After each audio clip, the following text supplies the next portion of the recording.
Chapter 1533, Supreme Attribute. When world projection took effect, the injured orcs were weakened once more. The Great Lord and Grand Lord ranked orcs promptly lost 20% of their basic attributes, while the Orc Warlord lost 10%.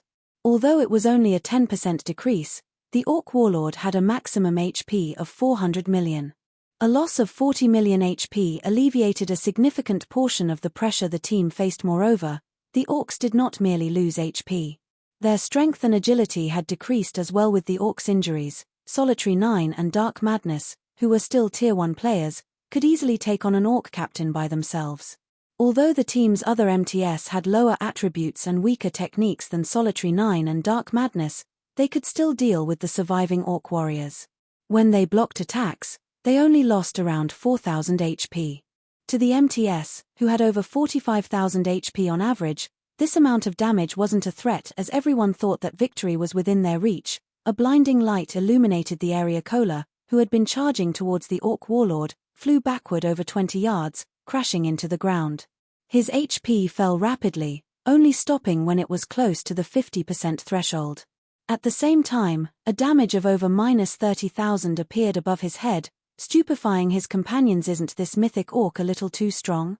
Blackie exclaimed. Despite its injuries and world projection suppression, the Orc Warlord could still destroy half of Cola's HP in a single attack. If the Orc Warlord were at its peak, wouldn't it kill the expert MT in one hit? Before anyone could react, the Orc Warlord appeared before Cola and swung down its massive saber, giving the Guardian Knight no time to catch his breath. Don't think I'm that easy to get rid of. Cola, who had just stood back up, shifted his shield before him and activated Protection Blessing Boom. Cola was struck once again. This time, however, he was only forced back several steps and managed to stabilize his stance. His HP only fell by a little over 17,000. Seeing the MT still standing, the Orc Warlord swung its saber a second time. Just before the weapon struck Cola, however, a pale, golden glow enveloped the Guardian Knight. This was none other than Violet Cloud's Tier 2 healing spell, Advanced Heal. Instantly, Cola received over 24,000 HP, providing enough to endure another blow. Guild leader, we can't continue the raid like this. The Orc Warlord's damage and speed are too high. Even if Cola activates his life-saving skill, he won't be able to hold on for very long. Aqua Rose expressed her concern as she watched Cola, whose life hung on by a thread. The Orc Warlord could already deal over -17,000 damage with a normal attack. When it used a skill, it would devour nearly 40,000 of Cola's HP. If not for Protection Blessing, Cola would have died. Even lifeless Thorn and the other Azura members, who had raided a mythic boss before, paled when they saw the Orc Warlord's frightening damage. They had been excited to take on another mythic boss, but after meeting this one, they were reminded of how powerful such monsters were. Their victory over the Titan Warrior had been a miracle. Moreover, the Orc Warlord was different from the Titan Warrior. The Titan Warrior had been a mechanical life form, so its reactions had been slower. In return, though, its defense and magic resistance had been extraordinary. On the other hand, the Orc Warlord was a creature of flesh and blood. Although it did not have a specific strength like the Titan Warrior, it didn't have any apparent weaknesses. A mythic boss with no weaknesses was not a foe for current players. It might be possible to defeat one with an army of tens of thousands, but it was beyond a 1,000-man team. The Titan Guard's effects are really impressive. In contrast, Feng nodded in satisfaction as he watched Cola's HP rise and fall. Immediately, he took out the Bible of Darkness and summoned a Tier 3 demon. He wouldn't have dared to provoke a mythic boss on Thunder Island, but he had plenty of tools he could use here. He was fully aware of how terrifying the Orc Warlord was. He had simply sent Cola to intercept the boss alone to see how far the Guardian Knight could go with the Titan Guard. The results had exceeded his expectations. If any other Tier 2 metric tons stood in Cola's place, one of the Orc Warlord's normal attacks would likely kill them instantly. Even if they survived, they wouldn't have much HP left in the next moment. A level 75, Tier 3 Red Demon emerged from the gates before Feng. Due to Demon Ruler's buff, the Red Demon's maximum HP rose to 27,000,000. Cola, coordinate with the Red Demon to distract the Orc Warlord. Everyone else, clear out the other orcs. Feng commanded with the Red Demon splitting the Orc Warlord's damage. The pressure Cola faced decreased significantly. The healers also had an easier time keeping Cola's MT above a safe threshold.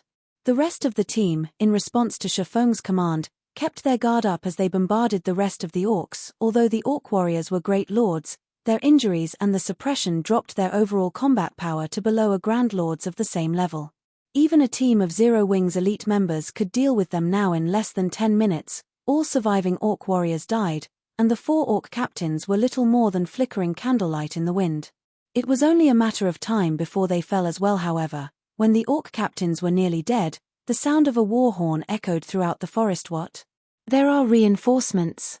Blackie's expression darkened when he noticed a small orc army emerge from the nearby forest. Although there weren't as many incoming orcs as there were in the army sieging Bewildering Forest Town, there were several thousand. A level 65 orc general lead the small force. Orc general, humanoid creature, mythic. Level 65. HP 330 000 000 330 000 000. Is this a joke? We're doomed. How is there another mythic boss? Everyone was speechless when they saw the approaching orc general. The orc warlord was enough of a problem, yet now they had to deal with a mythic ranked orc general. They had lost any hope of victory now. Guild leader, let's retreat. If the orc reinforcements reach us, I'm afraid that we won't be able to escape. Aqua Rose urgently suggested. No. Their timing is perfect. Magic array team, on my mark. Feng stated as he shook his head. He had expected these reinforcements. Rather, it'd be strange if the orcs didn't send reinforcements after realizing that the base camp was under attack. Only, he hadn't expected the reinforcements to arrive so quickly. Everyone, gather around the orc warlord. Although Zero Wings members didn't know what Feng planned, they followed his command. As the orc reinforcements approached, the team grew nervous. They couldn't understand what Feng intended. Their guild leader couldn't possibly have another Tier 4 large-scale destruction magic scroll, right? When the orc general was less than 50 yards away and raised its greatsword for an attack. Activate the magic array. Feng shouted immediately. 9 magical class players at the edge of the base camp unfurled the magic array scrolls in their hands. These magic array scrolls, which he had produced before returning to Bewildering Forest Town, would activate the 9-star polar domain. However, unlike the 9-star polar domain magic arrays he normally created, he had crafted this one with one of the 4 elemental sources he had obtained from the 2 elemental treasure boxes from Sunset Forest. Of the 4 elemental sources, he had used the only one that included one of the 3 supreme attributes, the source of illusion. In God's domain, the 3 supreme attributes were superior to every other attribute available. Elemental weapons that had been crafted with an elemental source containing one of these attributes would offer incredibly powerful skills. On the market, such elemental weapons generally sold for twice the amount of a normal elemental weapon. Hence, this 9-star polar domain was stronger than the last one, which he had crafted with the source of true frost. It would have been rather wasteful to use this 9-star polar domain on a single orc warlord. Now that the orc general had joined the fray, he could use this enhanced array to take out the orc general as well as the 9 magical class players. Activated the 9-star polar domain. Space within the base camp twisted and turned. Multiple, stacked magic arrays appeared above them. As these magic arrays appeared, a tremendous amount of mana began to gather in the base camp. The mana was so dense that it began to condense into liquid droplets. As if space and time had frozen, no one in the camp could move.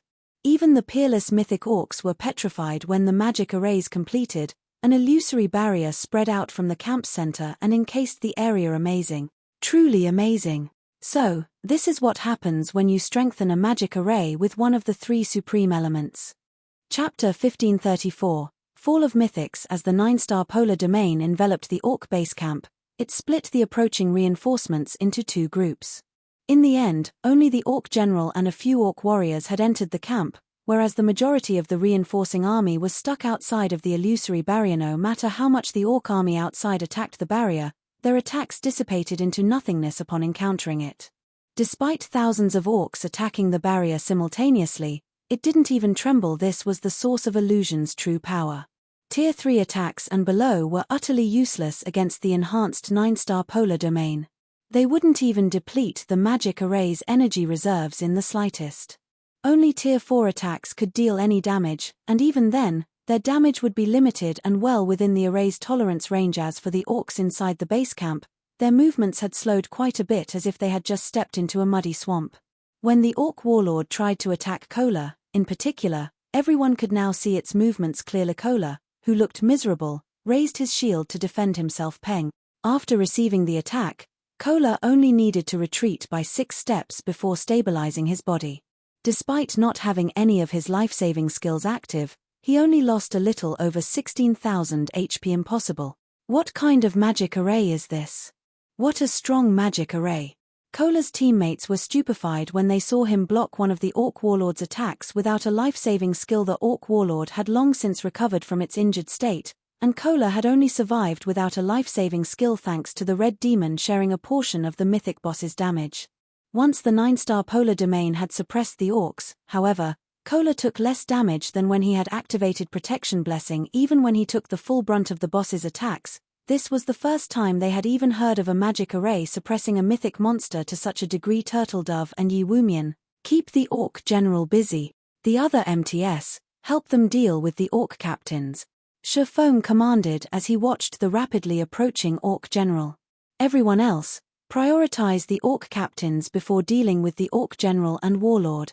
With the source of illusion strengthening, the 9-star Polar Domain was even more powerful than a master magic array. Currently, the 9-star Polar Domain suppressed both Mythic Orcs' basic attributes by 50%. That was 10% more than the 9-star Polar Domain fortified with the source of True Frost. Not even ordinary master magic arrays were capable of such a feat. With world projection working alongside the array, the 2 Mythic Orcs only had 40% of their original attributes. At this standard, they were just slightly stronger than a Grand Lord of the same level. Tier 2 MTS like Turtledove and Yi Wumian shouldn't have any issues tanking one of the 2 bosses. As for the Grand Lord ranked Orc captains, their combat power fell below that of a Great Lord of the same level when subjected to the twofold suppression. They were just slightly stronger than High Lords of the same level. Tier 1 MTS were more than capable of tanking them. Guild Leader, where did you get this magic array? It's marvelously effective.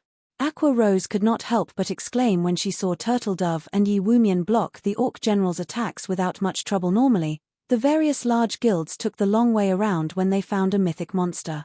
Unless they used siege weapons and sacrificed a large number of players, they had no hope of defeating a mythic monster at this stage of the game. Yet, their 1,000-man team was holding its ground against 2 mythic orcs simultaneously. Do you remember the 2 elemental treasure boxes we got from Sunset Forest? Those treasure boxes contained elemental sources. Not only can these elemental sources be used to refine weapons and equipment, but they can also serve as a power source for magic arrays, enhancing the final product. I used one of those elemental sources to strengthen the 9-star Polar Domain magic array, Feng explained truthfully. But keep this matter to yourself. We don't want this secret getting out. The elemental sources' uses were still a secret to God's Domain's players. They were also extremely rare. By telling Aqua Rose, he could have her take note of them and avoid mistakenly discarding any she came across, assuming they were useless. So, that's the case. After this battle, I'll collect as many elemental sources as possible.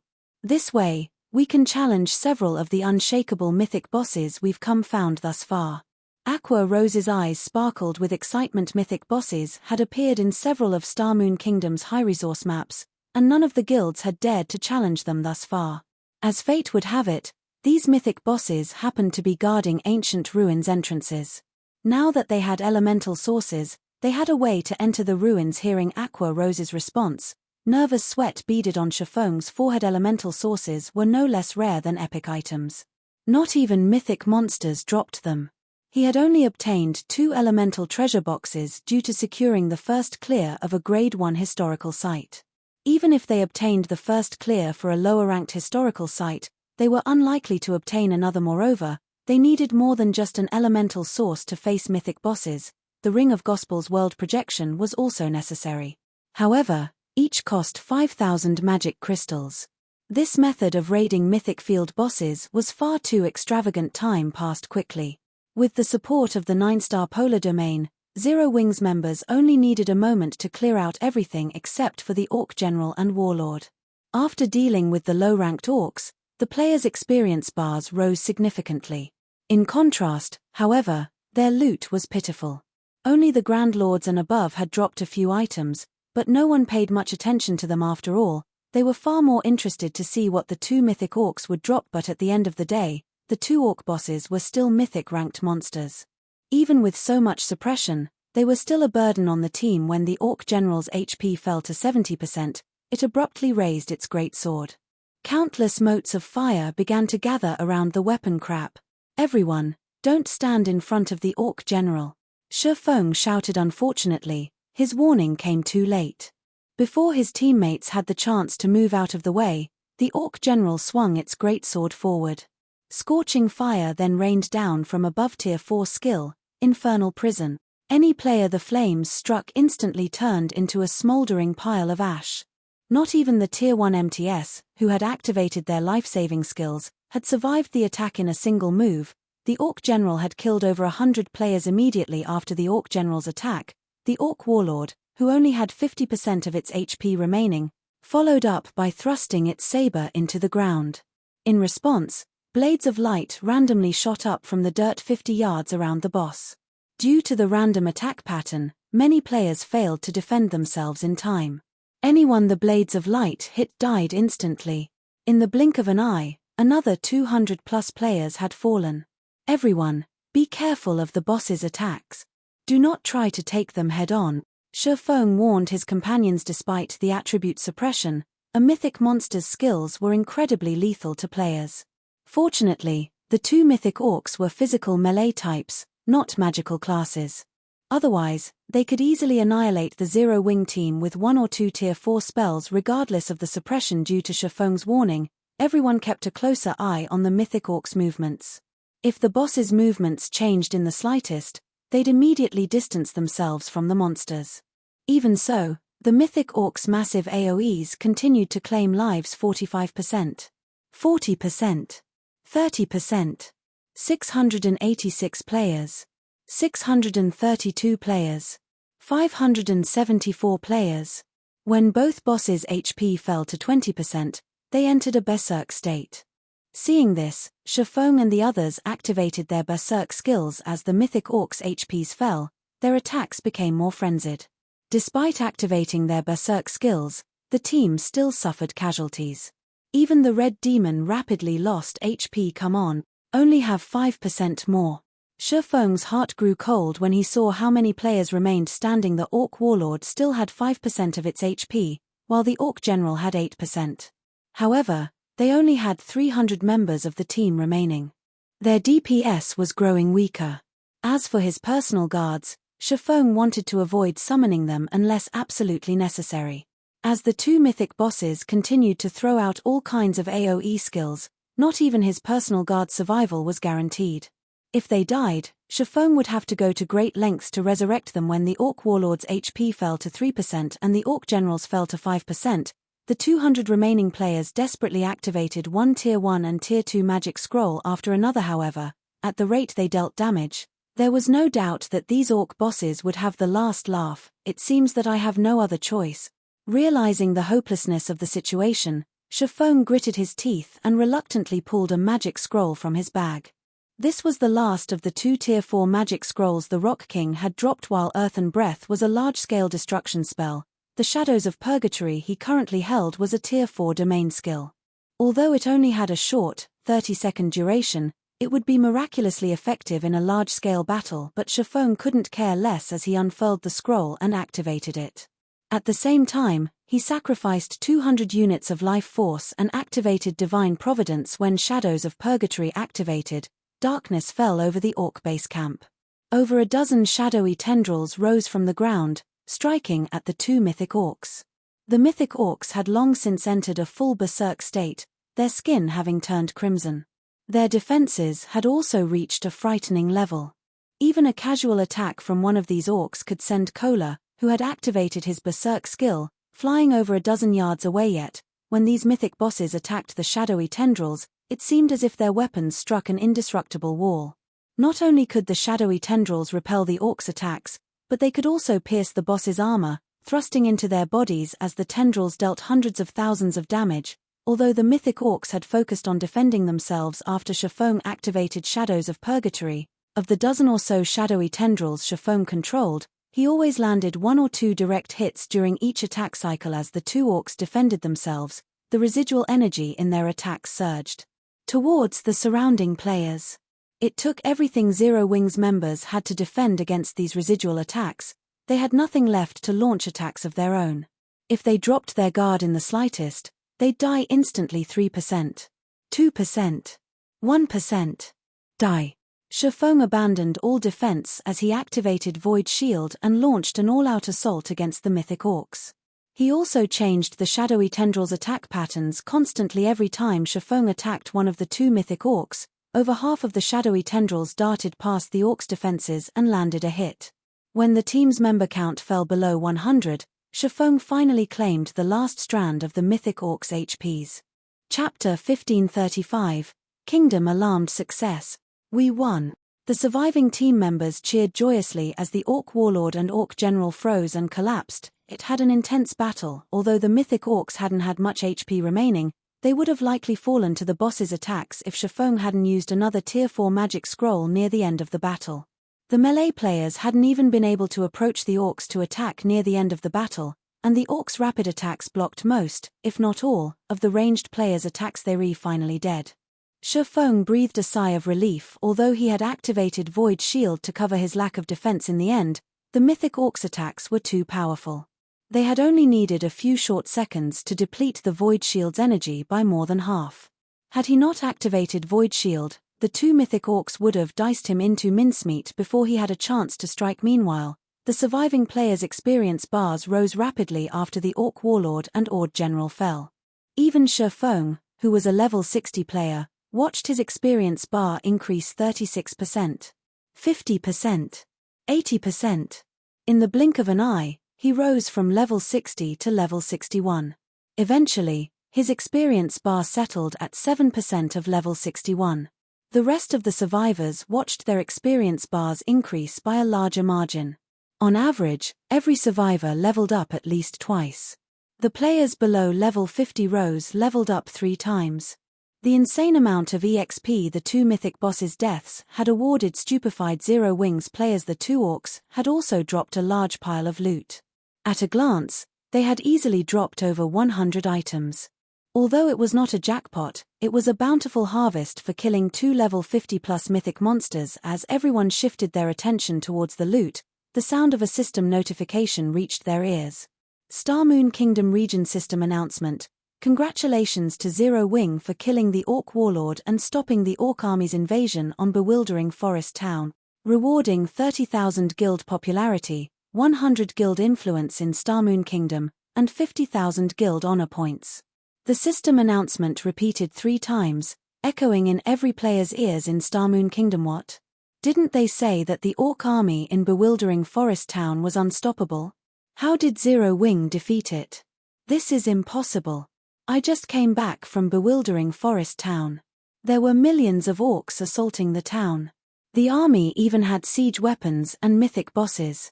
Zero Wing must have cheated somehow. A commotion erupted over the system announcement. No one could believe it was true. They had all witnessed the hellish scene in Bewildering Forest Town. Even if they gathered every elite player in Star Moon Kingdom, they might fail to defend the town, let alone Zero Wing's small team. The Orc Army wasn't a force current players had hope of stopping, yet Zero Wing had succeeded. The system announcement had to be a joke. What's going on? What has Zero Wing been doing? Galaxy Past, who rested in Star Moon City, was dazed when he saw the announcement. Nobody had a clearer understanding of the situation in Bewildering Forest Town than him. By the time he had left, Bewildering Forest Town had held on by a thread. The walls and magic array protecting the town had been about to collapse, yet shortly after the Star Alliance had withdrawn, Zero Wing had defeated the Orc Army. That was an army of several million orcs they were talking about. Even slaughtering several million defenseless pigs would take more time than it took for Zero Wing to defeat the army. Furthermore, the Orc Army had been led by 3 mythic ranked orc generals. Even if these 3 mythic orcs stood still and did nothing, Zero Wing's 1,000-man team would need a very long time to kill them. IVE already sent some people to investigate the matter, guild leader, but based on our reports, it doesn't seem that anyone saw what happened in Bewildering Forest Town. We only know that Zero Wing's team remained in the town. Meanwhile, we still can't reach any of our spies. By the looks of it, they must have died. We'll need to wait for them to resurrect before we can learn more about the situation, Flourishing Willow reported, a confused look on her face. She could not figure out what Zero Wing's 1,000 players had done. Not only had they held off an assault of several million orcs, but they had also slain the orc warlord commanding the army. They felt as if the system were playing a trick on them. Meanwhile, inside Heaven's Burial's residence, Singular Burial, who had been preparing to set out for the Orc Empire, fell silent when he heard the system announcement. Could the town have hidden a secret weapon? A complex expression surfaced on Singular Burial's face as he read the system announcement. We should have waited longer if that were the case. Regret and envy overwhelmed Singular Burial. Just the 50,000 guild honor points could make him drool, not to mention the guild influence. Despite mingling in the Orc Empire for so long, Heaven's Burial had only accumulated a little over 30,000 guild popularity, 10,000 of which had been obtained after capturing an orc town. As for guild honor points, which were required to hire NPC mercenaries, the guild had only earned a little over 20,000 guild honor points. Weren't like the contribution points players could earn by killing orcs and completing quests related to the Orc Empire. Generally, a guild could only earn these points when members completed quests the kingdom commissioned. Moreover, each quest usually only rewarded 1 to 3 points. To make matters worse, there was a limited number of such quests each day, and they needed to factor in the competition from other large guilds. If not for Heaven's Burial's success with capturing an orc town, it wouldn't have accumulated over 20,000 guild honor points yet. By defending Bewildering Forest Town, Zero Wing had earned 50,000 GHPs. With so many GHPs, he could take down Ancient Rock City even without Beast Emperor's help. Now, however, Zero Wing had stolen the opportunity. Zero Wing sure is lucky. They've even encountered such an opportunity, Lei Jingyang said, sneering. But one cannot become an overlord in God's domain by relying on luck. Guild leader Singular, let's hurry and take action. Once we capture Ancient Rock City, Heaven's Burial will dominate the several neighboring kingdoms. Although Lei Jingyang envied Zero Wing's fortune, he was confident that Zero Wing couldn't make up for the difference between their side's strengths with luck. All right. We'll stop waiting for Beast Emperor's reply and capture Ancient Rock City. Singular Burial nodded as he also felt a sense of urgency after the sudden development. If Zero Wing wanted to, it could hire 15,000 NPC mercenaries with its 50,000 GHPs to help raid an orc city. Although Zero Wing didn't have evil beasts or demons, it had far more powerful siege weapons than Heaven's Burial. Zero Wing definitely had a chance of capturing an orc city. Before Zero Wing set its sights on the Orc Empire, they needed to secure Ancient Rock City. Even if Zero Wing targeted an orc city, it'd have a difficult time capturing it. Among the numerous cities in the Orc Empire, Ancient Rock City was the easiest to raid. The other cities couldn't be taken down with just 10 or 20,000 NPC mercenaries and a few siege weapons. While Starmoon Kingdom's large guilds discussed the matter, Feng stood in the middle of the orc base camp outside of Bewildering Forest Town, shifting through the mythic boss's loot. Meanwhile, the surviving healers resurrected the players that had died during the battle. Due to the orc warlord's death, chaos descended upon the orc army, and the orcs fled in all directions. The orc reinforcements were nowhere to be seen. As a result, Zero Wing's members had a chance to catch their breath and rest while the dead resurrected. Feng, who organized the pile of loot, picked up a tattered, pitch-black piece of armor. The instant his hand touched the piece of armor, a stinging pain shot through his fingers. Even with his incredibly high magic resistance, his HP had fallen by 10,000 instantly. What is this thing? Feng pulled his hand away from the broken armor and looked at it curiously. An ominous, crimson aura began to devour his hand. Although his HP had stopped falling once he stopped touching the armor, he had gained a debuff that weakened him for 1 minute. This was inconceivable. He had touched the armor for a mere moment, yet he was in such a state. Had he held the armor for too long, he might have lost his life.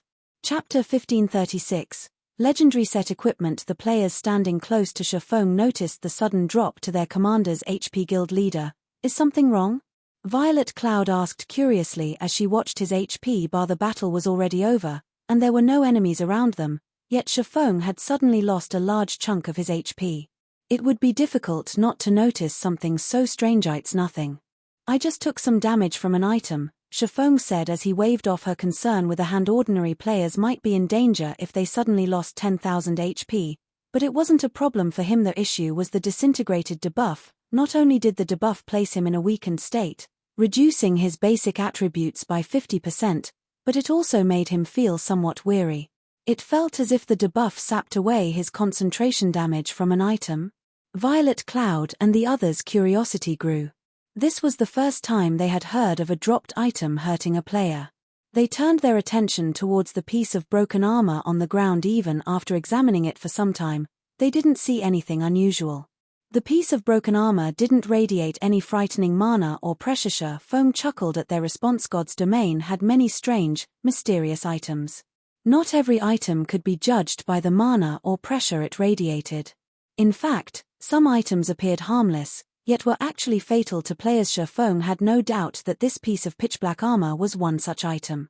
Despite storing a frightening amount of power, it showed none of it on the surface. Leaving the item where it was, Feng lightly tapped a finger on the armor to open its attribute panel. Even with the slightest touch, Feng lost another 10,000 HP. This time, however, as he had only touched the piece of armor for a fraction of a second, only a small bit of crimson aura wrapped around his finger. Fortunately, the disintegrated debuff only lasted 10 seconds. Impossible. What kind of item is that?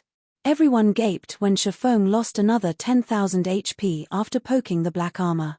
They couldn't bring themselves to believe that God's domain had such a deadly item. Unknown. Feng frowned. Normally, players could, more or less, inspect an item's introductory text even if they hadn't picked it up yet. However, all he got from the armor's attribute panel was the word unknown. This meant that players would have to pick up the item and appraise it to check its attribute panel. Unfortunately, picking up the piece of black armor and storing it in his bag was too dangerous. He had already lost so much HP after his brief contact with the item. If he held onto the piece of armor for too long, he'd likely die before he could store it in his bag. What a troublesome item. Feng sighed. Immediately, he activated the aura of Earth's absolute domain, making himself immune to all damage for 10 seconds. Following which, he snatched the piece of armor and stuffed it into his spatial bag, completing the process with lightning speed. Although absolute domain prevented him from taking damage, it did nothing to stop the crimson aura from contaminating his body. By the time Feng stored the piece of pitch-black armor, the crimson aura had tainted his entire body. System, you have obtained the disintegration armor.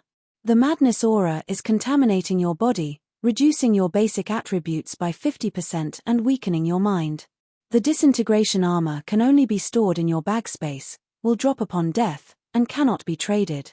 This is the rumored disintegration armor. Feng stared at the pitch-black armor inside his bag in shock.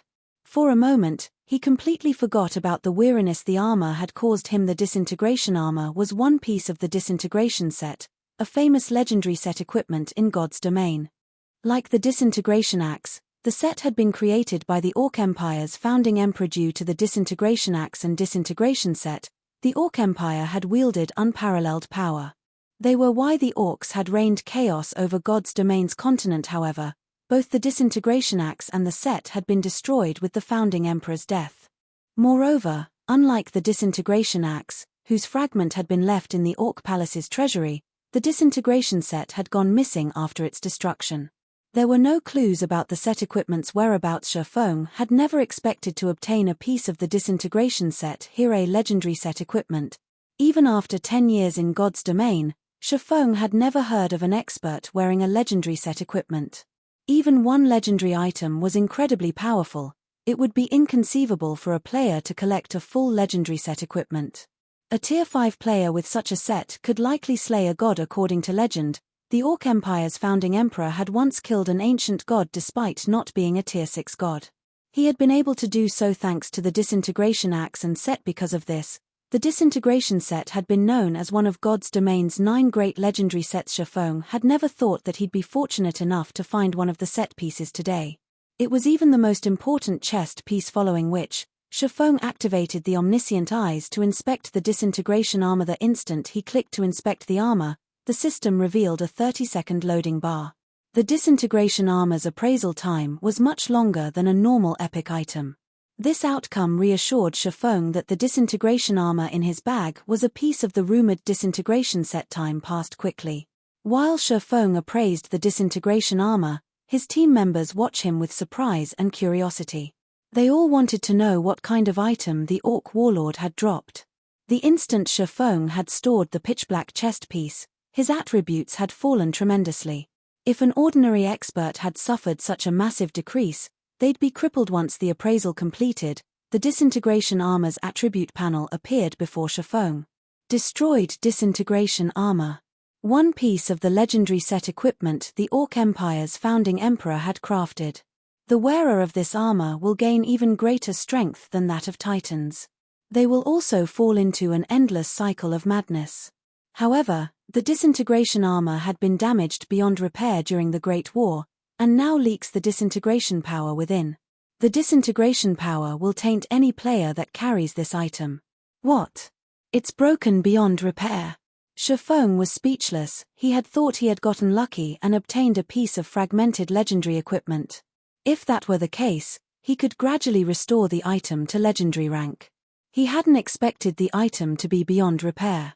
Not only couldn't he use the disintegration armor, but he couldn't repair it, either. It was no more than a broken piece of scrap metal. But before Feng closed the attribute panel, a series of system notifications bombarded his ears. System. Congratulations. You have obtained the legendary quest Recast the Disintegration Armor.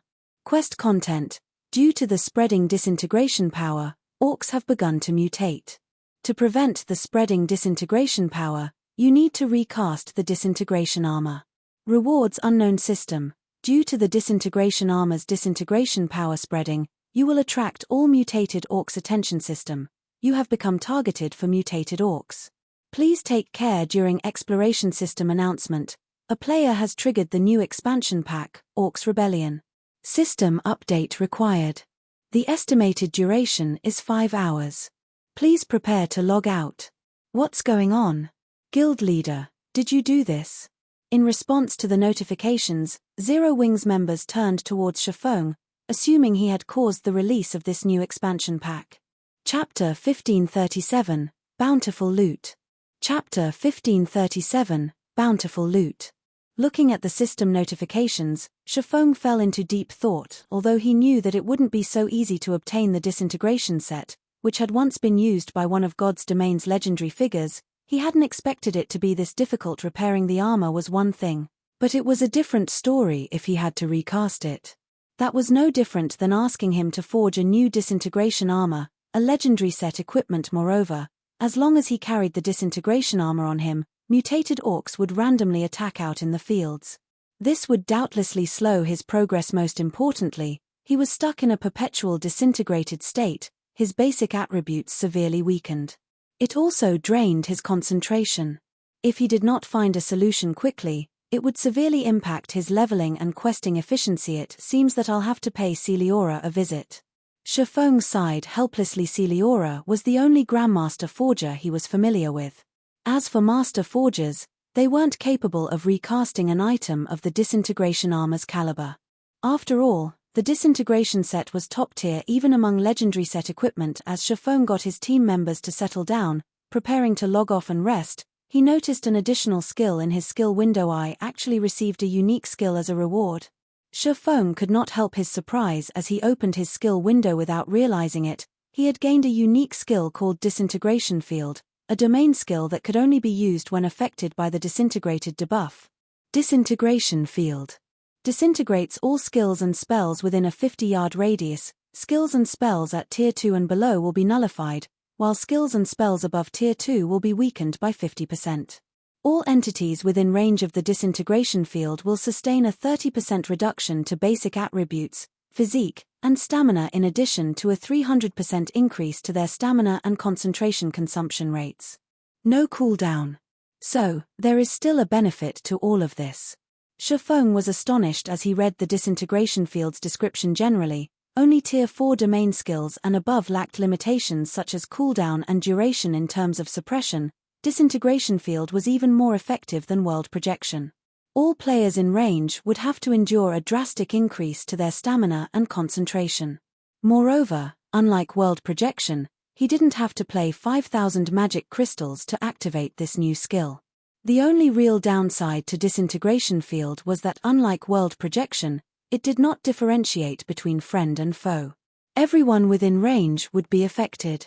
Even so, it was quite impressive. At the very least, he wouldn't have to fear group battles when he activated Disintegration Field. Unlike basic attributes, it was not easy to increase hidden attributes like stamina and concentration. These attributes generally only underwent qualitative transformations when players upgraded their tiers. Without stamina and concentration, players wouldn't be able to fight, even if they had full HP. They would be sheep for the slaughter, following which, Feng collected the remaining loot the Orc Warlord and Ord General had dropped. Among the 100+ items dropped, most of the items were subpar. Aside from the disintegration armor, the best item dropped was merely an epic ranked cloth armor hat named Eye of Disaster. It was a top-tier item for magical class players.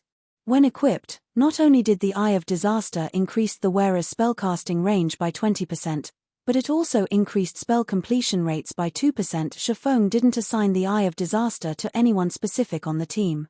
Instead, he added it to the guild's core warehouse, setting it up for internal auction starting with a 50,000 GCP starting bid. Currently, 1 GCP in Zero Wing was worth 32 copper coins. Hence, the Eye of Disaster's starting bid was only 1,600 gold, which was quite cheap. There were also around 24 pieces of level 50 and 55 fine gold and dark gold equipment. Among them, 8 were dark gold rank. All of these items were top-tier weapons and pieces of equipment, which even the various large guilds would fight over. Normally, level 50+ dark gold items only dropped from level-appropriate, large-scale team dungeon, and they had an extremely low drop rate. Aside from equipment, there were over a dozen epic-ranked materials of various kinds. 17 magic scrolls had also dropped. Although none were Tier 4, there were 2 Tier 3 summoning scrolls and 3 Tier 3 large-scale destruction magic scrolls. But compared to these items, Feng most valued the mana-enhancing potion recipe and advanced alchemy recipe. Different from the mana potions and mana recovery potions found on the market, the mana-enhancing potion neither increased players' maximum mana nor helped players recover their mana. Instead, it improved spells' effects by 100% for 20 seconds. It was a Berserk-type potion that had a 10-minute cooldown. Berserk-type potions were impossible to find on the market. Guilds that produced them generally kept them for their own use. After all, not all players had the opportunity to learn a Berserk skill. With the mana-enhancing potion, a guild's elite teams would have a much easier time raiding dungeons. The potion was particularly useful to healers. For 20 seconds, healers could double their healing capacity, greatly improving a team's survivability. If the mana-enhancing potion could be mass-produced, it would definitely provide a significant boost to Zero Wing's elite members. For a short time after Feng finished organizing the loot, he took a look at the time and noticed that he had less than a minute before the system update began. He called up the system interface and chose to log out of God's domain. Elsewhere, players in the several kingdoms and 2 empires next to the Orc Empire were in an uproar. Everyone had their own guesses about what would happen once the new expansion pack took effect. Meanwhile, the various large guilds hurriedly prepared to welcome the new expansion pack. Every expansion pack was an opportunity. If taken advantage of properly, a guild could enjoy a burst of development. Inside a high-class restaurant in White River City, send someone to investigate the power that triggered the new expansion pack immediately. The 100 Flowers Palace must not miss out on this opportunity. Cleansed Rue, the 100 Flowers Palace's guild leader, issued the command as soon as she saw the system announcement. The Orc Empire had become the focal point for many large guilds. Previously, Heaven's Burial had gotten the jump on the rest of the guilds by capturing the easiest orc town in the Orc Empire, and the benefits it had reaped thus far had left the rest of them drooling. Now that someone had triggered a new expansion pack relating to the Orc Empire, this was the perfect opportunity for first-rate guilds like the 100 Flowers Palace to break the current status quo. The 100 Flowers Palace wasn't the only guild to react in such a way. The Star Alliance, Heaven's Burial, and other large guilds had launched their own investigation. Even the super first-rate guild, Crimson Emperor, which temporarily operated in Star Moon Kingdom, had ordered an investigation to learn which power was responsible for the announcement the players that triggered expansion packs usually had a certain advantage over other players. If they could partner with these players, they could share this advantage when the new expansion pack took effect. Elder Yuan, have you learned anything? Galaxy Past asked as he watched Yuan Taishin on the screen. When it came to information, nobody had more than the secret pavilion. The secret pavilion had its eyes and ears in almost every corner of God's domain. When an expansion pack warranted an offline system update, it always dispatched its people to learn as much as it could. I do have a little information. You should be able to guess which guild is responsible for this expansion pack, Yuan Taishin said as he caressed his beard. Could it really be Zero Wing? Galaxy Past asked, astonished. Not only had Zero Wing defended bewildering Forest Town and acquired a large number of guild honor points, but it had also triggered the new expansion pack. Zero Wing simply wasn't giving the other guilds any chances in response. Yuan Taishin nodded before disconnecting the call. Uncle Yuan, there's no stopping Zero Wing's rise now. First, they helped Phoenix Rain secure third place in Thunder Island's contest. Then, they built a city in Star Moon Kingdom. Now, they've even triggered a new expansion pack relating to the Orc Empire. As time passes, Nine Dragons Emperor will have an even more difficult time dealing with Zero Wing, Purple Jade said, smiling as she looked through the information the secret pavilion had gathered on Zero Wing. You rewrite. The guild leader has already contacted me, instructing us to negotiate with Zero Wing for a partnership. Didn't you intend to challenge Martial Dragon eventually? You can use this opportunity to spar with Zero Wing's experts and get some practice, Yuan Taishin said, sighing ruefully. Before he knew it, Zero Wing had grown from an upstart guild into an existence that even the secret pavilion had to take seriously. Chapter 1538, Zero Wing in the Spotlight. Chapter 1538, Zero Wing in the Spotlight. As God's Domain system update began, players were forcefully logged out of the game. When the system update began, night had already arrived in God's Domain. This meant that it was currently daytime in the real world. Hence, the system update did not particularly affect the working-class players. On the contrary, they were excited. Meanwhile, inside one of the White Tiger Dojo's secret training rooms, the lid of a virtual gaming cabin abruptly opened. A man with a stalwart body then climbed out of the cabin. As he left his cabin, he was greeted by the sight of a white-clad, middle-aged man on a sofa before him. Despite the lack of movement, the middle-aged man projected a natural dignity and power. This middle-aged man was none other than Jiang Qianyuan, one of the White Tiger Dojo's branch hall masters. Hall master, why are you here? The stalwart man asked curiously when he saw Jiang Qianyuan. For some unknown reason, the main branch is placing more focus on God's Domain, hoping that the various branch dojos will produce results. Tianji, you've played God's Domain for a considerable amount of time now. Tell me about your situation in the game, Jiang Qianyuan calmly demanded as he sipped his tea. Currently, I'm developing smoothly in the Purple Thorns Kingdom. I've already established a guild and annexed several others. We've also taken ownership of over 10 shops in NPC cities that have player populations exceeding 500,000, Tianji replied. Only, my guild's foundation is shaky. With our current number of experts, we have no way to contend with the various large guilds. I will need more time before we can do so. Haven't you hired first-rate guild experts to train our apprentices? Are those experts not enough? Jiang Qianyuan couldn't help his frown as he listened to this report. Although we have the help of a first-rate guild, the first batch of apprentices only began their training a short time ago. Very few have reached the trial tower's 5th floor thus far. Moreover, with the difference in levels, none of the apprentices can contribute to the guild's overall combat power yet, Feng Tianji said, smiling bitterly. He had sorely underestimated God's Domain. God's Domain was clearly different from past virtual reality games.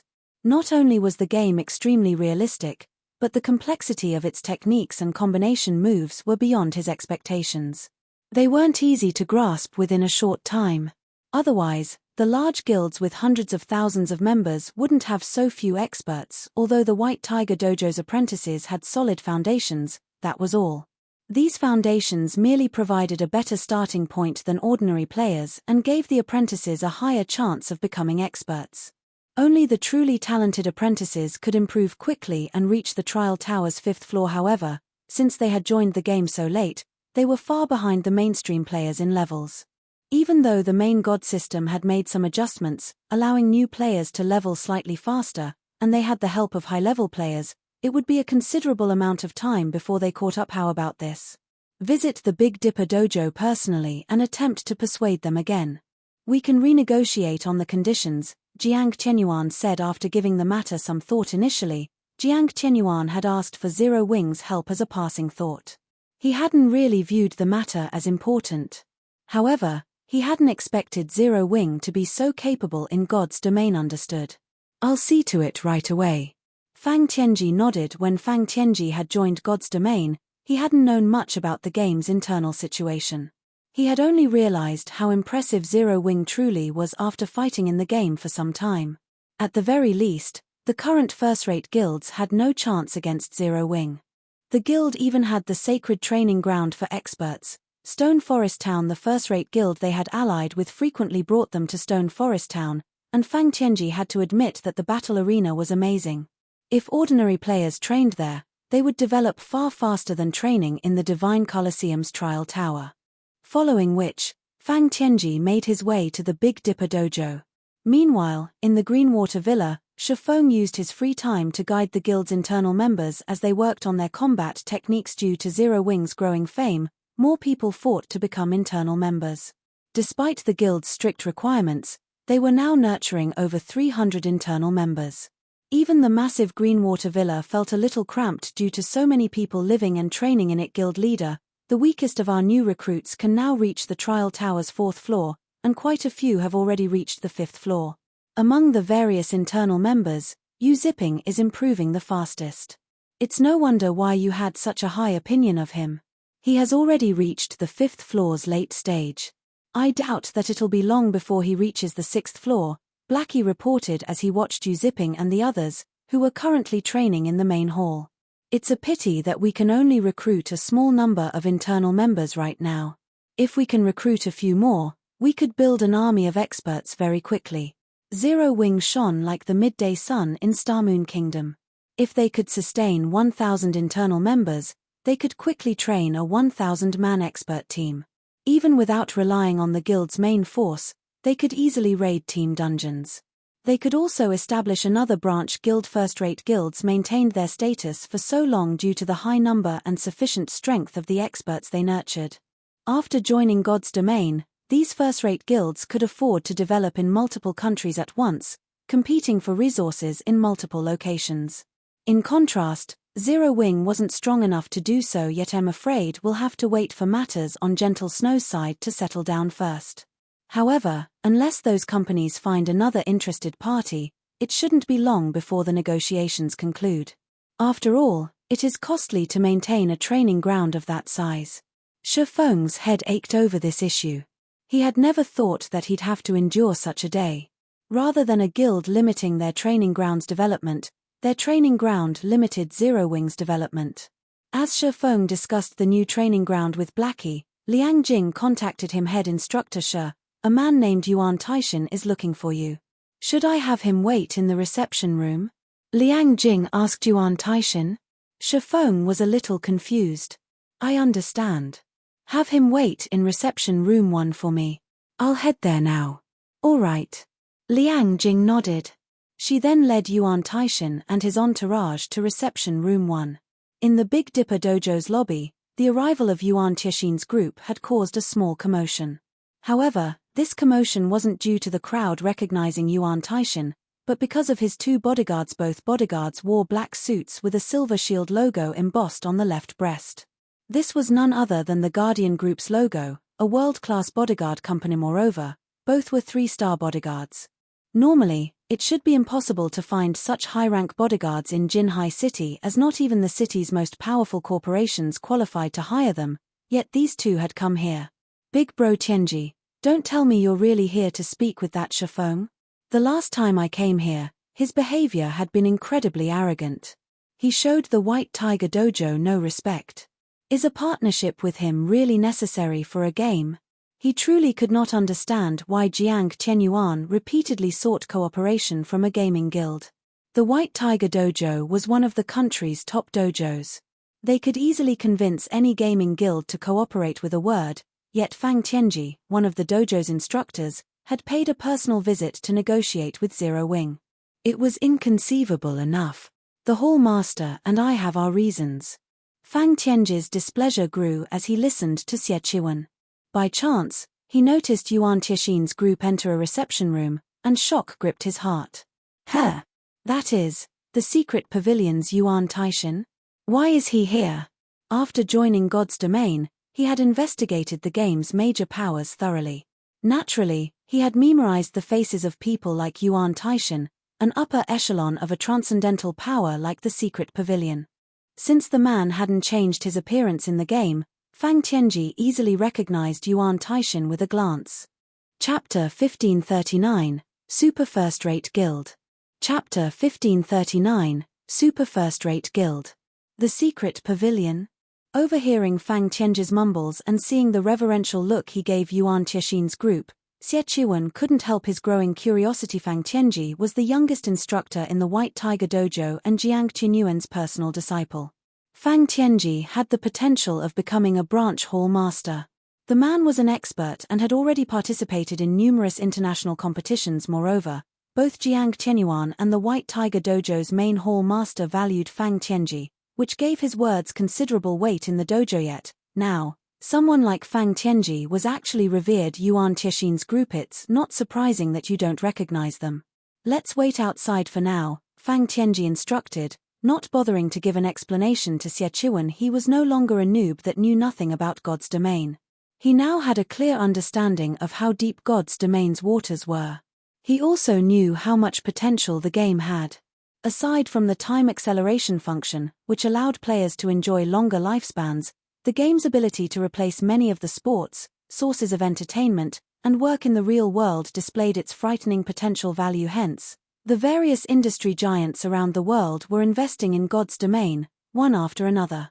They all hoped to secure some advantage and resources before the eventual birth of the new era. The Secret Pavilion was a transcendental existence in the virtual gaming world and had the backing of multiple international corporations. The White Tiger Dojo simply couldn't compare. Waiting outside. For a moment, Xie Chiwen thought he had heard wrong.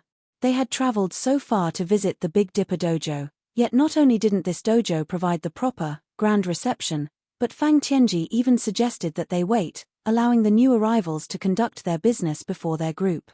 Xie Chiwen even wondered if the man before him was really the Feng Tianji he knew. However, since the man had decided, he had no choice but to wait in the lobby with Feng Tianji.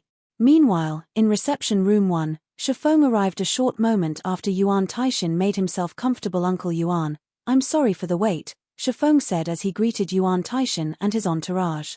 May I know the reason for your sudden visit? After not seeing each other for some time, Feng could clearly sense a significant change in both Yuan Taishin and Purple Jade's auras. Yuan Taishin, in particular, felt as if his youth had been restored. However, the change didn't particularly surprise Feng. Throughout the various adventures and battles in God's domain, one's brain would work continuously. This, in turn, kept the body's cells active. In addition, a guild upper echelon like Yuan Taishin had the privilege of a steady supply of S-rank nutrient fluid, keeping his body young and strong. This would become public knowledge in the future. Although it was impossible to achieve eternal life through this method, it was possible to extend one's life. After the mind-space system's introduction, in particular, God's domain's effect on a human lifespan would become more apparent. This was also the main reason that the various industry giants were investing in God's domain. You haven't changed at all. Can't I visit purely to congratulate Zero Wing? Yuan Taishin could not help but laugh at Feng's straightforward attitude. Congratulate Zero Wing? Feng repeated skeptically. He did not believe Yuan Taishin in the least. The Secret Pavilion was a massive guild. An upper echelon like Yuan Taishin should have a long list of tasks every day. How could he possibly have enough time to come all the way here for a chat? Alright, I'll just get straight to the point. Our guild leader has expressed great interest in Zero Wing and is willing to invest in your guild. We only want 50% of Zero Wing's shares. In return, We'll guarantee that Zero Wing will become a super first-rate guild very quickly, Yuan Taishan said 50%. Shi Feng frowned. He hadn't expected the secret pavilion to have such a large appetite, but he had to admit that the offer was tempting. If the secret pavilion made such an offer to a first-rate guild, it would likely jump at the chance.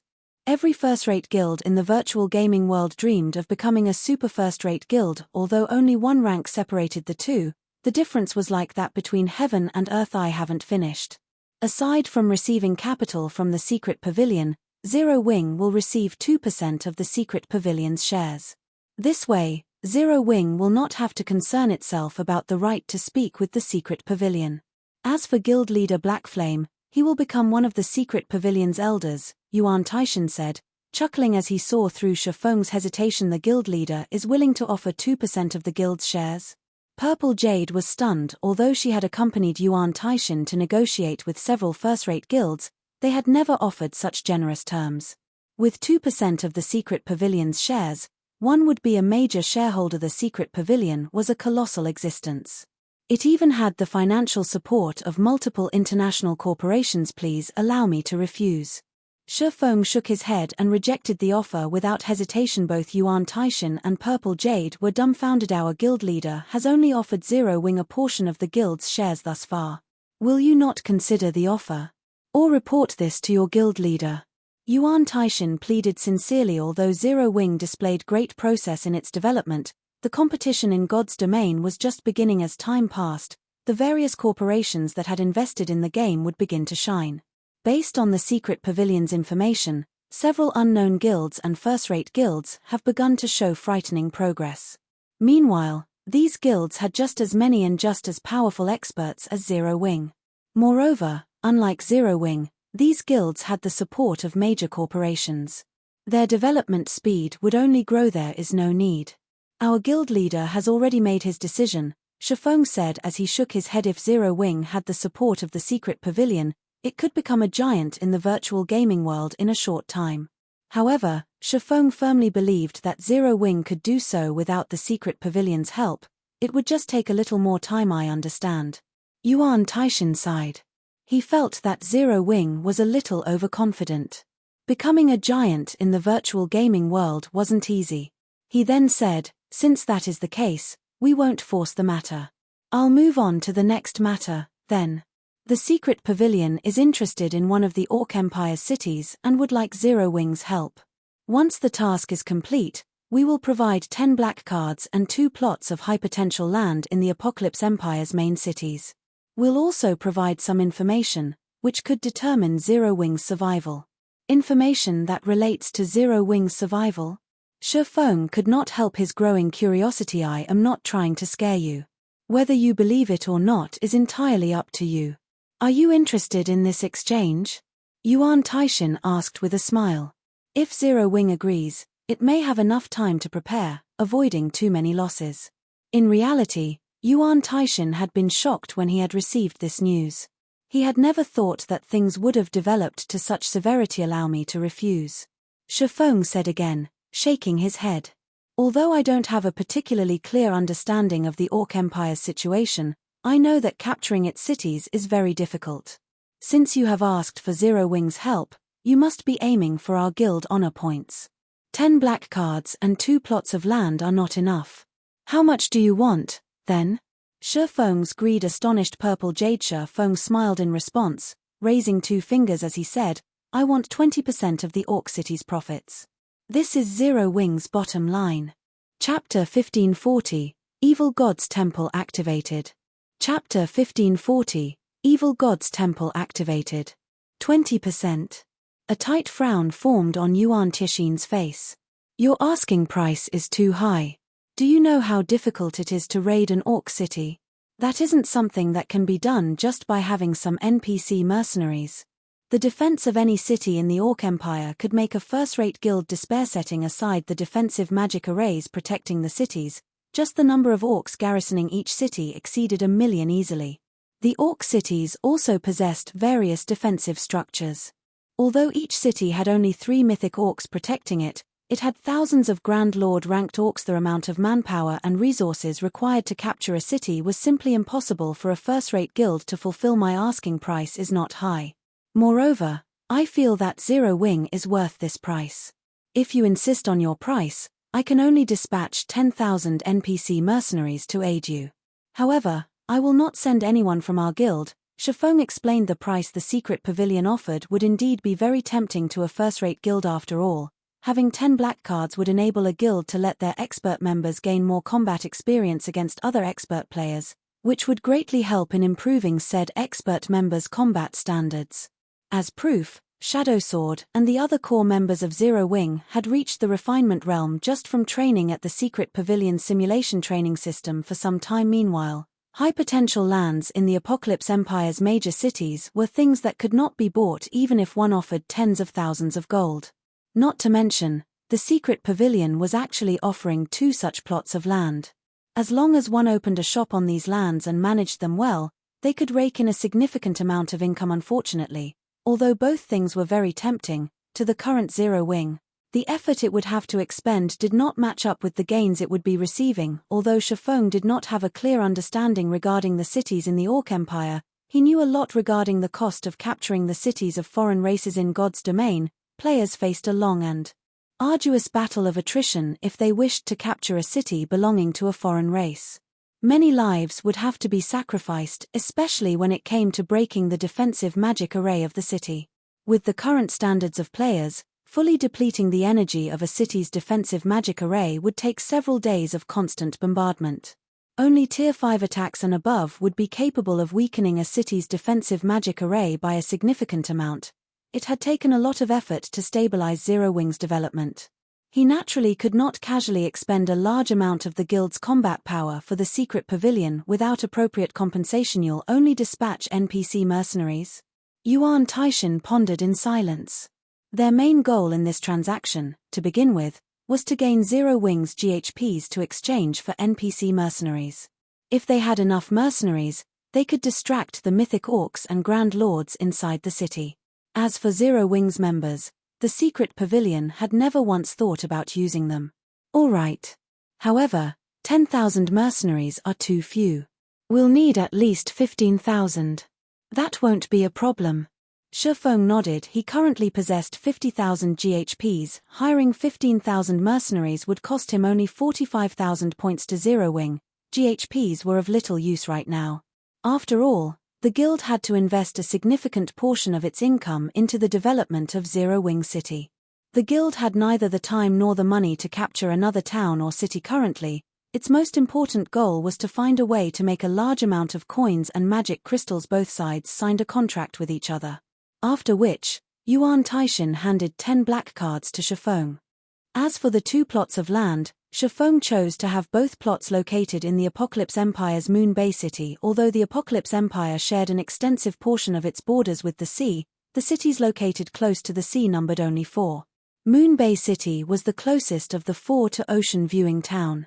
In the future, if need be, he could also use the lands in Moon Bay City as a temporary warehouse. This here is the information I mentioned before. It is best if you all start making preparations soon. When the time comes, not only will the several kingdoms neighboring the Orc Empire be affected, but even the Black Dragon Empire will receive heavy damage. Originally, I had planned on having Jade spar with your guild's experts a little, but now that the contents of our transaction have changed, we have to return and make the corresponding changes, Yuan Taishan said as he passed an envelope to Feng. He then let out a sigh before leaving together with Purple Jade and his bodyguards affecting several kingdoms. Feng could not help but tear open the envelope curiously. After fishing out the paper inside and reading its contents, he immediately sneered and said, "Nine Dragons Emperor really is daring. Is he not afraid of digging his own grave as well?" The message was short and to the point. It merely stated that Nine Dragons Emperor had assisted Beast Emperor in holding a sacrificial ceremony and had already activated the Evil God's Temple in the Black Dragon Empire, which was simply a disaster to the majority of the players in the Empire. The Evil God's Temple located in an empire was entirely different from one located in a kingdom. Its activation not only gave Beast Emperor a huge boost in status, but he would also be able to use the sacrificial altar, which was available only in the evil god's temple in empires, allowing the evil beasts and evil demons under his control to fight against each other. Meanwhile, the victors in the sacrificial altar would devour the losers and have their growth potentials improved. With this, Beast Emperor would be able to produce powerful evil beasts and evil demons much more easily given enough time. Beast Emperor would even be capable of destroying an entire empire. This was also the reason why the activation of the evil god's temple had nearly led to the destruction of an empire in the past. Currently, Beast Emperor was already operating in the Black Dragon Empire and the surrounding kingdoms, continuously killing players and expanding his strength, according to the Secret Pavilion's investigations. The reason why Nine Dragons Emperor had decided to work with Beast Emperor was so that he could use Beast Emperor's strength to annihilate Zero Wing. By doing so, he would be able to deprive Phoenix Rain of a powerful supporter in the competition for Thunder Island. Do you think you can annihilate Zero Wing so easily? Feng smiled. He then tore the letter into pieces. If it were in the past, the activation of the evil god's empire in the Black Dragon Empire would indeed have posed a significant threat to him. Now, however, the situation had changed with the completion of Zero Wing City's construction. Whether it was in terms of offense or defense, a city greatly surpassed a town. The only problem now was magic crystals. The defenses of both towns and cities required a large amount of magic crystals to fully display their true potential. It seems there's a need to quickly secure that manatite vein. Feng planned silently. However, the current strength of the guild is still not enough to secure the vein. We'll need more Tier 2 players before we can do so. I'll have to think of a way to help more people get through their Tier 2 promotions. Kana Island, where the manatite vein was located, was very dangerous for Tier 1 players. Only Tier 2 players could possibly serve as combat power there. However, passing the promotion for Tier 2 was easier said than done. Currently, although many players in Zero Wing's main force had already reached level 50, their chances of clearing the hard mode promotion quest remained dismal. Not only would they need better weapons and equipment, but they also had to improve their combat standards. Head instructor, representatives from the White Tiger Dojo have come to negotiate cooperation with you again. Should I invite them in now? Liang Jing asked as she entered the reception room again. Feng frowned as he thought about the White Tiger Dojo's commission. They really are bothersome.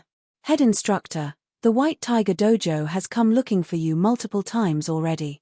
If you don't meet with them now, I'm afraid this would be. Liang Jing hurriedly tried persuading Feng when she saw that he intended to reject the White Tiger Dojo's representatives out of hand. At this point, she was at a total loss as to Feng's behavior. If it were Chairman Xiao, he would have already gone out to greet the White Tiger Dojo's representatives instead of letting the other party ask to meet him. In contrast, not only did Feng show no interest whatsoever in meeting with the representatives, but he was even planning on shooing them away. The White Tiger Dojo was one of the top dojos in the country. It simply wasn't an existence the Big Dipper Dojo could compare to. If the former wished, it could easily crush the Big Dipper Dojo. However, the more unbelievable matter was how the White Tiger Dojo was behaving. Despite receiving numerous refusals, it was still desperately sending representatives over to meet with Feng. Most likely, if she told this matter to someone else, nobody would believe a word she spoke. All right, then. Let them come in. Feng nodded helplessly at Liang Jing's pleading. I'll bring them over now, Liang Jing said, breathing out a sigh of relief at Feng's words. If she were to send the White Tiger Dojo away again, Chairman Xiao would definitely have a stroke. Chapter 1541, Mysterious Zero Wing. Chapter 1541, Mysterious Zero Wing. Uncle Yuan, what happened? Is it so urgent that there isn't any time for me to have a spar? Purple Jade asked as she looked at Yuan Taishin curiously. They had agreed that she would have a few sparring matches with Zero Wing's experts. Yet, now, after speaking a few words with Feng, they were already taking their leave. This situation truly confused her. She knew full well that the capture of an orc city was not under Yuan Taishin's management. He had simply said those words to Feng as an excuse to leave. The guild leader has just messaged me that I need to return to handle something. As for sparring with Zero Wing's experts, you can do that inside the simulation training system. Moreover, Zero Wing has just obtained another 10 black cards. With this, Zero Wing's main members will definitely log into the training system more frequently. You can spar with them at any time, Yuan Taishin replied, smiling. A direct order from the guild leader? What happened? Purple Jade was slightly surprised upon hearing this. The guild leader of the secret pavilion rarely ever commanded a specific person directly. Generally, he would leave the selection of personnel to the vice guild leaders to deal with. Only for extremely important matters would he personally assign someone to handle them. Our men have discovered a treasure land. This location is much more precious than a single orc city. The guild leader wants us to claim it as quickly as possible to avoid losing it to other guilds. Moreover, I'm not the only one. The guild leader has given this command. Several other elders of the guild are being mobilized as well. As a precaution, we should start making preparations early. As soon as God's domain system update completes, we'll immediately lead our forces over to that place, Yuan Taishan said, a hint of excitement in his voice. Even the guild's elders need to go? Purple Jade was even more surprised to hear this. Since the secret pavilion had entered God's domain, this was the first time an operation had warranted the mobilization of multiple elders and a large portion of the upper echelon. Meanwhile, inside the lobby, when Fang Tianji saw Yuan Tianxin's group leaving, he could not help but sigh ruefully. Although the White Tiger Dojo was famous, the partners it was able to find were only first-rate guilds. Super first-rate guilds and super guilds paid no attention whatsoever to the White Tiger Dojo's request for partnership yet. Now, the secret pavilion, a transcendental existence that the White Tiger Dojo currently could not even hope to have dealings with, had actually sent one of its elders to visit Zero Wing at the same time. Fang Tianji also felt that this was a good opportunity. Previously, Zero Wing was already the #1 guild of Star Moon Kingdom. Now, he had even discovered that Zero Wing possessed a close relationship with a transcendental existence like the secret pavilion. If he could rope Zero Wing to their ship, he would definitely elevate his and Jiang Qinyuan's positions in the White Tiger Dojo. After all, the White Tiger Dojo was currently placing considerable importance on God's domain, so much so that it had started paying more attention to the game than to nurturing fighters for fighting competitions. Otherwise, it wouldn't have suddenly started a mass expansion towards even second and third tier cities. Mr. Fang, head instructor Shi, is currently waiting in reception room 1. Please follow me, Liang Jing said in a somewhat awkward tone as she looked at Fang Tianji, who was currently pondering in silence. All right, Fang Tianji answered hurriedly as he snapped out of his daze, following which, Fang Tianji and Xie Qiwen followed Liang Jing to reception room 1. Inside the exquisite reception room, Feng currently sat on a leather sofa while sipping a cup of tea. As he sat there, he gave off an indescribably quiet and peaceful feeling, as if he was one with his surroundings. Meanwhile, when Fang Tianji entered the room, he could not help but be stunned when he noticed Feng's presence. Is he really a youngster in his early 20s? Such a thought suddenly popped into Fang Tianji's mind as he looked at Feng. The feeling he got from Feng was something he had only ever felt coming from Jiang Tianyuan. However, Jiang Tianyuan was an expert who had experienced countless battles.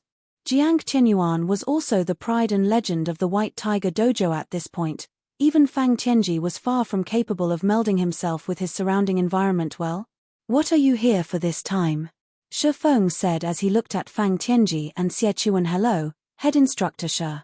My name is Fang Tianji, an instructor at the White Tiger Dojo, Fang Tianji said, smiling as he introduced himself. As for the purpose of our visit this time, it is to discuss matters of cooperation. Cooperation? What kind of cooperation? If it's still the same as last time, I believe I've already stated my conditions to you very clearly. At this moment, Feng was no longer that interested in the deal. Jiang Tianyuan had offered him. Nurturing 500 sixth-floor experts in 1 month was a considerably difficult task. Right now, he did not have that much time to spare you. Xie Qiwen's complexion darkened immediately when he heard Feng's words. On the other hand, Liang Jing turned pale at this sight. She felt that Feng was going too far with his actions. After all, the other party represented the White Tiger Dojo.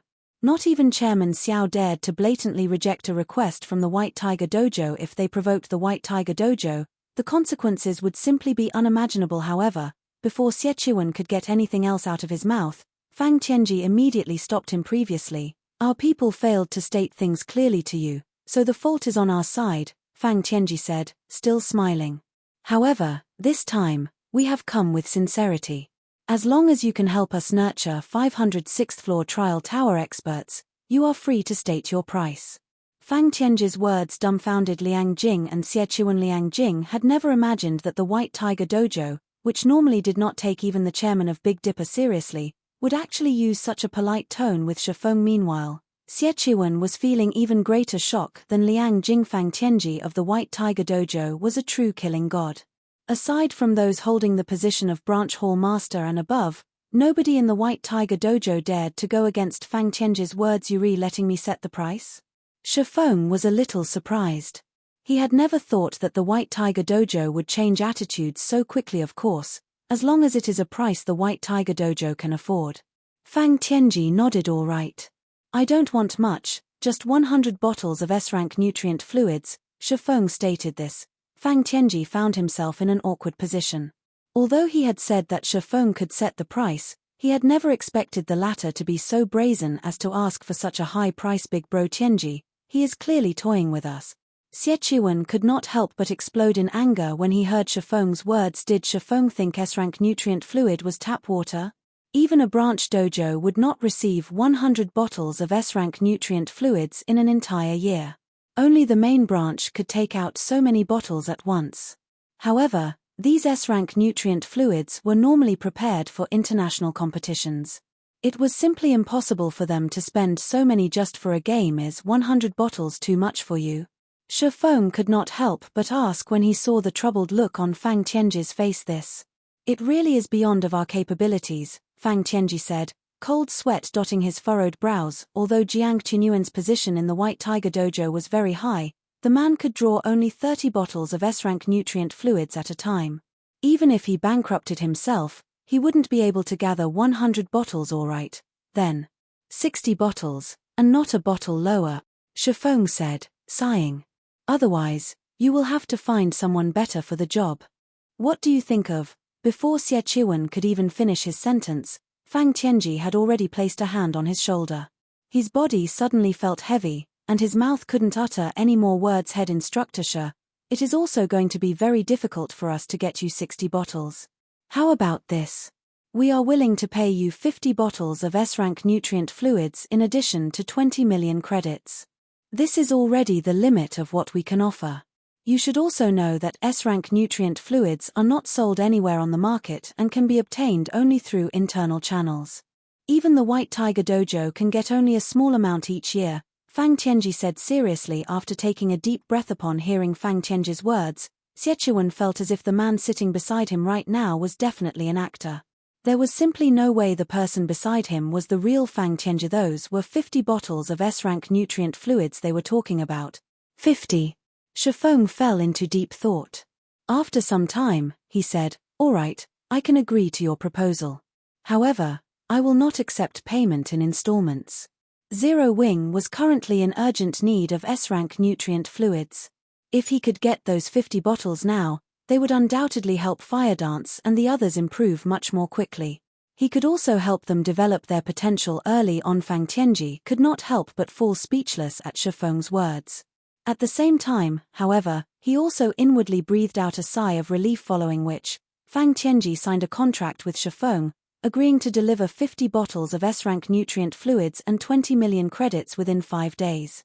As for the 500 White Tiger Dojo apprentices to be nurtured by Zero Wing, he would send Shifeng a list of names after he logged back into God's domain. With the negotiations completed, Fang Tianji left together with Xiechuan to report back to Jiang Qinyuan. As for Shifeng, after taking a look at the time, he noticed that God's domain's system update was already completed.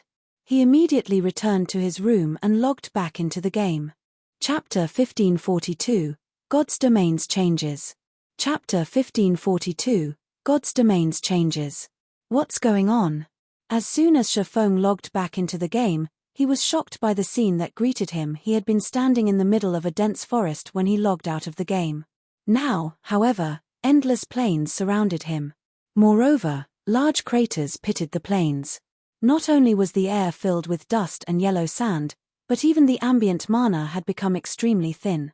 He even felt his reactions becoming a little sluggish due to this low mana environment. If not for the abyssal blade gathering mana around his body, his combat power definitely would have decreased significantly. Meanwhile, the other Zero Wing members that just logged into the game were similarly stupefied by the scene before them. Look at the sky. What's that? Someone in the crowd suddenly shouted, pointing up at the sky. When everyone looked up, they quickly spotted the faint silhouette of a pitch-black ship hovering in the dusky sky. Due to the dark grey clouds that served as a backdrop, if one did not look carefully, they would not notice the ship at all. A magic warship? Feng could not help but be shocked.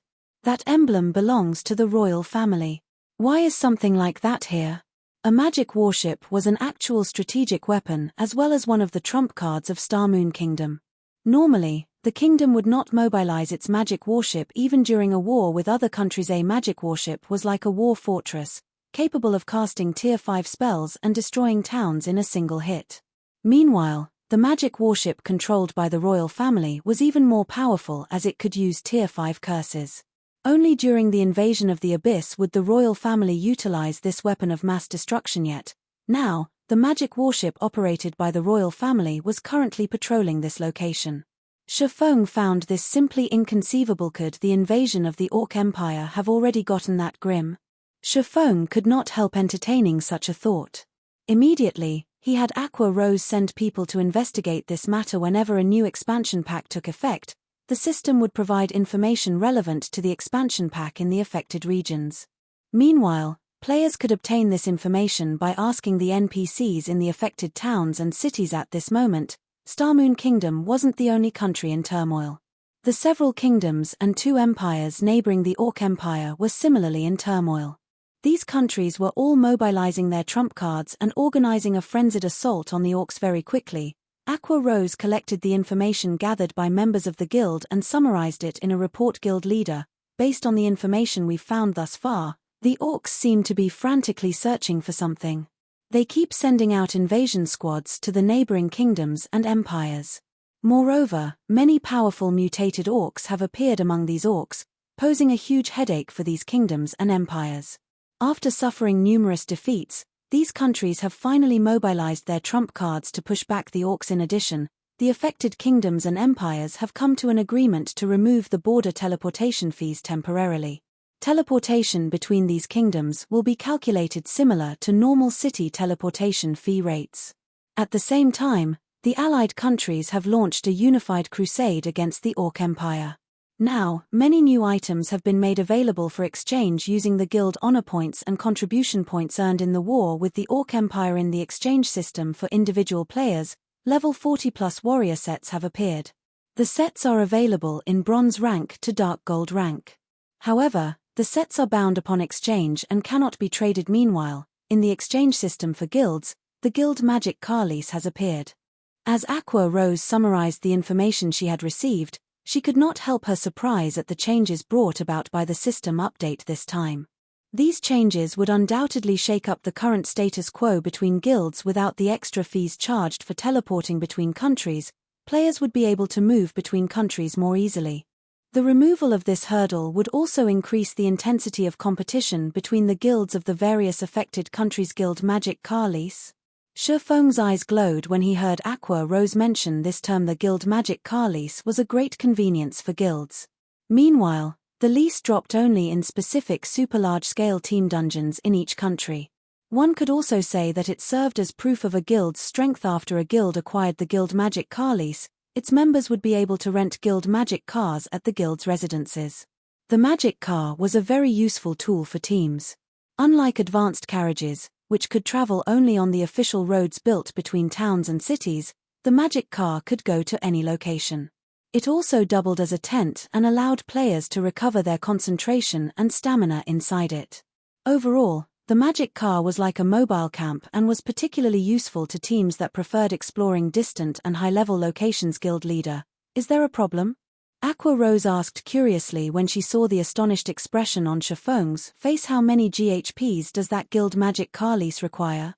Feng asked immediately if Zero Wing could obtain the guild magic car lease now. It would definitely help in traveling to the neutral map boneless land. Erecting advanced constructions like the advanced restaurant or the magic workshop required mana ore. Yet, mana ore was not easy to obtain. It was a byproduct that would appear at a very low chance when mining rare ores. Although mana ore still turned up on the market quite frequently, the various large guilds and players were all trying to obtain mana ore to create the mana charm, due to the Orc Empire's appearance. As a result, The mana ore put up for sale had been wiped clean off the shelves. In fact, even the mana ore of other kingdoms and empires around God's domain had been bought out by the various large guilds. Right now, it was practically impossible to obtain mana ore in large quantities. However, Feng still knew of a way to obtain a large amount of mana ore through the distant neutral map Boneless Land. There were quite a few rare ore veins in the Boneless Land. In the past, the neutral map was famous as a producer of mana ore only. The Boneless Land was not a place current players could travel to. Even if players went there via the safest route, they would have to traverse over a dozen high-level maps ranging between level 100 to level 130. Moreover, as the Boneless Land was a neutral map, there were no nearby towns or cities for players to recuperate in. Normally, the various large guilds would construct a town or city in a neutral map before starting their development there, which was clearly an impossible task right now. However, it was a different story if players had the guild magic car. Resting inside a magic car was equivalent to resting inside a hotel. Although a magic car had a maximum capacity of 20 players, its effects were the same as a hotel's. It could provide players with the best recovery effects for their concentration and stamina. Meanwhile, the Boneless Land itself was not particularly high-leveled, merely a level 60 to level 80 neutral map. Using the spatial gate, he could transport a large number of players there. After including a temporary resting place like the guild magic car, it would be relatively simple for them to mine for mana ore. The only expenses would be the high rental fees and magic crystals to operate the magic cars. Overall, however, it would still be much cheaper and simpler than directly purchasing mana ore from the market. The guild magic car lease requires 200,000 GHPs and 1 3-star achievement in exchange. Aqua Rose replied, "Sure enough, the system won't let players obtain it easily." Feng could not help but smile bitterly upon hearing the cost. Even super guilds would need a very long time to accumulate 200,000 GHPs. As for the 3-star achievement, that was even harder to obtain. A 3-star achievement was like a kingdom quest. A kingdom would only award a guild such an achievement when said guild had achieved significant victories in wars against other countries. Meanwhile, not only was this achievement a symbol of honor, but it was also proof of the influence a guild had in a kingdom. Despite a 3-star achievement being the lowest ranking achievement available, obtaining one was significantly more difficult than even an epic main storyline quest. One could say that the difficulty of obtaining a 3-star achievement was no less than that of raiding a super large-scale team dungeon. Hence, by introducing the guild magic car lease now, the system was merely allowing the various large guilds to come into contact with guild magic cars a little earlier. Whether the various large guilds were actually able to take advantage of this opportunity was not a certain to forget it. For now, I should find Celiora first and deal with the disintegration armor. Thinking up to this point, Feng had Aqua Rose make the necessary arrangements to shift the guild's development direction towards the Orc Empire. As for himself, he used a return scroll and teleported back to White River City. Chapter 1543, Upgrading White River City. Chapter 1543, Upgrading White River City. Starmoon Kingdom, White River City. As soon as Feng exited the teleportation hall, he noticed that the street outside the building teemed with merchant players originating from other kingdoms, selling and purchasing items. Due to the system update this time, players from the neighboring kingdoms and empires would no longer have to transit through Starmoon City and could teleport directly to White River City. As a result, business in White River City was flourishing like never before. Moreover, aside from merchant players, there were also plenty of foreign guilds and adventurer teams that had come to White River City. Evidently, the reduction in teleportation fees convinced the guilds and adventurer teams that were previously hesitating to visit White River City to make the trip. So this is White River City. Business here is flourishing. There are at least twice as many merchants here as there are in our northern kingdom's capital city. How are the players here so high-leveled? What? This city has already activated the flying transportation system? The various foreign large guilds and adventurer teams could not help but marvel at the prosperity of White River City. Previously, they had heard talk about White River City.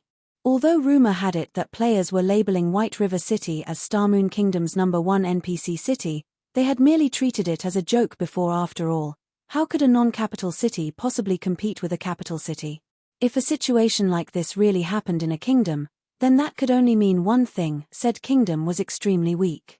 Moreover, The fact that Starmoon Kingdom's #1 guild was actually a guild recently established in God's domain only served as further proof that Starmoon Kingdom was a weak kingdom, if not for the fact that the teleportation fees were much reduced and the fact that White River City possessed a teleportation house that led directly to the heart of the Twin Towers Kingdom.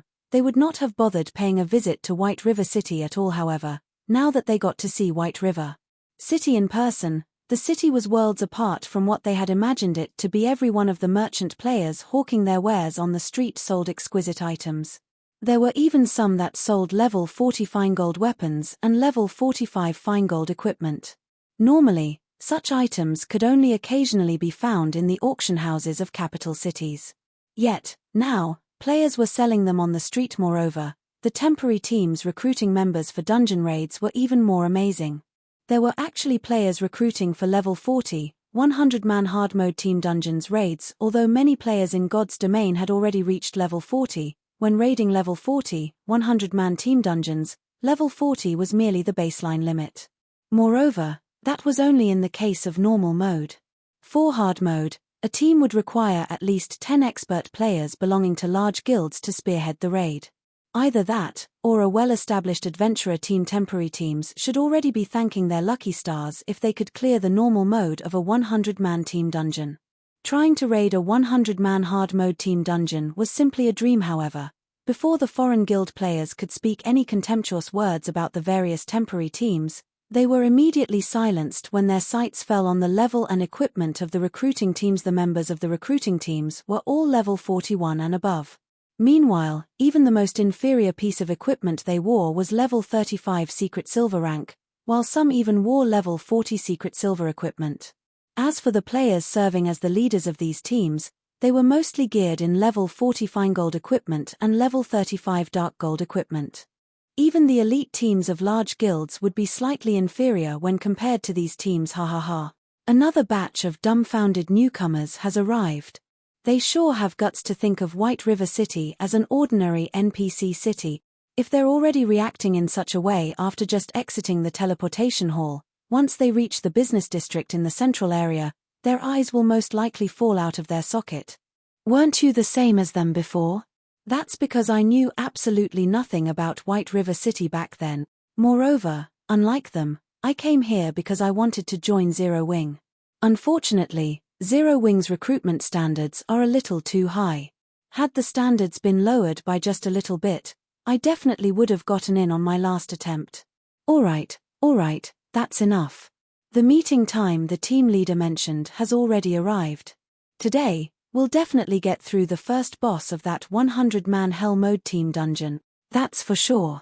I heard that the team leader used the super rare materials we obtained previously to exchange for 3 advanced mana armor kits from the Candlelight trading firm. With those armor kits, we should have no problems getting through the first boss. Several players belonging to an adventurer team were currently chatting merrily while sitting inside an open-air bar. When they saw the surprised looks on the newly arrived foreign players' faces, their hearts swelled with an indescribable sense of pride. Meanwhile, when the foreign players, both the members of large guilds and well-known adventurer teams belonging to other kingdoms, passing by heard the words of these local players, they could not help but be shocked. At this stage of the game, very few adventurer teams, aside from those at the top, were capable of raiding level 40, 100-man hell mode team dungeons. Even the first boss of such dungeons was already an insurmountable hurdle. Yet, the players sitting inside the bar spoke as if being able to raid such a boss was no big deal. This situation filled the foreign guilds and adventurer teams that had just arrived at White River City with shock and awe. Just what kind of city was White River City? At the same time, these foreign players also began sending messages to their friends, telling them about White River City. For a time, White River City's fame spread rapidly throughout the neighboring kingdoms and empires. More and more players also began considering moving their base of operations to White River City. It seems the new expansion pack I activated this time has brought quite a lot of benefits to Zero Wing's development. Feng could not help but smile when he overheard the conversations of players on the street. With this, even without linking a teleportation array to Zero Wing City, White River City still has a chance to become a main city in God's domain. NPC cities were not static. They could similarly be upgraded. Only, many conditions needed to be met before it would happen. Chief among these conditions related to player population and trade volume. If Feng wished to upgrade White River City once more, he would first need to get the city's population to 10 million. Originally, this should have been a very difficult task to accomplish. Now, however, due to the lowering of the barrier known as teleportation fees, increasing the player population of White River City would no longer pose any challenge. Meanwhile, as long as White River City was upgraded again, it would activate the corresponding city functions. At that time, not only would the city undergo even greater changes, but more destinations would also be added to the flying transportation system, allowing players to travel to those distant neutral maps that did not boast any teleportation arrays. It seems there's a need to have Candlelight introduce some new products. At this time, Feng suddenly recalled the mana-enhancing potion recipe he obtained recently. Berserk-type potions like the mana-enhancing potion were amazingly effective in dungeon raids.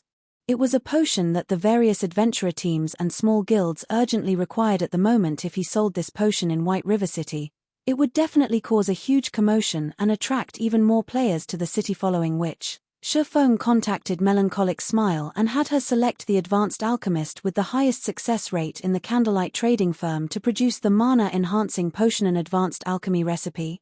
Melancholic Smile's eyes glowed upon hearing this. "I'll get it done right away." Shortly after Feng contacted Melancholic Smile, the advanced carriage he was riding arrived before Celiora's smithy. Unlike other Grandmaster forgers, Celiora had not moved to a better city. She remained inside her inconspicuous smithy, hammering away at materials in the hopes of creating a fragmented legendary item. "This place has been discovered already." When Feng arrived before the smithy, he noticed over a dozen forging players in front of the smithy. Every one of them was currently standing before the entrance of the house silently, none of them daring to make a sound in fear of disturbing Celiora, who was still working inside right now. Surprisingly, though, while around half of the dozen or so players lined up outside the building consisted of level 33 lifestyle players, the other half were actually expert players who were level 46 and above. Meanwhile, standing at the head of this group of experts was a man and a woman. Although both currently had their levels hidden using a black cloak, they did not bother concealing their facial appearances. "Why is she here?" Feng grew a little confused when he saw these two players. While he had no idea who the man was, the woman was someone he was considerably familiar with. After all, this woman was none other than Yulan, part of the upper echelon of the organization Underworld. From what Feng remembered, Yulan should have long since been assigned to continue her development in another kingdom. Yet, for some reason, she had actually appeared in Starmoon Kingdom again. Chapter 1544, First Ghost. Chapter 1544, First Ghost. Before Feng could snap out of his daze, he suddenly felt killing intent directed towards him. Meanwhile, this killing intent came from the level 46+ players. At this moment, these experts were on high alert against him and wore a look that stated they would unsheath their weapons and were poised to attack. This situation threw Feng into confusion. Currently, he had both his level and appearance hidden using a black cloak, yet the other party had tensed up just at his approach. "All right, enough. He should be here to meet with Celiora," the man beside Yulan said as he made a waving motion with his hand. Only after hearing this man's words did the experts relax. "Fellow friend, sorry about that. My brothers here are just a little too nervous. They have no ill intent," the young man standing in the lead apologized. "It's fine." Feng simply gave a quiet response. In God's domain, players would normally become alert when they came across a cloaked player that hid all information about themselves. However, very few players would react as the experts in Yolan's group had while inside an NPC city. After all, there were many NPC soldiers patrolling the city streets, making an assassination very difficult unless the targeted player was caught entirely unaware. Of course, players who suffered frequent ambushes out in the fields would also form a habit of instinctively going into high alert when encountering cloaked players, following which, Feng stopped paying attention to Yolan's group and walked straight towards the smithy's door. Although he was curious as to why Yulan had suddenly reappeared in White River City, his priority right now was to deal with the disintegration armor. If he left the armor as it was, he would definitely have difficulty moving around. Just as Feng was about to knock on the door, however, a playful voice suddenly came from behind him. "You guys really made me work up a sweat finding you. With things as they are right now, do you all still think you have a chance?"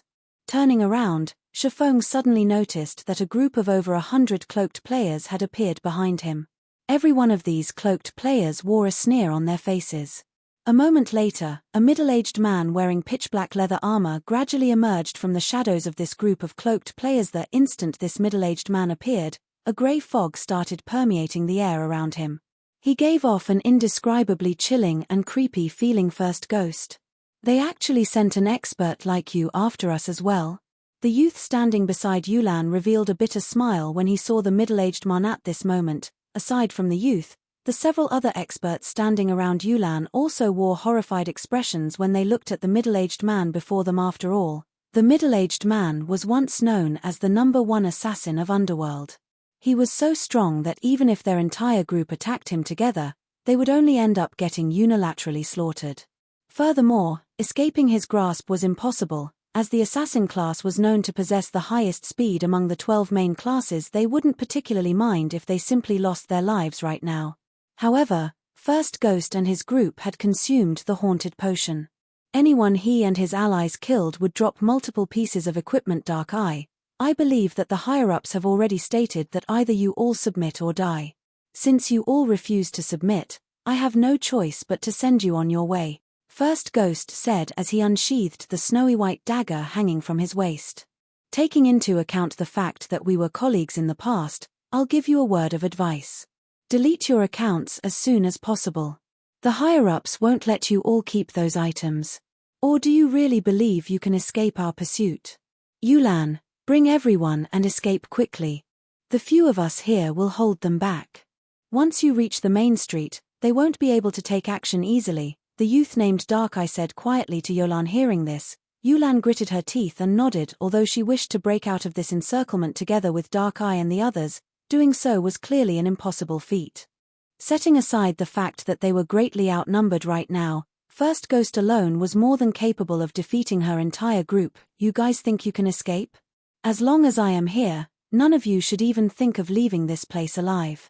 First Ghost obviously saw through Dark Eye's plans. Sneering, he ordered, go. Leave none of them alive.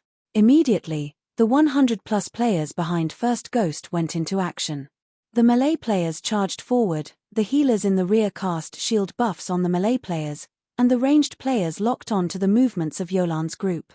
There were also over a dozen stealthed assassins stationed at the sidelines on the off chance that someone from Yolan's group actually managed to get through the encirclement at the same time.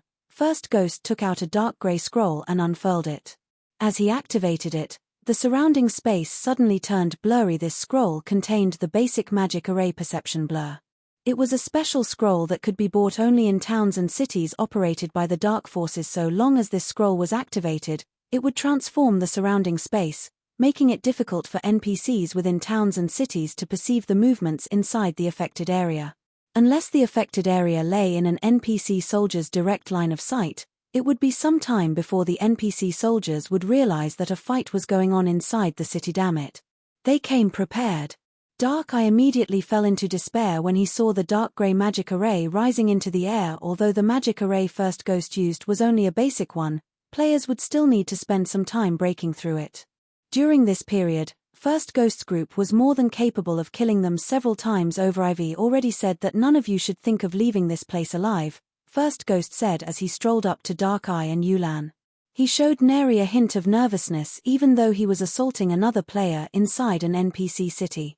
In fact, he did not even bother using the assassin class's stealth skill and was boldly waltzing towards his opponents. This approach was one of the reasons why the members of Underworld deeply feared the man known as First Ghost. He could not only overwhelm his opponents through martial might but also constant grind away at his opponent's mental state. Unable to cope with the mental pressure, a level 46 berserker abruptly used charge at the confident assassin.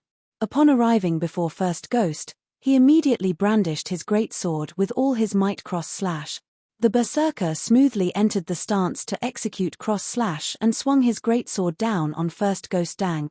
Following which, the clash of metal rang out surprisingly. First Ghost's flimsy dagger actually stopped the berserker's greatsword. Immediately after, the dagger had even proceeded to push aside the greatsword. First Ghost had repelled the attack so easily that he looked as if he was just swatting away a small pebble. How is this possible? The berserker's face was filled with astonishment when he saw his greatsword getting shoved aside so readily. He simply could not understand how an assassin could possess such immense strength. Meanwhile, by the time the berserker snapped out of his daze, First Ghost's other dagger had already appeared before his eyes. In the end, the berserker could only watch helplessly as the dagger slashed across his throat. Immediately after slashing the berserker's throat, First Ghost suddenly transformed into a streak of shadow and pierced through the berserker's body. Tier 1 skill, Absolute Strike. When First Ghost's body reformed, the berserker's HP began decreasing rapidly.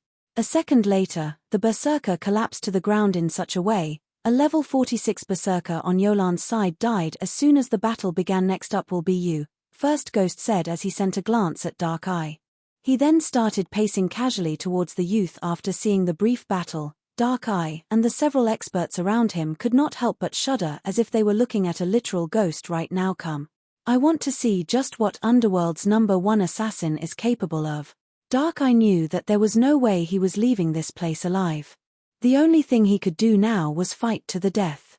He dashed at First Ghost, then activated the Berserker class's Tier 1 taboo skill. Countless wind blades flew towards First Ghost simultaneously. Meanwhile, Dark Eye was in control of the movements of every one of these wind blades, which completely sealed First Ghost's movements. As for Dark Eye himself, after activating Wind Slash, he promptly sent a downward slash at First Ghost's defensive blind spot. In the next moment, Dark Eye's greatsword could be seen passing through First Ghost's body. However, just as Dark Eye's companions were about to cheer in joy, Dark Eye's expression turned inexplicably grim because his attack had not struck First Ghost at all. All he had done was slash at the assassin's after image. Instinctively, he swung his sword horizontally. Whirlwind slash. Dang! Sparks flew and scattered into the surroundings. In the next moment, Dark Eye's silvery-grey greatsword could be seen stopped roughly 4 inches away from First Ghost's body. Despite Dark Eye putting all his strength into his arms, the pitch-black dagger blocking his greatsword refused to budge by even a centimeter farther. Meanwhile, the silver dagger in First Ghost's other hand smoothly stabbed towards Dark Eye's side abdomen. Is it over? Dark Eye could not help but shut his eyes at this scene. The difference in strength between him and First Ghost was simply too massive. Not only was he inferior to the assassin in terms of technical standards, but even his basic attributes were greatly inferior to the assassin's die. First Ghost promptly added even more power to his attack just as the silver dagger was about to stab into Dark Eye's abdomen. However, a red flash suddenly entered First Ghost's sight. Shocked, First Ghost hurriedly activated wind steps to block the attack. He then beat an abrupt retreat and turned to look towards the source of the red flash. Who interrupted me? I did. At this time, Feng stepped out of the group of players standing before Celiora's smithy. Chapter 1545, Unbearable Wrath. As Feng emerged from the crowd, the present players' gazes shifted towards him. Although Feng had concealed his appearance, he was obviously a swordsman based on the 2 long swords hanging at his waist. This brat must be tired of living. He actually dares to ruin the boss's fun. He must be suicidal. He should realize that he can't survive this. Is he that eager to die? The boss must be furious. That kid is definitely going to suffer for this. Although First Ghost's team members were surprised to see Feng save Dark Eye, their expressions quickly turned to that of pity and admiration. As a bystander, Feng could have remained silent, and First Ghost would have given him a quick death, but now that he had spoiled the man's fun, his death would be slow and painful. After all, First Ghost was famous for his brutality in Underworld. Other players had interrupted First Ghost in the past, and he had slowly shaved off these players' HP with one hit after another. Sometimes, he even had his team's healers recover his target's HP. Experts generally set their pain sensitivity in-game to a certain percentage, and it couldn't be altered while in battle. First Ghost's team members could already imagine the fate that would befall this swordsman. Stranger, is he the one that saved me? Dark Eye turned to Feng with a confused expression. He had never thought that a passerby like Feng would actually save him. In his opinion, passers-by usually tried to avoid getting involved with others' disputes. Unfortunately, even if Feng had saved him once, it wouldn't change the outcome. First Ghost's team members had already surrounded their team, and the perception blur magic array prevented NPC soldiers from detecting their fight. This person is Yulan, who stood in the back, could not help but feel a sense of familiarity as she stared at Feng's back. She seemed to have heard his voice somewhere before. As well, kid, You did that just now? First Ghost didn't hurry to attack Feng. Instead, he evaluated this swordsman carefully. A moment later, he sneered and said, "You have guts, I'll give you that. I had intended to let a bystander like you live, but I've changed my mind. Let me live." Feng laughed. "Keep that devil's compassion to yourself. You saw through that, huh?" Since Feng hadn't bought the lie, First Ghost admitted to it. He chuckled before replying, "Indeed. I never had any intention of letting you get away, but your actions have only earned you a more painful death, kid. You're going to regret stepping in. Restless, make sure to heal this kid and keep him alive for me. Everyone else, keep an eye on Dark Eye and Yulan. Rest assured, boss. Until you say stop, I'll make sure he doesn't die." With First Ghost's command, his teammates turned their focus to Yulan's team. If any of those players moved strangely, they'd bombard them with attacks. At the same time, a level 47 cleric in blue robes kept a close eye on Feng's HP, a hint of playfulness flashing in his eyes as he prepared to cast a healing spell. As soon as First Ghost finished speaking, he appeared behind Feng's shadow step. Like a venomous snake, the pitch-black dagger in First Ghost's hand formed an arc as it curved towards Feng's flank kidney strike. As the dagger aimed for Feng's blind spot, First Ghost curved his other dagger towards the swordsman's head, ensuring that the silver dagger was barely visible in the corner of his target's eye. Crap. That's First Ghost's double snake bite.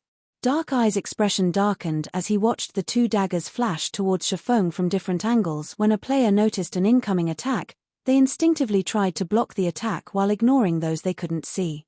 First Ghost's technique took advantage of this reaction to break past his opponent's defense. Although this technique looked simple, finding an opponent's blind spots in an instant and launching an attack without unnecessary movement was extremely difficult. A player would also have to execute a second attack simultaneously from an entirely different angle. Moreover, due to the attack's lightning speed and precise timing, the technique was nearly impossible for an ordinary expert to counter. First Ghost had killed many powerful experts with this technique. Just before the two daggers bit into Feng, everyone saw a blue flash peng, following which, the sound of metal on metal echoed throughout the street.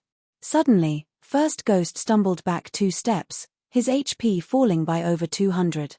On the other hand, Feng remained steadily in his original position. His HP was also intact. How is this possible? First Ghost's companions were dumbfounded after watching Feng repel the double snake bite. Impossible. Even Dark Eye stared at Feng in disbelief. Feng had actually repulsed Underworld's #1 assassin with 1 hit. Moreover, judging by Feng's expression, it was clear that the swordsman wasn't satisfied with his counterattack. What Dark Eye did not know was that Feng currently suffered a 50% basic attribute reduction thanks to the disintegration armor in his bag. Had Feng been at his peak, his counterattack would have killed First Ghost or left the assassin near death's door. The outcome wouldn't have been a mere 200 HP loss. When First Ghost noticed that his hands trembled after receiving Feng's counterattack, his expression hardened as he glared at Feng and asked, "Who are you?" Even if First Ghost were stupid, he'd realize that Feng was no ordinary expert. The counterattack Feng had used to negate his double snake bite had been so fast that his senses had barely kept up with the strike. No ordinary expert could achieve such a feat. Who am I? I'm just an ordinary bystander that you want to kill, Feng said, chuckling. An ordinary bystander? My double snake bite can instant kill Refinement Realm experts if I catch them off guard. First Ghost snapped, annoyed as he glared at Feng. He had not expected to come across a difficult opponent like Feng during his assassination of Yulan's team. So, that's double snake bite? I don't see anything special about it. Shifting through his memories, Feng realized that First Ghost had indeed launched his attacks simultaneously. However, he did not pay any special attention to this. After reaching the Void Realm, he had a clear grasp of any movement in his surroundings. He lacked the visual blind spots ordinary players suffered. Hence, to him, it merely looked as if First Ghost had simply thrust both of his daggers at once and nothing more. What bold word. Boss, let us take him on. I want to see just what kind of ability this kid has. Feng's statement enraged the assassin's team members. As long as First Ghost gave the command, they'd send Feng to meet his maker. However, rather than reacting rashly, First Ghost calmly and coldly declared, "Although I don't know who you are, Underworld wants the people behind you dead. Underworld's wrath isn't something you can endure. Boss, why bother wasting words on him? Let's just get rid of this brat. We'll teach him the consequences of his arrogance. All of First Ghost's team members stared at Feng as if he were already a dead man walking. Can't endure Underworld's wrath? Feng chuckled. He then removed his black cloak and exposed his adjusted appearance. I'm very curious to learn what Underworld can do to me. Chapter 1546, Sword King. Chapter 1546, Sword King. Black Flame. The battlefield fell deathly silent when Feng removed his black cloak. Everyone here was familiar with Black Flame. Even players from outside of Starmoon Kingdom would know of him if they examined the God's Domain ranking list recently. Black Flame's ranking had risen. He now ranked 31st on God's Domain ranking list. There was also plenty of information regarding the man's battle records. Not only could Black Flame wander through an army of thousands of enemy players as if he were strolling through his own backyard, but he was also undefeated. Even super guilds had to take this expert seriously. Moreover, Black Flame was the guild leader of Zero Wing, the current #1 guild in Starmoon Kingdom. Sword King Black Flame? Dark Eye felt as if he were dreaming as he gazed at Feng. He was also relieved that he had stopped his teammates from attacking Feng. Otherwise, this swordsman would have killed his companions before First Ghost's team had even arrived. Although Dark Eye had never personally witnessed Feng in battle, he knew that this man's guild had caused Underworld a lot of suffering. The organization had even been forced to abandon its development in Starmoon Kingdom. Why is he here? Yolan's eyes widened in shock as she stared at Feng. Meanwhile, when First Ghost found out about his opponent's identity, his complexion turned indescribably grim. If his opponent had merely been a top-tier expert from a first-rate guild, he would not have considered this swordsman important. But that wasn't the case for the player before him. Every player ranked among the top 100 on the God's Domain ranking list could strike fear in the various large guilds, not to mention the 31st ranking expert. Even a superpower would have to dispatch numerous peak experts to deal with an expert of Feng's caliber. It would also need the terrain advantage. Otherwise, it would have no hope of defeating Feng. Although First Ghost acknowledged his team's strength, he didn't believe that they were capable of defeating Feng in a head-on confrontation. On top of that, they were still in White River City. If the fight drug on, the NPC patrols would discover them. None of them would leave this place alive. He had merely come to assassinate Yulan and her team. He had never expected to encounter the most troublesome player in Starmoon Kingdom. Black Flame, I admit that you are powerful. In the past, Underworld couldn't even touch you, but do you really think that the organization hasn't changed in all this time? First Ghost no longer showed any intention of attacking. Instead, he sneered and said, the Blackwater Corporation has already annexed Underworld. Not even God's Domain's various superpowers would dare to provoke Underworld now. The higher-ups have declared that Yolan's team must be killed to level 0. If you shelter them, you will endanger the guild you've gone to great lengths to develop. As long as you keep your nose out of this, you will continue to reign as Starmoon Kingdom's overlord. However, if you anger the people in charge, Zero Wing won't get away unscathed. Is it worth getting in the middle of this? When they heard First Ghost's warning, Dark Eye, Yulan, and their companions paled. As First Ghost had said, the Blackwater Corporation had taken control of Underworld. Even super guilds avoided confrontations with the corporation if they could. It simply wasn't an existence Zero Wing could contend with. There was no reason for Feng to start a war with the Blackwater Corporation over their fate. Meanwhile, when First Ghost's team members heard their leader's words, they regained their confidence and sneered at Feng. When First Ghost finished speaking, Feng glanced at the assassin and asked, "Are you done?" First Ghost was stunned. Do you even understand what I'm saying? If you involve yourself, you will declare war on the Blackwater Corporation. First Ghost reiterated. However, by the time First Ghost shut his mouth, Feng had appeared before him, his sacred sword radiating a blue glow as it descended on the assassin tier 2 taboo skill, Instant Strike. Before First Ghost could use his Vanish skill, his HP had begun to deplete rapidly. In the blink of an eye, his HP fell to 0, and his vision darkened. His body then collapsed, a piece of equipment dropping beside his corpse. Boss. The boss is dead. This person is insane. Didn't he understand the boss's warning? First Ghost's team members gaped, horror filling their eyes as they stared at Feng, who wore a casual expression. When you return, Tell your higher-ups that we will not allow other powers to cause trouble in White River City as they like," Feng coldly declared as he glanced at the players around him.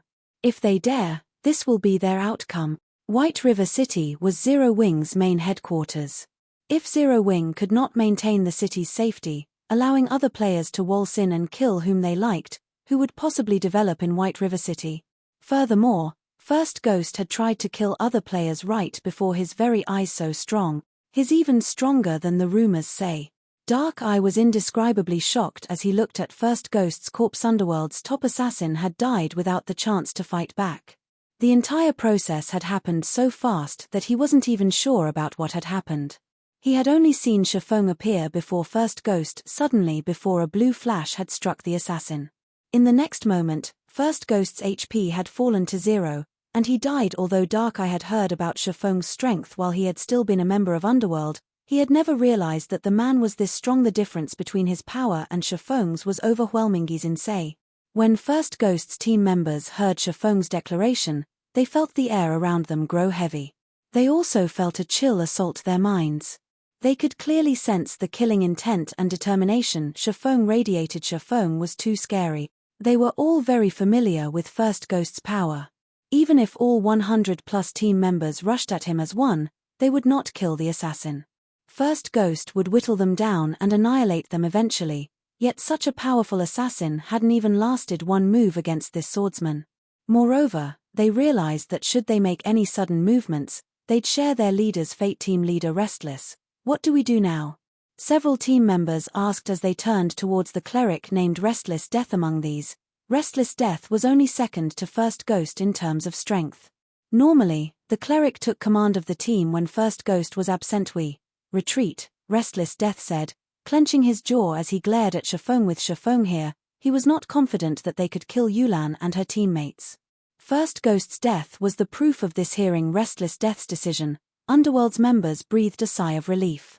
If they continued this fight, not only would this swordsman before them annihilate every team member, but White River City's NPCs would also capture and jail them all, following which, Restless Death and his teammates used return scrolls and departed from White River City. Chapter 1547, Feng's Invitation. Chapter 1547, Feng's Invitation. They're leaving. Dark Eye was dazed as he watched Underworld's members flee from the battlefield. With just a few words, Feng had sent over 100 of Underworld's experts packing with their tails between their legs. They hadn't even bothered to retrieve the equipment First Ghost had dropped. Dark Eye felt as if he were dreaming. "Thank you," Yulan said as she walked up to Feng. Unlike Dark Eye, her enemy's response hadn't particularly surprised her. This is White River City. Naturally, I had to put a stop to this incident since I discovered it. Otherwise, no player would be willing to visit the city, Feng said, surprised by Yulan's gratitude. Although they had only met each other a few times, he could tell that Yulan was a relatively strong-willed woman. Despite the fact that Underworld hunted her, she refused to submit and delete her account. Guild leader Blackflame must be joking. Not every guild in God's domain has the courage to stand against Underworld and the Blackwater Corporation, Yulan said, shaking her head. She was honestly very thankful for Feng's intervention. Had Feng ignored the situation, she and her team would have been dead by now. They would have also lost a significant portion of their equipment.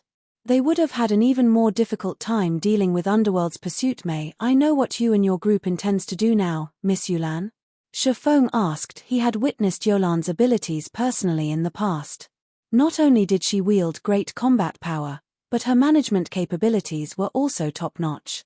That had been obvious when she had managed Overwhelming Trading Firm, growing it until the firm nearly rivaled the Candlelight trading firm. By the time he had rejoined God's domain, he had accumulated 10 years of experience in the game.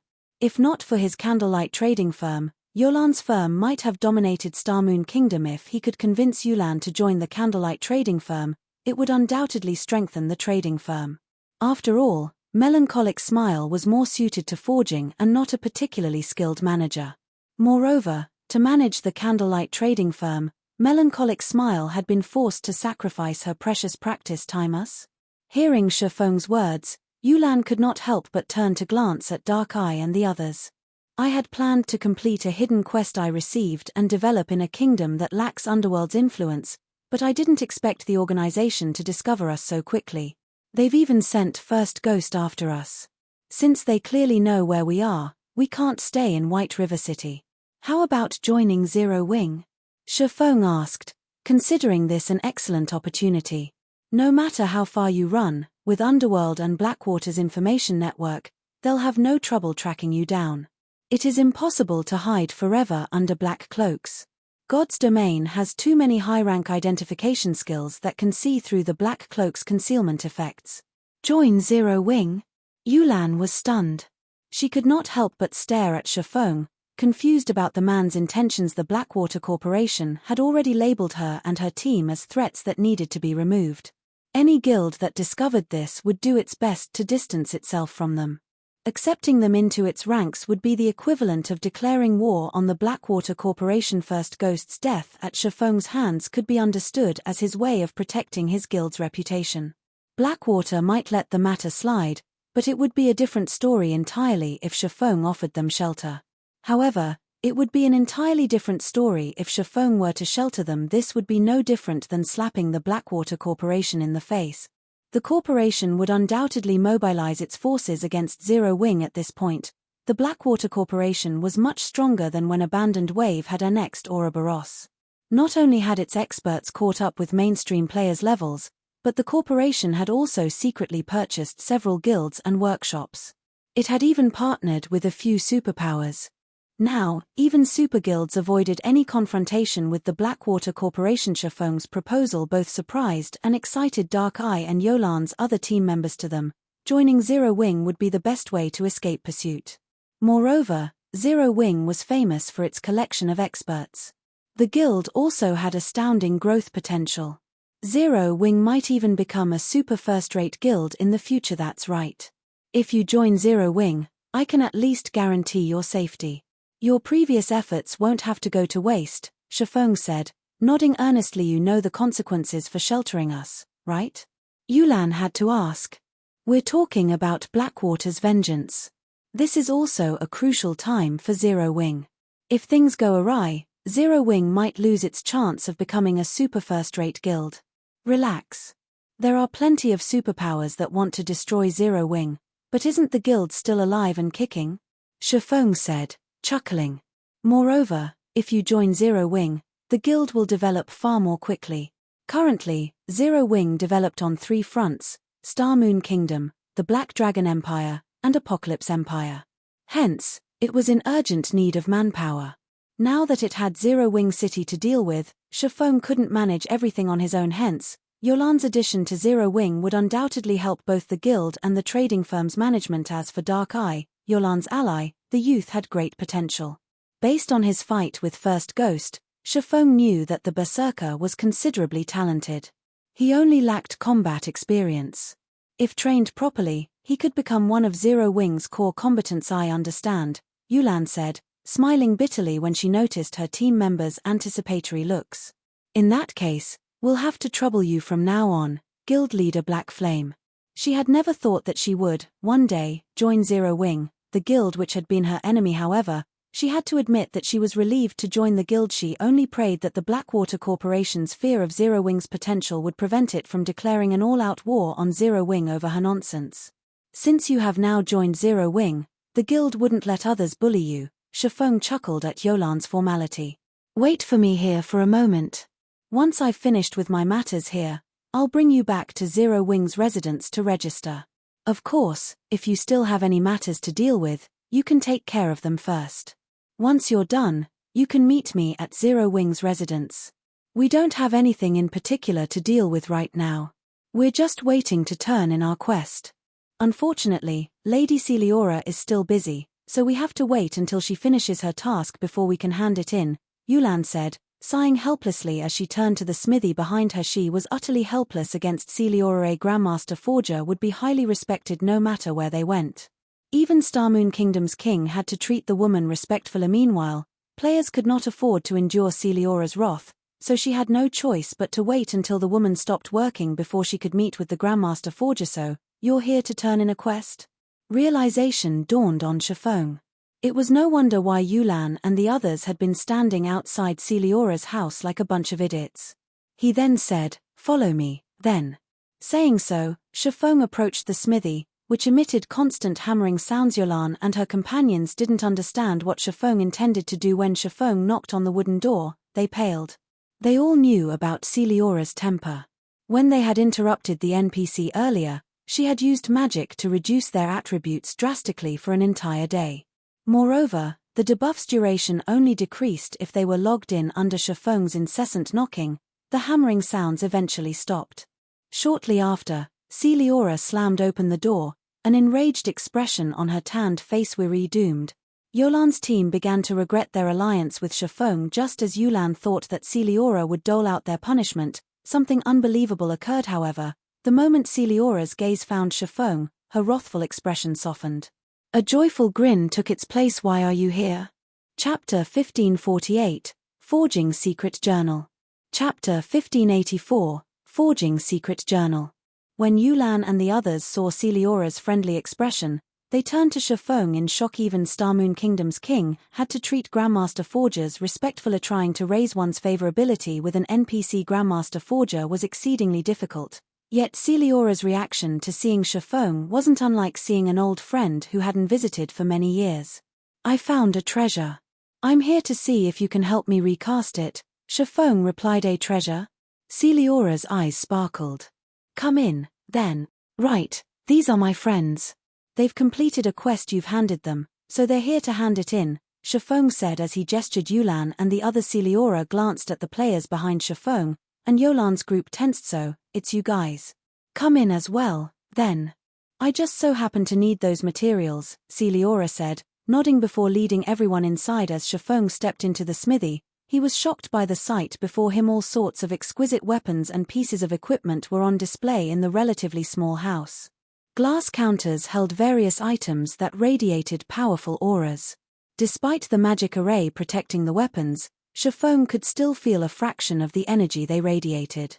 One could easily imagine how powerful these items were. The most inferior item in the house was dark gold rank, while most items were epic rank. Clearly, the weapons and pieces of equipment in the display cases were the creations Celiora was proud of. They were top tier even among epic items. With a casual glance, Feng easily counted many times more epic weapons and equipment in Celiora's small house than those Zero Wing had obtained.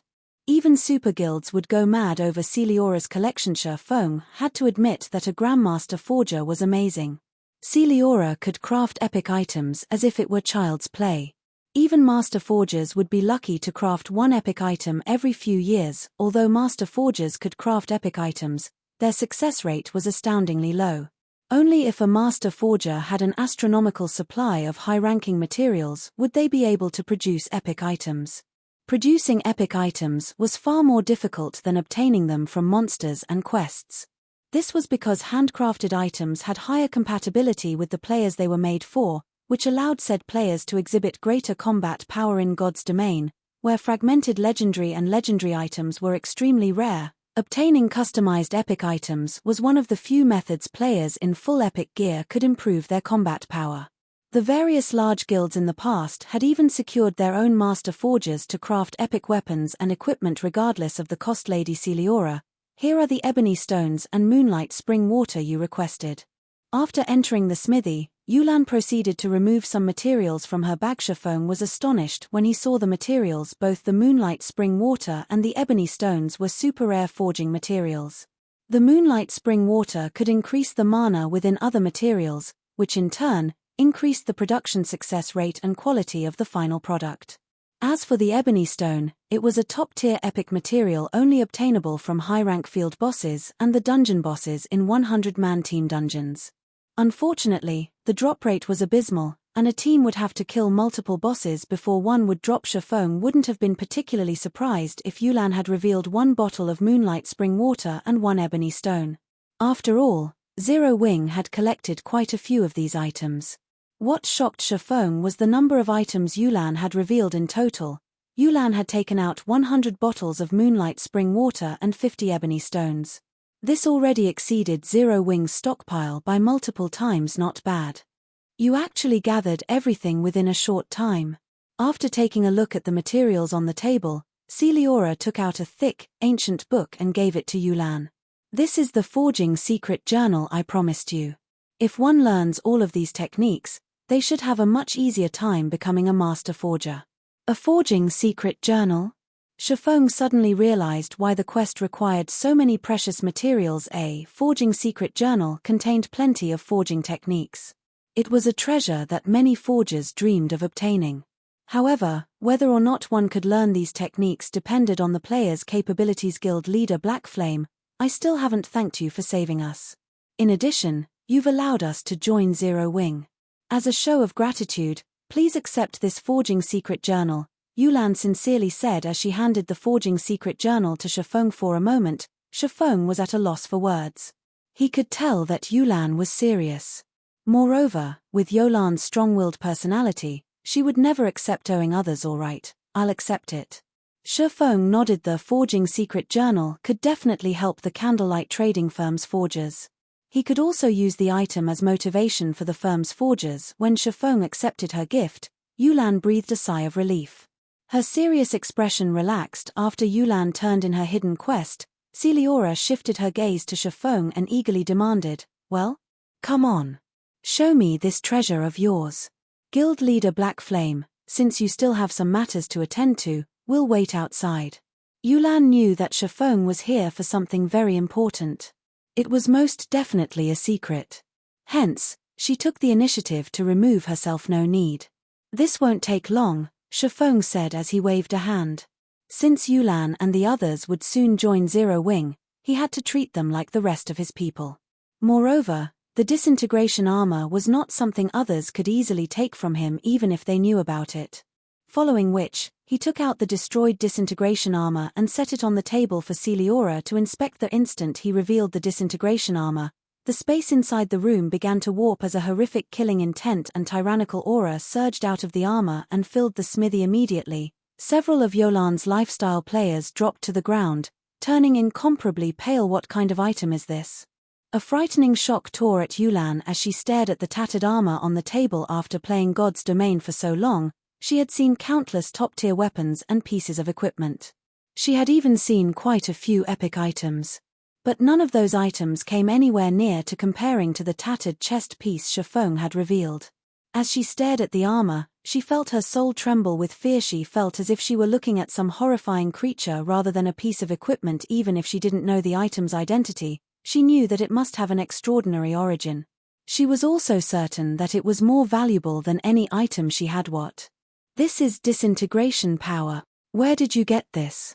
Astonishment twisted Celiora's beautiful face when she saw the disintegration armor. I killed an orc warlord, and this dropped. Feng honestly explained there was no need to hide information from an NPC.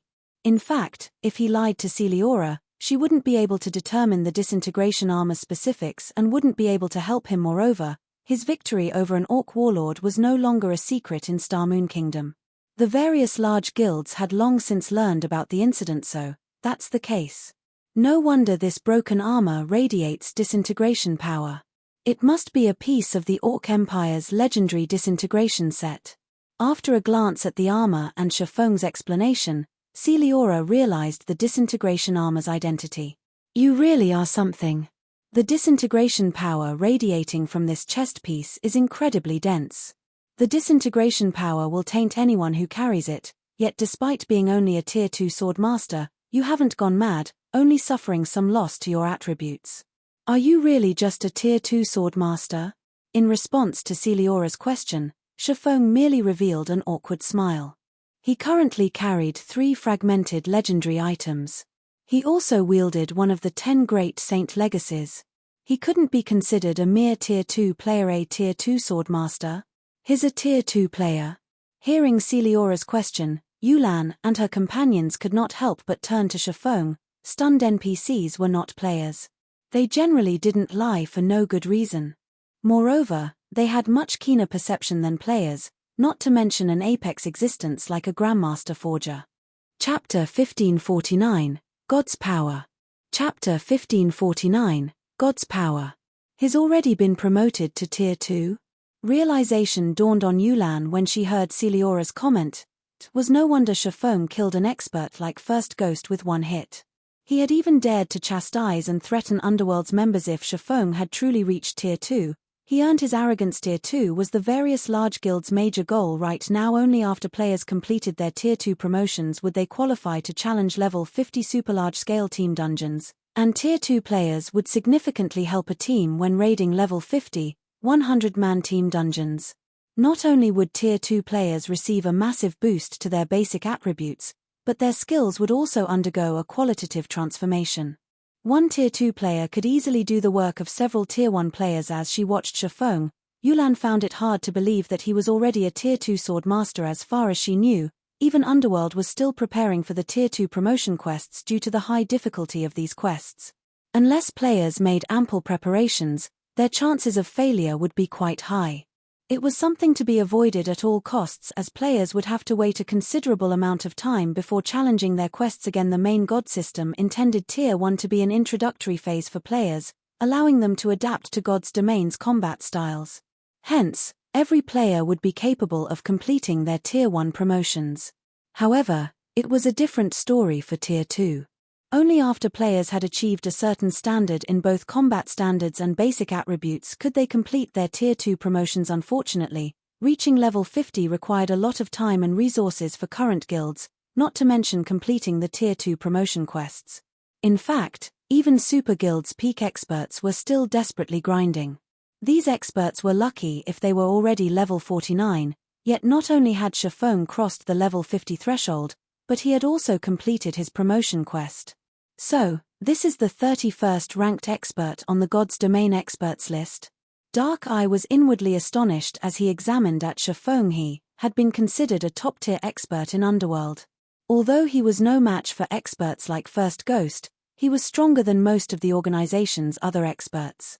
Even War Wolf had praised him for his potential, yet, when he looked at Feng, he felt his horizons expand. In the past, he thought that experts like First Ghost were close to reaching the level of God's Domain's peak experts, but looking at it now, it seemed that that gap was far wider than he had imagined. When Dark Eye thought about how he could possibly receive guidance from an expert like Feng, he could not help his growing excitement while these players digested their surprise over Feng's tier. Celiora used an identification skill, inspecting the disintegration armor on the table. It is no longer possible to repair this disintegration armor.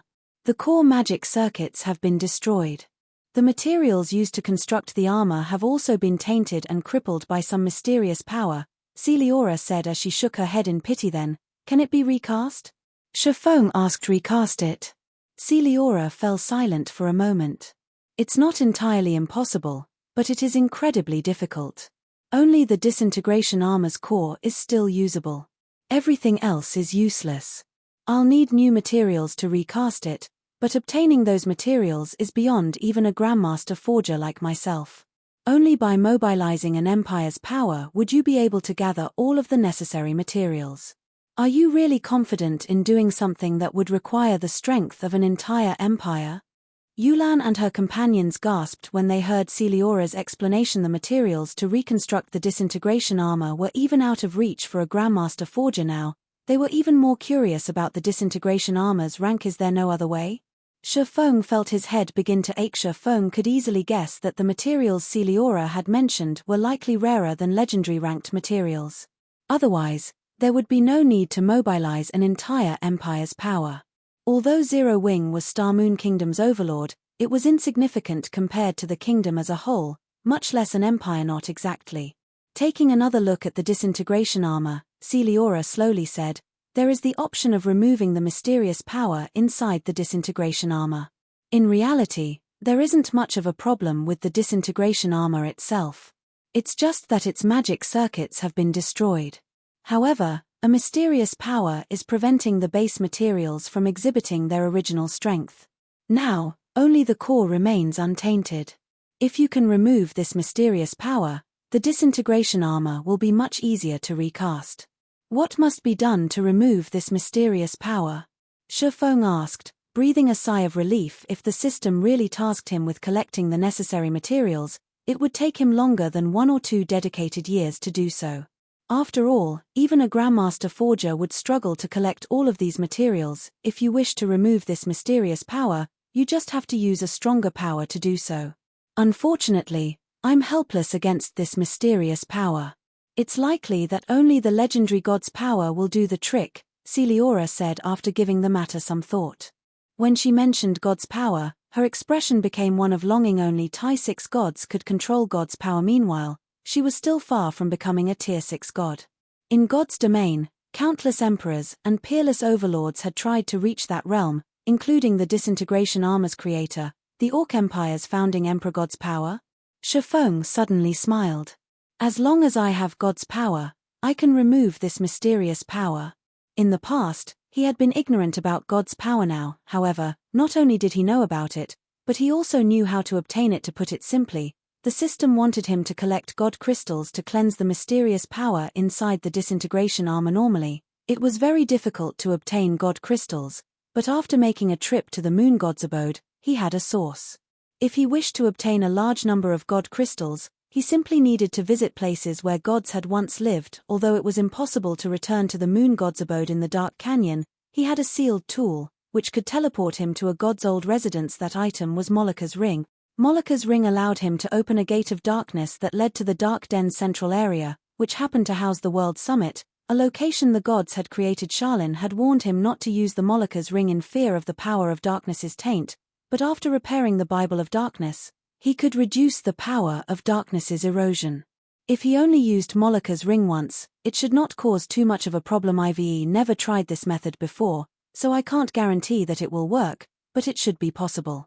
If not even God's power does the trick, I'm afraid that nothing can cleanse this mysterious power, Celiora warned. Although Celiora was unsure, Feng could tell that he had a 90% chance of removing the mysterious power with the god's power inside God crystals. Otherwise, he'd have to collect the materials Celiora had previously mentioned, and that was impossible for current players. It was a far more reasonable task if he only needed to collect God crystals, following which, Feng stored the disintegration armor and bid farewell to Celiora.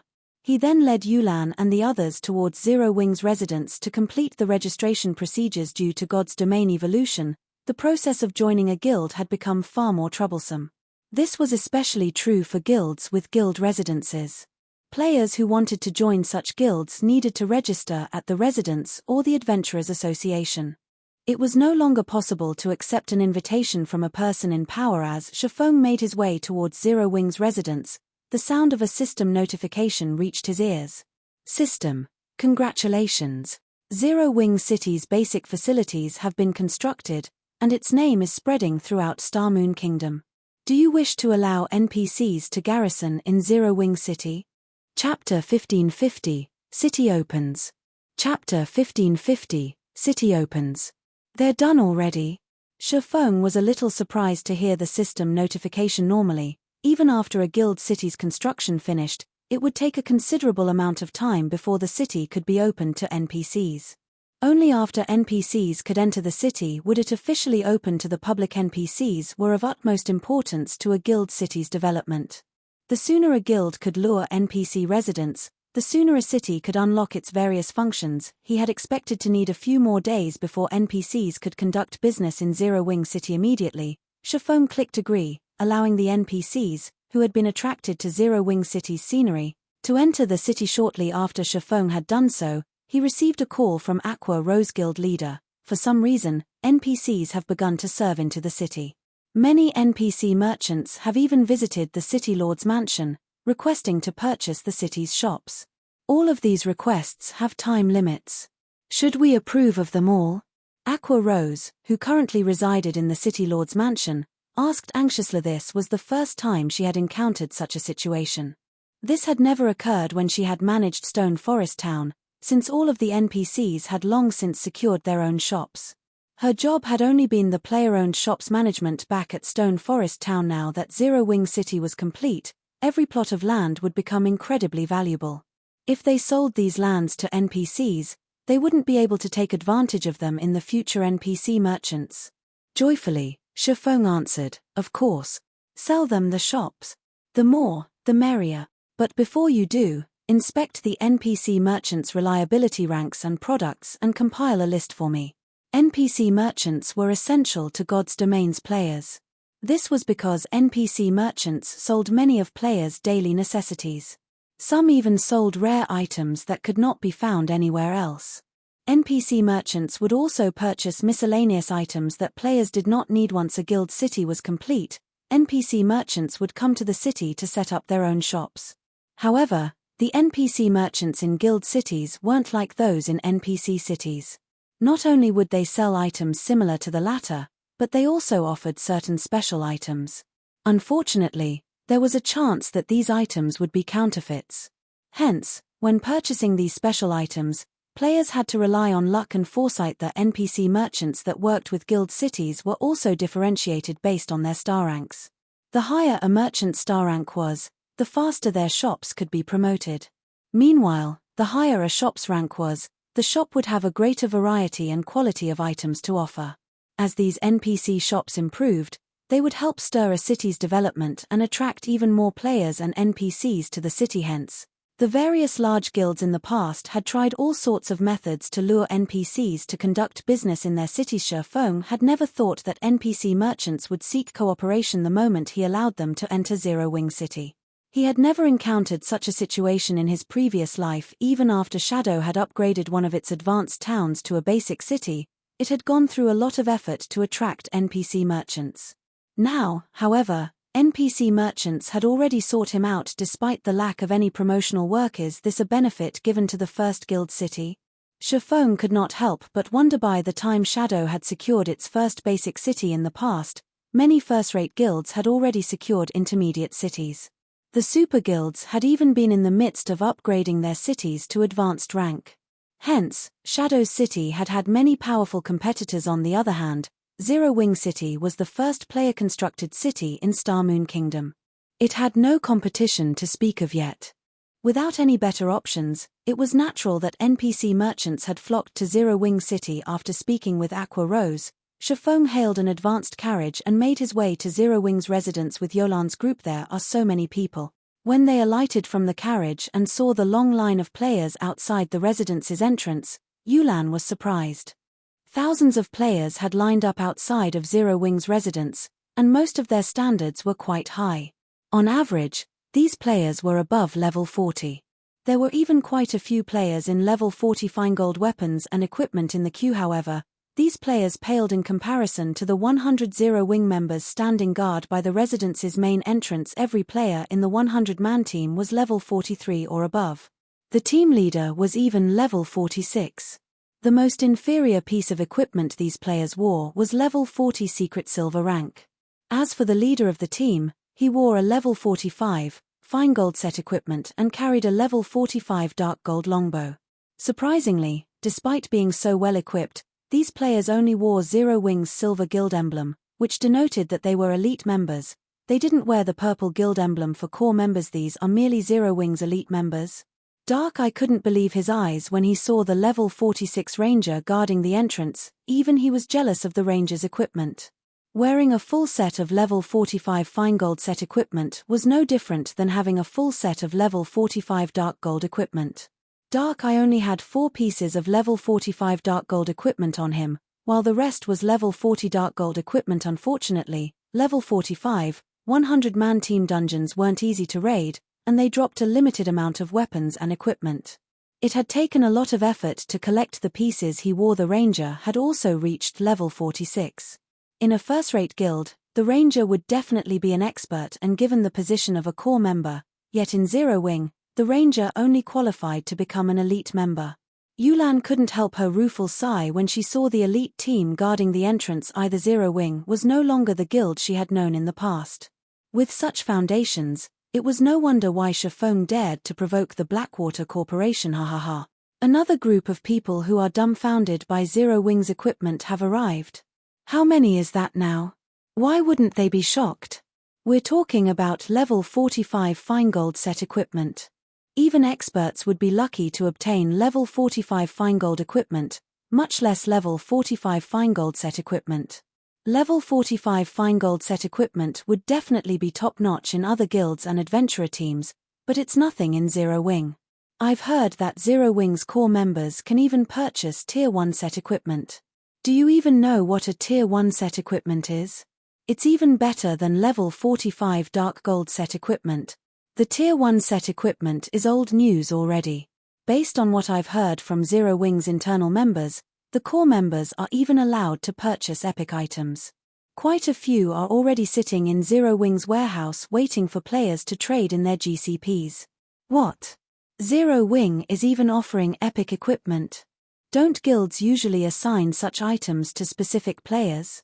When the players in line before the entrance saw Dark Eye and his companions, they launched into a discussion about Zero Wing.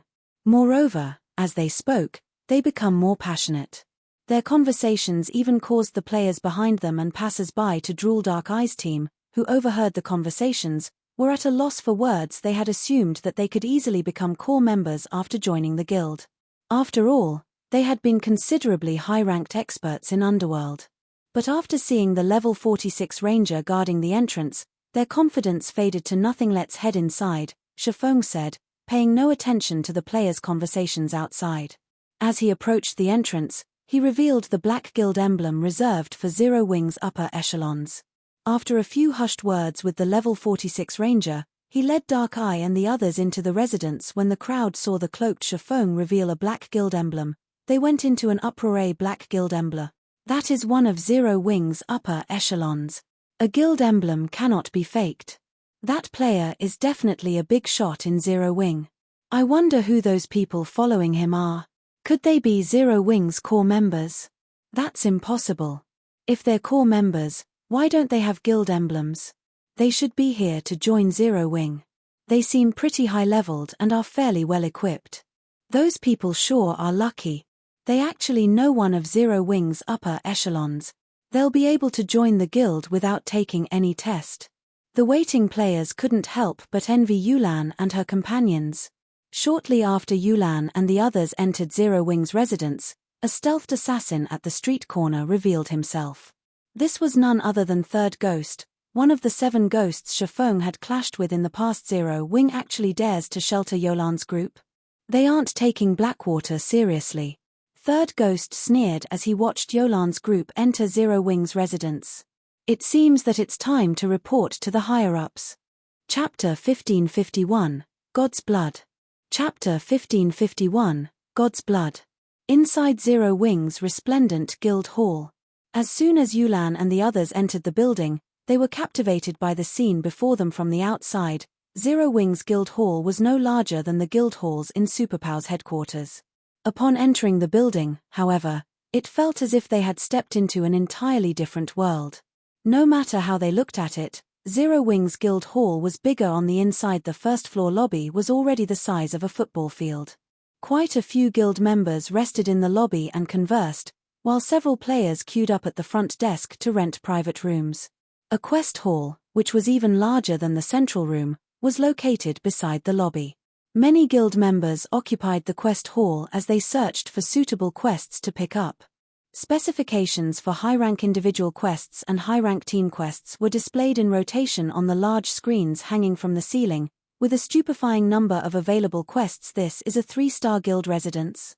Yulan smiled bitterly when she saw the quest hall's large screens. Underworld had desperately tried to increase its guild popularity, yet despite its effort, its best guild residence only provided 500 to 600 high-ranked individual quests and 100 or so high-rank team quests per day.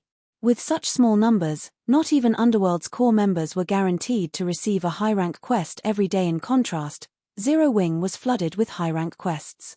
Currently, there were over 2,200 individual quests and 400 team quests available. With so many, even the guild's elite members had an opportunity to pick up a high-rank quest. Unlike ordinary guild quests, which usually awarded coins, EXP, and GCPs, players had a chance of obtaining rare items from high-ranking quests. Moreover, these quests offered a much higher monetary reward. Players could also help increase the guild's popularity. If Zero Wing had such a large supply of high-rank quests, it could develop more guild members. In the long run, the gap between Zero Wing's members and players in other guilds would grow. This is where you'll complete the registration procedures. You just need to register here, and you'll become Zero Wing members, Feng explained as he led Yulan's group to the guild's registration counter. As for your rank, you'll all start out as normal members. You will then have to accumulate a certain amount of GCPs and pass the appropriate tests to rise through the guild's ranks. However, since I invited you personally, we can forego the required number of GCPs. We'll determine your ranks based solely on your performances in the test. To become an elite member in Zero Wing, you'll have to reach the early stage of the Trial Tower's 5th floor. As for becoming a core member, you'll have to reach the 6th floor's middle stage. Yulan and her companions gasped after listening to Feng's requirements to ordinary players. A player would be an expert if they could reach the Trial Tower's 4th floor. If a player could reach the 5th floor, they'd be publicly acknowledged as an expert, yet Zero Wing required players to reach the 5th floor to become elite members. The requirement to become a core member was even more terrifying, actually requiring players to reach the 6th floor's middle stage. Even first-rate guilds' main force members would barely qualify to become Zero Wing's core members. Guilds handpicked these experts from their core members, yet this was the minimum requirement to become a core member in Zero Wing. Yulan and the others felt beads of sweat slide down their skin from the embarrassment among the dozen or so experts in their group. Only Yulan and Dark Eye met the requirements. The rest of their group was slightly weaker, with the best among them having only reached the 5th floor's late-stage guild leader Blackflame. What about lifestyle players? The dozen or so lifestyle player behind Yulan asked nervously. They were lifestyle players. Although some lifestyle players were acceptable fighters, these players weren't relax. There's a separate test for lifestyle players that join the guild. But that test is conducted at the Candlelight trading firm, Feng explained. The dozen or so lifestyle players breathed a sigh of relief. They were advanced lifestyle players that Yulan had nurtured. While they weren't good in combat, they were top-notch when it came to subclass standards. However, they nearly choked when they heard Feng's next words: for subclasses, those who have reached the advanced rank will become Candlelight's official members. To become a core member, you have to achieve a practical success rate of 30% with advanced items. In God's domain, advanced subclasses only had around a 35% theoretical success rate with advanced items. The practical percentage, however, was much lower. The majority of Yulan's advanced lifestyle players only had a practical success rate of 25%. Raising their success rates by even 1% would require refining their technique standards quite a bit, much less a 5% increase. Even Yulan was surprised. She felt that this requirement was a little too excessive. She was no stranger to subclasses. After all, she had been supervising the underworld's trading firms for some time. She had a relatively clear understanding of the present state of God's domain's subclasses. The dozen or so lifestyle players who had followed her could rank among the top lifestyle players in Underworld in terms of production standards. They were only slightly weaker than the organization's top-ranked lifestyle players, yet in Zero Wing, they didn't even meet the requirement to become core members. Right, we just so happen to be running a performance assessment for alchemists today. If there are any alchemists among you that wish to participate, I'll take you there in a bit. If you rank among the top 10, you'll be promoted to a core member. If you rank high enough, you might even get to use a set of dark gold alchemy tools for a certain period. The chief alchemist will also have the authority to use a basic meditation room long-term. These benefits will definitely help you reach master rank. You'll also be able to visit Titan City, Feng said. When the group's lifestyle players heard this, a fiery passion ignited in their eyes. Unfortunately, few of them were alchemists. Otherwise, they would definitely compete in this assessment. In response, a white-haired elder stepped away from the group. He smiled at Feng and said, "This is interesting. May this old man participate as well?" "Master Aspiration is going to participate." Yulan gave the old man a confused look. Silent Aspiration was very famous in the virtual gaming world. While he had resided in Star Moon Kingdom, he had created the Fire Dragon Potion despite being an intermediate alchemist. The Fire Dragon Potion had allowed Overwhelming Smile to compete with the Candlelight trading firm. Silent Aspiration had long since become an advanced alchemist and was only a step away from master rank. Silent Aspiration wasn't normally interested in competing against others, yet this old man had actually asked to participate in this competition. His initiative had truly surprised Yulan. "Although Zero Wing has offered us shelter, we can't let them look down on us," Silent Aspiration whispered to Yulan as he nodded. "Of course. Once we've completed the test here, we'll head over to the Candlelight trading firm," Feng said as he looked at Silent Aspiration. He knew a little about this man, but although the man hadn't been particularly famous during God's domain's early stages, Practically everyone had known his name after 10 years. He had been a master alchemist and only a step away from becoming a grandmaster. More importantly, he had created the master-ranked potion that even grandmaster alchemists admired, God's Blood. God's Blood was why silent aspiration had become famous throughout God's domain. It had been an incredibly powerful master-ranked berserk potion. In addition, God's Blood could stack with a berserk skill without side effects. Even super guilds had offered astronomical prices to purchase the God's Blood recipe. Unfortunately, due to silent aspiration's strange nature, he had only sold one recipe in the past. Moreover, he only accepted alchemy tools and materials as payment. The various superguilds had competed over the recipe like madmen. After Yulan and the others revealed their system results for the trial tower, Feng led Yulan, Silent Aspiration, and the other lifestyle players to the Candlelight trading firm. As for Dark Eye and the other experts, Feng sent them to join the 100-man expert team under Shadow Sword and Turtledove's leadership to grind for equipment in level 45, 100-man Hell Mode team dungeons. 10 minutes later, Feng's group arrived before the Candlelight trading firm. The Candlelight trading firm was housed in a much taller building than Zero Wings Guild Hall. One could say that it was the tallest player-owned shop in White River City. Since the teleportation fees between countries had fallen, an unprecedented number of lifestyle players visited the Candlelight trading firm. The establishment's prosperity could now rival Starmoon City's auction house. After reaching the trading firm, Yulan and her companions discovered a large number of lifestyle players seeking to join Candlelight. Dozens of advanced lifestyle players had lined up to register for the trading firm's test. This had never happened in Underworld's trading firms. Chapter 1552, Candlelight's Foundations. Chapter 1552, Candlelight's Foundations. After arriving at the Candlelight trading firm, Feng led Yulan and the others into the building. Entering the trading firm's first-floor hall was like entering a supermarket. All kinds of products had been set up for sale in the hall. When players from other cities and kingdoms saw the trading firm's interior, they felt as if they had just set foot in another world. Unlike the other guilds, Feng had placed heavy importance on lifestyle classes since the beginning of the game. As a result, the Candlelight trading firm had plenty of lifestyle players. This, in turn, allowed the Candlelight trading firm to produce a variety of items in large quantities. Currently, the Candlelight trading firm sold over 100 different kinds of crafted items. Although most of these items weren't particularly high quality and they didn't have much practical use, they still attracted customers to visit the firm. Unlike other trading firms, Candlelight also sold high-ranked weapons and equipment. Aside from the level 45 dark gold equipment, which was clearly a display and had astronomical price tags, there was plenty of pieces of level 5 to 40 crafted equipment up for sale. The quality of these pieces ranged from bronze to fine gold rank. This even allowed the trading firm to satisfy players that had only joined God's domain recently. Meanwhile, players constantly crowded the counter selling crafted level 40 weapons and equipment. Although there was quite a bit of level 40 weapons and equipment on the market, items of secret silver and fine gold rank were still fairly rare. Guilds and teams usually kept these items for their own use.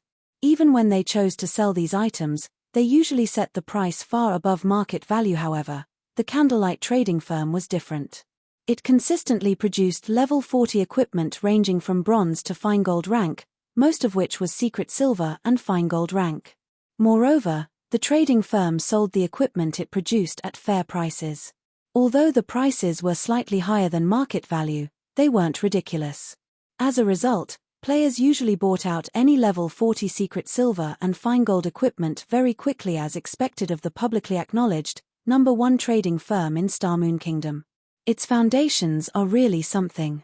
Silent Aspiration nodded in satisfaction as he looked through the various products on display. Yulan's other lifestyle players were shocked. Feng's group quickly reached one of the special alchemy rooms on the Candlelight trading firm's top floor.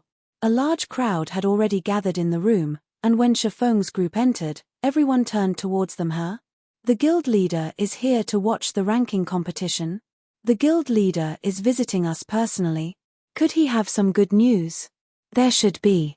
Didn't you hear that Zero Wing City's construction has completed? He might be looking for people to manage the Candlelight trading firm there. After all, Manager Melancholic can't handle so many locations by herself. Upon seeing Feng enter the room, The crowd launched into a quiet discussion about his visit. Their excitement about the competition also grew. Guild leader, you're here. I've arranged everything to your specifications. There are a total of 323 alchemists participating in the test this time. Among them, 244 are intermediate alchemists, and 79 are advanced alchemists. We can start the competition once you're ready, Melancholic Smile reported after approaching Feng. Yolan and her companions, who stood behind Feng, gasped. The Candlelight trading firm has so many advanced alchemists. Yulan was astonished as she surveyed the crowd before her. When she had first entered the room and saw this crowd, she had assumed that every one of Candlelight's alchemists was present, the firm housing roughly the same number of alchemists as Underworld. However, the difference was far larger than she had thought. This firm already had over 300 intermediate alchemists. If they included basic alchemists and apprentice alchemists, shouldn't Candlelight have nearly 1,000 alchemists under its command? The number of advanced alchemists Candlelight possessed was simply horrifying. Underworld currently had nearly 20 advanced alchemists, yet the Candlelight trading firm had over 4 times that. Hearing this, Silent Aspiration's fighting spirit welled within him. All right. I have another alchemist here who wishes to participate in the ranking competition. With this, we'll have 80 advanced alchemists form a group, while the intermediate alchemists will form their own. Feng nodded. He wasn't surprised in the least by the number of advanced alchemists current in the Candlelight trading firm. With Zero Wing's current popularity and the benefits Candlelight offered, it was natural that the trading firm attracted so many advanced alchemists. In reality, the trading firm could have had even more advanced alchemists, but due to God's domain's evolution changing the subclasses, it had become significantly harder for players to upgrade their subclasses. In the past, lifestyle players had simply needed to fulfill the proficiency requirement to be promoted.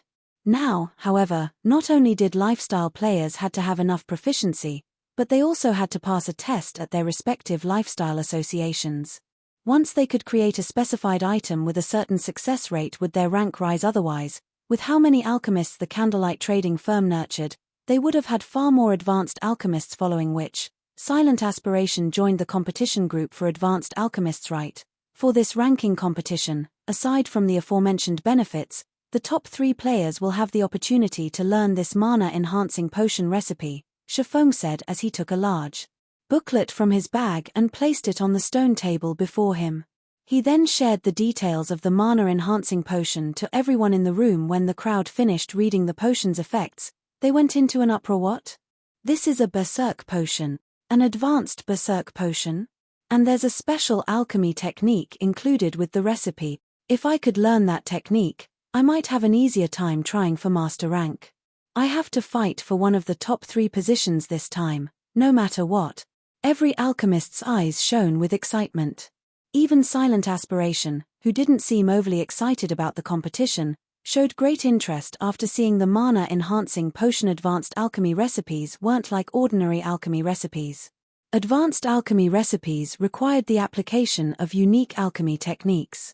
If one could learn these techniques, they'd have better luck when creating their own unique potions in the future. For alchemists who dedicated themselves to researching berserk potions, learning the alchemy technique for the mana-enhancing potion was necessary. Wonder, this is your chance. Haven't you been trying to create an advanced berserk potion for your master rank promotion for a while? If you can get your hands on this recipe, you'll definitely get promoted, a female alchemist beside Silent Wonder said. This recipe will be of great help. If I secure first place and get the green jade set as well, I'm confident that it won't be long before I become a master alchemist. Silent Wonder nodded. When she looked at the mana-enhancing potion recipe on the table, she knew that she had to obtain it. Moreover, she had the confidence and qualifications to do so. After all, she had constantly improved her techniques for a while now. Seeing fighting spirit fill both Silent Aspiration and Silent Wonder, Feng chuckled. Now that I've said everything that needs to be said, you may head to your designated alchemy rooms. The results will be determined based on overall success rate and production speed, Feng said. No outside items may be used during this competition. You may only use the materials and tools provided by the guild. None of the alchemists were surprised by Feng's requirements. A few of the intermediate alchemists might have better technical skills than the advanced alchemists, but due to their late start in the game, they might not have reached the necessary proficiency to become advanced alchemists yet. Hence, by having intermediate alchemists produce intermediate items and advanced alchemists produce advanced items, calculating the results based on overall success rate and production speed, the firm could assess the player's technical skills, creating a fair competition between the two ranks. Following which, Melancholic directed everyone to their designated Alchemy Rooms Guild leader. "Is this really all right?" Melancholic's smile worriedly asked after watching the alchemists enter their assigned rooms. To attract alchemists to join the Candlelight trading firm, they had advertised that even the firm's official members would have the right to compete for the dark gold alchemy tools. Although their advertisement had succeeded, letting these non-internal members use such valuable tools was a huge waste. If they only gave internal members access to these tools, they might nurture master alchemists far more quickly. Instead of answering Melancholic Smile's question, Feng asked, "How are the internal members doing? What's their progress on learning the basic secret alchemy technique?" 1/3 of them have learned the designated basic alchemy technique. According to the rules you've set, each technique they learn will grant them one chance to read the Moon God's secret record.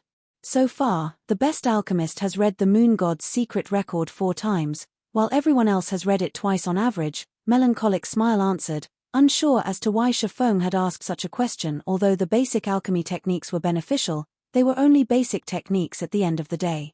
Meanwhile, there was no lack of experts among the alchemists participating in this competition. This was especially true for Silent Wonder.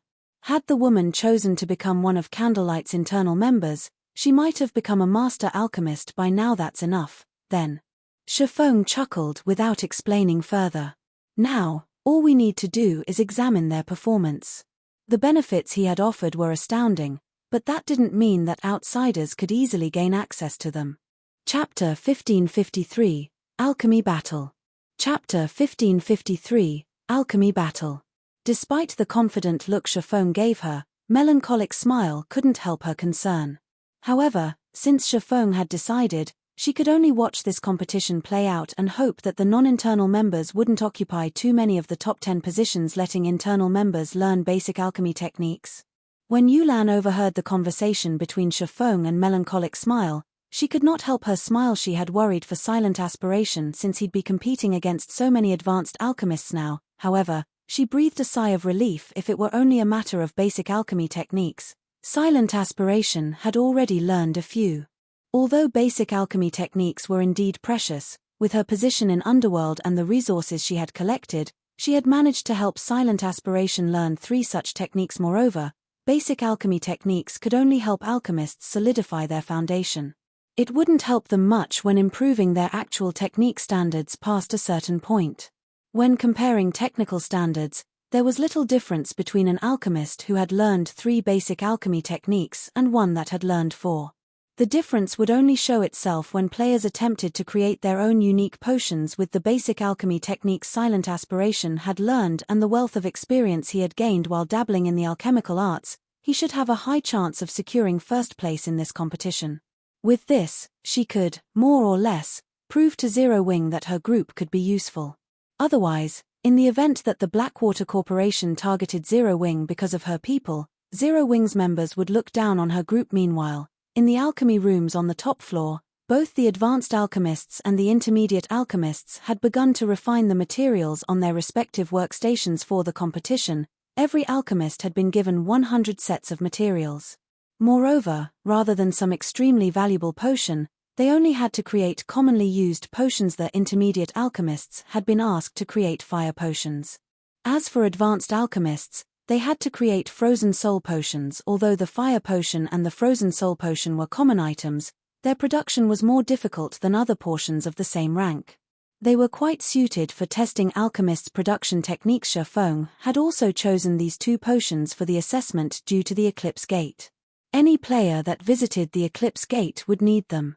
The frozen soul potion, in particular, could grant a small amount of ice resistance and waken freezing. These effects were particularly useful when fighting the Eclipse Gate's ice-type monsters. It seems there is some level of difficulty to this assessment. Taking a look at the materials before him, Silent Aspiration realized that he had to craft an advanced potion. Once the alchemists were in position, Melancholic Smile announced the competition's start through the team chat. The alchemists took action immediately. They are all quite skillful. Feng nodded in satisfaction while he watched the display showing the Advanced Alchemists competition venue. Every advanced alchemist had clearly come prepared. As soon as the competition had begun, they had entered a state of total concentration, ignoring everything around them as they focused on concocting their potions. Their actions were fast and precise, without any excess movement to waste their time. Not only were these alchemists required to maintain a high success rate in this competition, but they also had to maintain a high production speed. With only 1 hour, it was impossible for the alchemists to go through all 100 sets of prepared materials. The main goal was to see how many potions the alchemists could produce within a fixed time and at what success rate. This way, the outcome would be obvious for all to see when the competition ended. Master Aspiration is really impressive. He refined the materials so quickly, an advanced alchemist behind Yulan exclaimed as he watched Silent Aspiration's performance. Although he, too, was an advanced alchemist, his rank had been average among Underworld's advanced alchemists. In a competition between 80 advanced alchemists, he had little confidence of ranking among the top 10. However, Silent Aspiration was different. Even in Underworld, only one other advanced alchemist had been capable of competing against Silent Aspiration. That alchemist had also been an elder with decades of alchemical experience. Meanwhile, Silent Aspiration's refining process was meticulous and natural. The frozen soul potions production had very high requirements. If the refined materials weren't sufficiently pure, the system would determine the potion's failure, yet Silent Aspiration refined the materials nearly twice as fast as the other advanced alchemists in the competition and still fulfilled the system's requirements. Just where did the guild leader find this alchemy expert? His production speed is actually on par with Silent Wonder's. Silent Aspiration's performance even surprised Melancholic Smile. Silent Wonder was one of the Candlelight trading firm's top advanced alchemists. She'd even rank near the very top of all of God's Domain's alchemists. Melancholic Smile envied the woman's talent. Fortunately, she was a forger, but an alchemist yet. Feng had actually found another advanced alchemist that could rival Silent Wonder. When Melancholic Smile thought about how the Candlelight trading firm had two such impressive individuals, she became even more confident of competing in the Apocalypse Empire and the Black Dragon Empire. Even the Candlelight trading firm's alchemy is so strong. Meanwhile, Yulan couldn't help but be astonished by Silent Wonder's performance. The Candlelight trading firm had risen to fame due to its forging standards. It was likely that no power in Starmoon Kingdom could surpass Candlelight in forging. Even throughout God's Domain, Candlelight's forging standards would rank at the very top. After all, based on the information she had collected in Underworld, she knew that the firm had at least one master forger. Black Flame Master lifestyle players stood at the apex of God's Domain's current subclasses. Based on the reports she had received, there were only 3 players that had been confirmed as master forgers in God's Domain, including Black Flame. Moreover, among these 3 people, one had only been promoted recently. She had never expected the Candlelight trading firm to be so impressive in alchemy as well. Furthermore, Silent Wonder was still so young. Although Yulan herself was not an alchemist, she could still tell that, aside from Silent Wonder, the other advanced alchemist standards were very high. If the Candlelight trading firm continued to grow at this pace, it would definitely become a powerful force not to be reckoned with in the future. Time passed quickly. The intermediate and advanced alchemists in the alchemy rooms entered their own worlds as they focused on creating their respective potions. Before they knew it, the 1-hour time limit ended as an ear-piercing alarm rang in the alchemy rooms. Every alchemist stopped what they were doing. Time's up. Please let me get into the top 10 this time. Some alchemists in the competition venues worried as they reluctantly parted with the partially concocted potions in their hands. Some players confidently set their tools down and waited for the supervisors to tally their scores. All right, everyone enter the venues and tally up the crafted potions and used materials. Once you're done, send the results to me directly. Melancholic Smile instructed the NPCs outside the alchemy room's entrances in God's Domain. As a shop's star rank rose, the intellect of the shop's NPCs would increase as well. These NPCs could then help players with a larger variety of tasks. However, this improvement came with a price as the shop would have to pay higher salaries. Fortunately, The increased expenditure was no problem for the Candlelight trading firm, following which, the NPCs entered their assigned alchemy rooms and collected every alchemist's results. They then transmitted the information to Melancholic Smile. A short moment later, Melancholic Smile had the results for the 244 intermediate alchemists and 80 advanced alchemists. Immediately, Melancholic Smile had the system filter the information, and she quickly obtained the competition's final ranks. At the same time, the various alchemists left their respective alchemy rooms and regrouped in the special alchemy room Feng occupied. After entering the room, they watched Feng and Melancholic Smile with hopeful expressions. I wonder who will rank among the top 10 this time. I'll definitely be one of them. My performance was exceptional this time. I wonder who will get number 1. It should be Silent Wonder. She's been improving like there's no tomorrow. I've heard that she has already invented a new advanced berserk potion. Only, she hasn't successfully crafted the potion thus far. Everyone was curious and confident about the competition this time, and they couldn't help but chat quietly as they waited. All right, quiet down. I'll announce the results now, Melancholic Smile declared. Chapter 1554, Hierarchical Gap. Chapter 1554, Hierarchical Gap. In the crowded special alchemy room, every player turned towards Melancholic Smile as soon as she spoke, eager to learn the competition's results. Any alchemist would even envy the benefits for the 10th place, let alone the benefits the top 3 would enjoy with the help of the awarded alchemy tools. These alchemists would have a smoother path to becoming master alchemists. Once they became master alchemists, they'd reach the apex of the alchemy industry, becoming a target for superpowers recruitment. A total of 324 people have participated in the competition this time. Among them, 244 are intermediate alchemists, and 80 are advanced alchemists. Overall, I would say that everyone has scored fairly well. However, the final results are clear, Melancholic Smile said, smiling as she glanced at the alchemists present. I'll now announce the top 10 rankings. 10th place, Floating Cloud, Intermediate Alchemist. Materials used, 59 sets. Produced 19 fire potions. Practical success rate is 32.2%. 9th place, Smiling Heaven, Advanced Alchemist. Materials used, 49 sets. Produced 16 frozen soul potions. Practical success rate is 32.65%. 8th place, Tainted Maple, Intermediate Alchemist. Materials used, 58 sets. Produced 19 fire potions. Practical success rate is 32.75%. As Melancholic Smile reported the results, the crowd gasped in shock. What? Even intermediate alchemists have ranked among the top 10? Crap. What kind of speed and success rate is that? I went all out for the whole hour, yet I only used 52 sets of materials and made 16 fire potions. Are they even human? All of these alchemists were very familiar with the fire potion and frozen soul potions production specifications. If an alchemist of the same rank tried to craft them without the aid of any external items, the system would set their base success rate at 35%. However, it was extremely difficult for an alchemist's practical success rate to reach this theoretical success rate. If an alchemist only crafted a small number of potions, they might be lucky enough to achieve a practical success rate that was higher than the theoretical success rate, but that was nearly impossible when mass-producing potions. Moreover, the likelihood of such a situation would only decrease as players crafted more potions. Hence, when competing in a competition that required 50 to 100 sets of materials, one had to rely on their actual capabilities.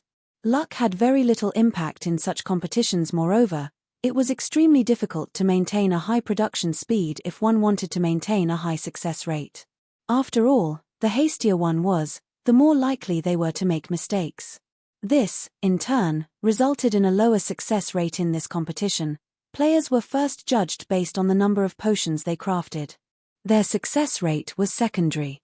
If 2 players produced the same number of potions, their ranks would then be determined by their success rate. This made it impossible for players to gain an advantage with trickery. Of course, this judging method was only effective among alchemists of the same rank. At the end of the day, the fire potion was much easier to produce compared to the frozen soul potion. It didn't require as much time to craft, either. As a result, It was natural that the players crafting fire potions would produce more than those crafting frozen soul potions. Hence, when comparing alchemists of different ranks, for fairness's sake, advanced alchemists would have a modifier of +3 potions added to their tallies. Just who are these people?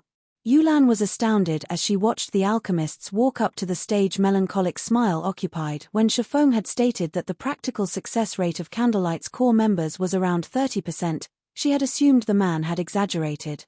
Looking at it now, however, it would seem that Feng had told her the truth. In fact, he had understated the firm's alchemists. There were likely only 2 alchemists in Underworld who could achieve such a high production speed and success rate.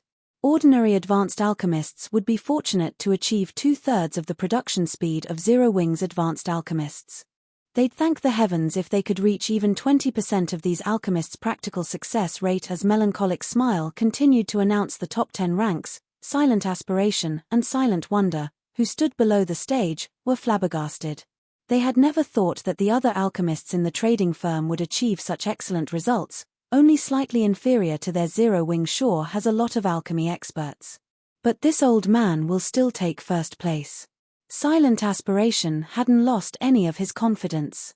He had nearly achieved perfection with his performance. While he was surprised that so many of Candlelight's advanced alchemists had produced 16 frozen soul potions in 1 hour, they still couldn't compare to him.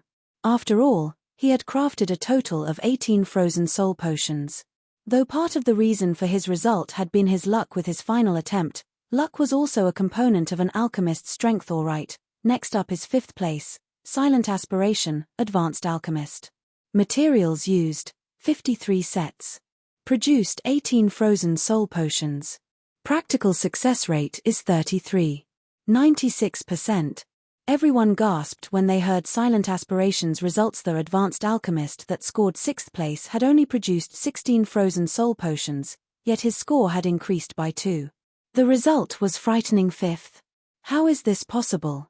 Silent Aspiration turned to look at melancholic smile, suspicious. Even Yulan, who stood beside Feng, could not believe this. Silent Aspiration had successfully crafted 18 frozen soul potions in 1 hour, yet he only ranked 5th. However, before Silent Aspiration and Yulan could question the results, Melancholic Smile announced the 4th place winner. 4th place, Silent Wonder, Advanced Alchemist. Materials used, 52 sets. Produced 18 frozen soul potions. Practical success rate is 61%. Hearing this result, Silent Aspiration, who had intended to question the results, was at a loss for words. Someone was actually capable of producing 18 frozen soul potions with a near-perfect success rate. Next, in 3rd place, Rain Walker, Advanced Alchemist. Materials used, 59 sets. Produced 20 frozen soul potions. Practical success rate is 89%. 2nd place, Gentle Stab, Advanced Alchemist.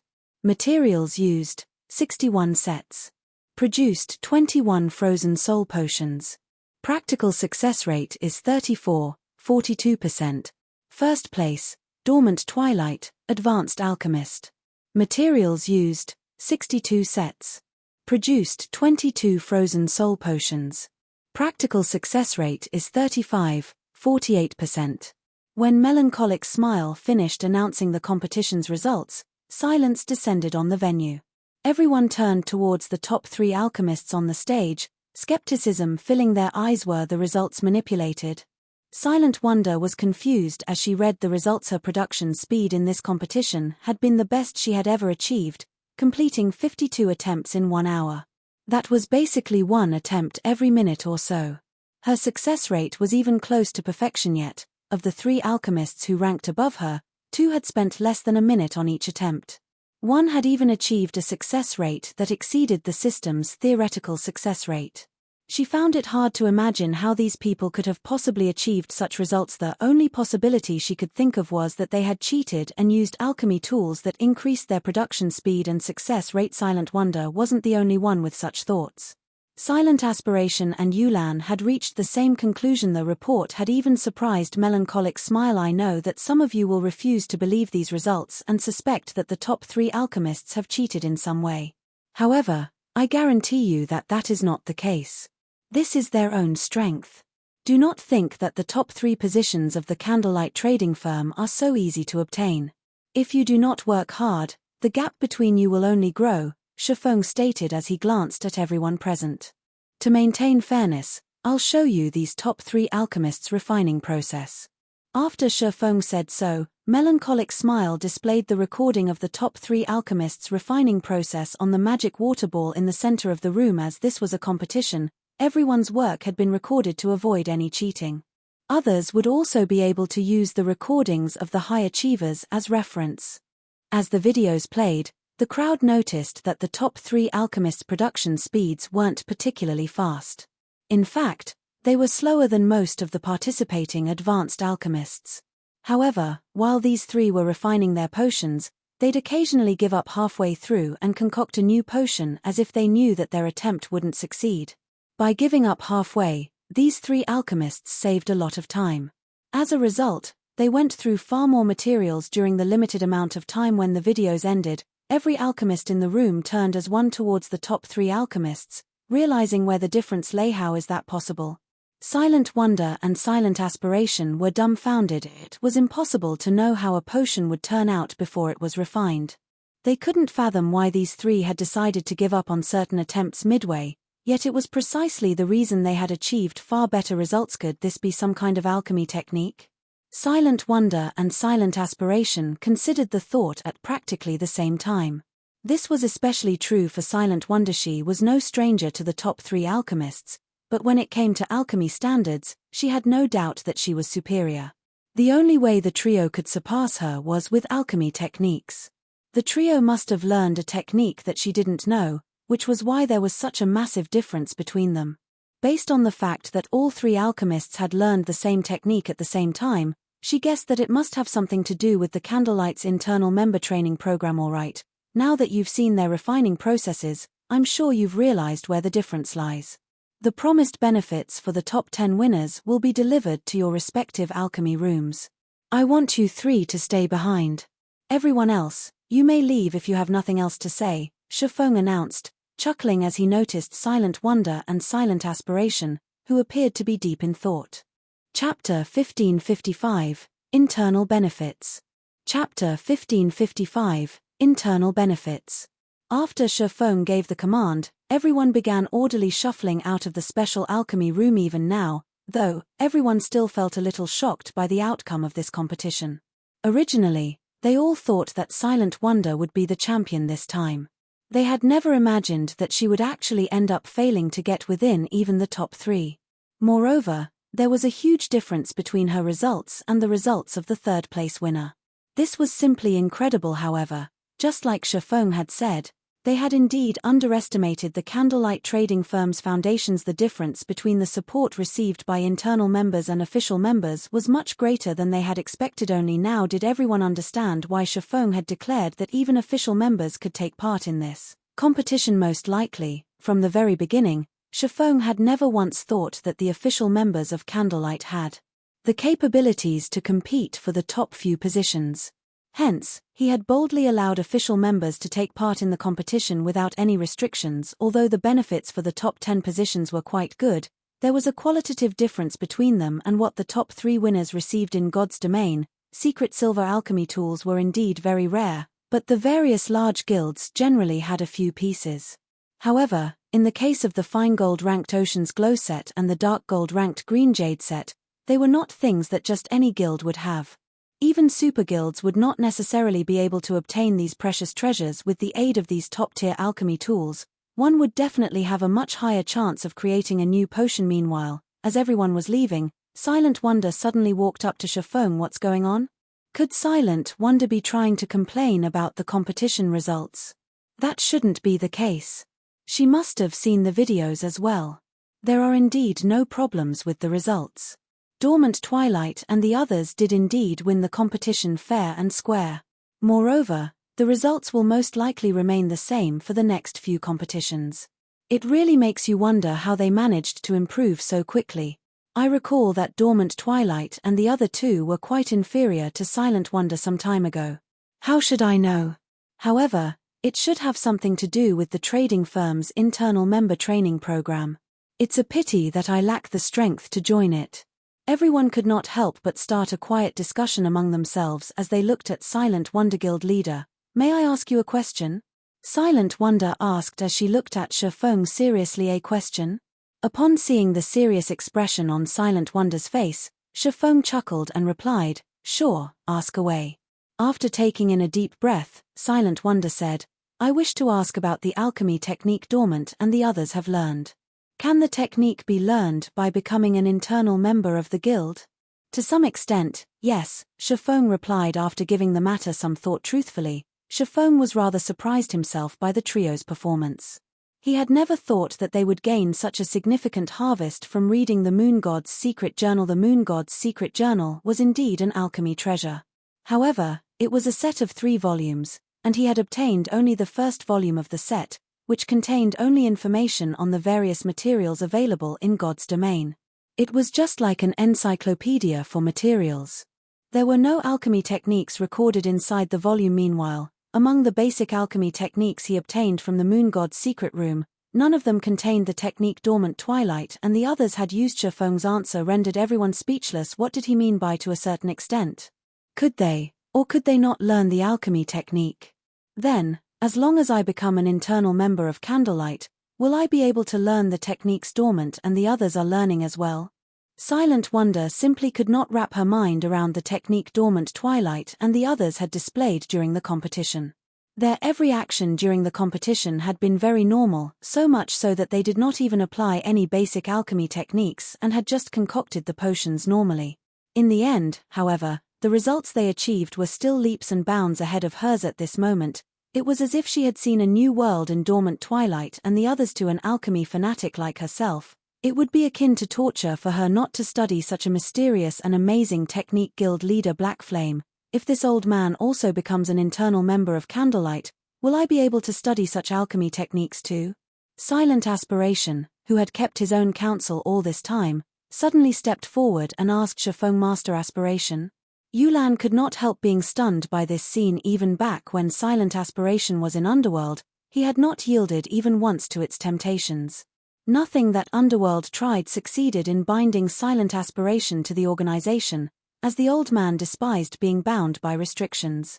Yet, now, Silent Aspiration was actually thinking of accepting such restrictive conditions just for some alchemy techniques. Yulan truly could not help but wonder just what kind of alchemy techniques could actually inspire an obsession in a master like Silent Aspiration. I cannot guarantee that you all will learn the alchemy technique you speak of.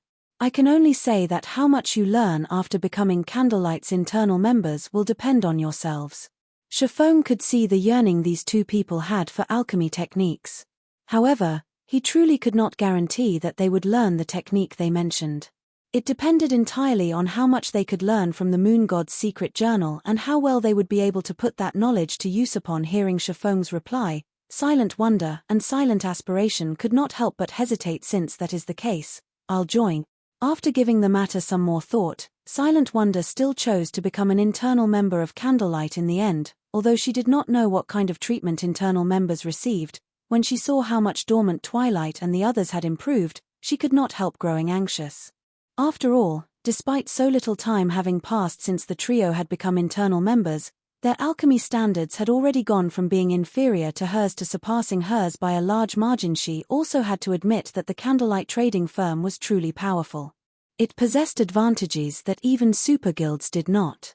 Although she was confident in herself, she was not blind. If things continued at this rate, the gap between herself and Dormant Twilight and the others would most likely continue to widen. This was not an outcome she wished to see. Moreover, she was also very curious to find out just what kind of item could help the internal members improve by so much in so little time. Interesting. This old man will join as well. Silent Aspiration chuckled as he sent glance at Silent Wonder and Dormant Twilight's group. Although being able to conduct experiments without restrictions was good, the competition with a bunch of alchemy experts had rekindled his long-lost fighting spirit and edge. Now, his goal had already changed. Instead of aiming to become the #1 alchemist in God's domain, he decided he would first secure the position of chief alchemist in the Candlelight trading firm. Only afterwards would he contend for the title of #1 alchemist in God's domain as expected of the guild leader. With this, We won't have to worry about lacking potions to sell in Candlelight. Melancholic Smile could not help but inwardly worship Feng's capabilities. After all, he had actually managed to lure alchemy experts like Silent Wonder and Silent Aspiration into becoming internal members of Candlelight while barely doing anything with the standards of these two alchemy experts. The Candlelight trading firm would have no trouble producing extremely complex potions. Meanwhile, Yulan was dumbfounded by this scene. Despite all the methods Underworld had tried, it had failed to rope Silent Aspiration into the organization. Meanwhile, Zero Wing had merely allowed Silent Aspiration to take part in a competition, and already the Master was taking the initiative to join the guild. If Underworld's upper echelon were to find out about this matter, just what kind of reactions would this elicit? After Silent Wonder and Silent Aspiration declared their intention to become internal members, the other advanced alchemists that were still on the fence about binding themselves further to Candlelight decide to join as well. The Candlelight trading firm's capabilities in the alchemy industry soared once again, following which Feng had Melancholic Smile redo the contracts of Silent Wonder and the others, as well as give them a rundown on the benefits internal members enjoyed compared to official members. Internal members not only enjoyed better benefits but also received more GCPs for the same amount of work. At the same time, they also got to learn rare alchemy recipes. Meanwhile, what surprised Silent Wonder and Silent Aspiration was that internal members could learn not only basic secret alchemy techniques but also advanced secret alchemy techniques. However, both types required one to spend a certain amount of GCPs to learn. They were not things that could be learned freely. Aside from these basic benefits, there is still this item serving as the main benefit for internal members, Melancholic Smile said as she took out a thick book from her bag and placed it on the stone table before her. As long as you all manage to grasp a basic secret alchemy technique, you'll gain one opportunity to read this book. If you learn an advanced secret alchemy technique, you'll gain 5 chances to read it. The new internal members present stirred slightly when they saw the thick book on the stone table. However, Melancholic Smile's words shocked them. Basic secret alchemy techniques were not easy to learn, yet fully grasping one such technique granted them only one opportunity to read the thick book. This requirement was absurdly high. However, the alchemists that had already become internal members gave longing looks at the thick book, wishing they could read it for the rest of their lives. Wait. This book is The Moon God's Secret Journal. At this moment, Silent Wonder and Silent Aspiration both gaped in shock involuntarily when they read the words written on the cover of the thick book, their breathing becoming much heavier. Chapter 1556, 3-star NPC Merchant. Chapter 1556, 3-star NPC Merchant. The Moon God's Secret Journal. Everyone present was stunned momentarily when they heard Silent Wonder's words, their eyes staring dazedly at the thick book on the stone table. As long as one was an alchemist in God's domain, they would generally have visited a library and read up on matters regarding the alchemy world. Most of the many introductory books on alchemy would mention the alchemy treasure known as the Moon God's Secret Journal. Among the numerous epic wars that the continent of God's domain experienced before, quite a few of them were over the Moon God's Secret Journal. Meanwhile, such a precious alchemy treasure was actually being offered as a benefit for the internal members of the Candlelight trading firm. No wonder the 3 of them could improve so quickly. Realization dawned upon Silent Wonder as she turned to look at Dormant Twilight and the others at the same time. The benefits offered to Candlelight's internal members also rendered her utterly speechless. Feng's confidence in allowing even official members to compete for the top 10 positions was understandable. Meanwhile, Silent Aspiration's eyes were practically glowing as he looked at the Moon God's Secret Journal. He wished he could take a read through the book right this instant. I'm sure you all know how valuable this Moon God's Secret Journal is. If you wish to read it, you'll have to rely on your own abilities to do so. Any internal member can look for Melancholic Smile to learn basic secret alchemy techniques. Also, only after learning one technique completely will you be allowed to learn another. Each time you finish learning a technique, you'll be given one opportunity to read through the Moon God's Secret Journal. How many times you'll be able to read through the journal will depend on yourselves. Feng could not help but chuckle when he saw the longing in everyone's eyes. He then left the remaining matters for Melancholic Smile to deal with. Upon hearing Feng's words, the advanced alchemists that had become internal members just now immediately ran up to Melancholic Smile, Fighting over the chance to start learning a basic secret alchemy technique as soon as possible. Had Feng taken out the moon god's secret journal and shown it to them before the competition, they would have treated the journal as merely an alchemy treasure. They would not have had a clear understanding of its value. However, after watching Dormant Twilight and the others' performance, they came to fully appreciate the power of the moon god's secret journal. Now, they hoped to grasp the knowledge stored inside the journal as soon as possible. Just as Feng was letting Dormant Twilight and the other two top 3 winners learn the mana-enhancing potion recipe, Aqua Rose suddenly contacted him. Guild leader, I just received a report stating that Heaven's Burial has begun raiding the Orc Empire's ancient rock city. Moreover, they've mobilized a considerable force. At this point in time, we estimate that Heaven's Burial has mobilized over 100,000 elite members and 5,000 NPCs. By the looks of it, they are almost certain to capture ancient rock city. Aqua Rose reported they dare raid an orc city with just 100,000 elite players and 5,000 mercenaries. Hearing Aqua Rose's words, Feng could not help but fall into deep thought. Could Heaven's Burial have some other insurance? He might not have a clear idea of how powerful the cities in the Orc Empire were, but one thing he did know was that the cities located in neutral maps were not that easy to raid. For example, even though the secret pavilion had obtained 15,000 NPC mercenaries from him, its chances of securing an orc city were minimal. After all, a city possessed a defensive magic array. Meanwhile, attacks at Tier 3 and below would do very little to deplete the energy of a city's defensive magic array. In addition, the orcs defending the city would definitely outnumber players by a lot. There were also mythic monsters garrisoning the city. Unlike the mythic monsters found in dungeons and out in the fields, a mythic monster defending a city would receive a significant buff from the city's defensive magic array.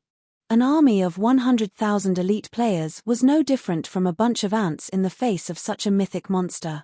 The latter could annihilate the former with little to no effort. In fact, even if the mythic monsters defending the city did not make a move, the orc army stationed inside the city would most likely be able to annihilate Heaven's Burial's army of 100,000 elite players easily. Hence, by attempting to capture ancient rock city, either Heaven's Burial's upper echelon consisted of utter fools or the guild had some other power they were relying on. Guild leader, I heard that many first-rate guilds are sending their own forces to take advantage of the situation. Should we poke our hands into the matter as well? Aqua Rose did not have any positive feelings about Heaven's Burial. In other words, their two guilds were basically enemies. Now that Heaven's Burial was trying to capture ancient rock city, Zero Wing naturally could not just sit out and do nothing. Forget it. Since Heaven's Burial dares to take such an action, I'm sure they've considered this problem as well. For all we know, we might end up stepping into a trap they set up. Let the other guilds have their fun. However, make sure to keep an eye on the situation there as well, Feng said, shaking his head. Right, are you done sorting through the information on the NPC merchants yet? Beast Emperor's shadow loomed behind Heaven's Burial. In a field battle without the aid of defensive structures like the Magic Tower, dealing with a swarm of evil beasts and evil demons would be very difficult. At the very least, Zero Wing currently still lacked the means to contend against an army of monsters in a frontal confrontation. In fact, Heaven's Burial's goal in attacking ancient rock city might not be the conquest of the city at all. It might very well be an attempt to lure the various large guilds into a trap and turn their members into resources for Beast Emperor to create even more evil demons. After all, the Black Dragon Empire's Evil Gods Temple had already been activated. If Beast Emperor wished to nurture powerful evil demons, he would need a large number of sacrifices to do so. Meanwhile, hunting for players the normal way would take a very long time. If he could gather a large number of players in a single location at the same time, with the said location even being in a neutral map. Just the thought of it horrified Feng now. The only thing Feng could do was improve Zero Wing's power as quickly as possible. He was confident that so long as he developed Zero Wing City properly, be it Heaven's Burial, Beast Emperor, or the Blackwater Corporation, none of them should even dream of shaking Zero Wing's foundations by even the slightest. I understand. I'll have Flying Shadow and the others head over to take a look. Aqua Rose nodded. As for the NPC merchants, I've already compiled a report on their details. I'll send it over to you now. Following which, Aqua Rose disconnected the call and sent the statistics report on the NPC merchants to Feng. Why are there so many of them? Feng was stunned as he looked through the information Aqua Rose sent to him. During the short amount of time Zero Wing City had been open, over 1,000 NPC merchants had actually come seeking to do business in the city. This number exceeded even that of the NPC merchants Shadow had managed to lure in with its main city. Although the majority of the merchants had low potential and were only 1-star NPC merchants, there were still over 200 2-star NPC merchants seeking to do business in Zero Wing City. With this amount of 2-star NPC merchants, Zero Wing City could already rival the main cities operated by first-rate guilds in the past. These are 3-star NPC merchants. As Feng reached the end of the list, he noticed that the symbol representing the NPC merchants had transitioned from 2 stars to 3 stars. How is this possible? Zero Wing City was just constructed recently, yet 3-star NPC merchants are visiting it already? If the guilds in the past were to find out that 3-star NPC merchants visited Zero Wing City almost immediately after the city's opening, they would definitely die of envy. In God's domain, there was a qualitative difference between 2-star and 3-star NPC merchants. Although there was not much of a difference when it came to the kinds of products both types of NPC merchants sold, when it came to potential, a 3-star NPC merchant surpassed their 2-star counterparts by leaps and bounds. An NPC merchant star ranking determined not only the quality of the items they sold but also the development speed of the shop purchased by the said NPC merchant. Shops operated by NPC merchants were different from those operated by players. Players had to either complete extremely difficult team quests or obtain the corresponding promotion orders. In contrast, NPC merchants did not have to go through such troublesome procedures. Instead, the promotion of their shops relied entirely on their sales volume. After a shop achieved a certain sales volume, the shop would get promoted automatically. Meanwhile, the higher ranked an NPC merchant was, the greater the sales volume they were able to achieve, allowing them to get their shops promoted much more quickly. When an NPC-operated shop got promoted, it would start selling much more valuable items, which, in turn, would help attract more players to the city the shop was located in. Meanwhile, on average, the promotion speed of a shop operated by a 3-star NPC merchant was double that of a 2-star NPC merchant. If a city possessed a sufficiently large player population, the promotion speed could even be 2 or 3 times faster. Hence, the various large guilds in the past would do everything they could to attract a 3-star NPC merchant to their cities. In the past, Feng had only ever heard of 3-star NPC merchants taking the initiative to visit the main cities operated by super guilds, and never for cities of lower standards.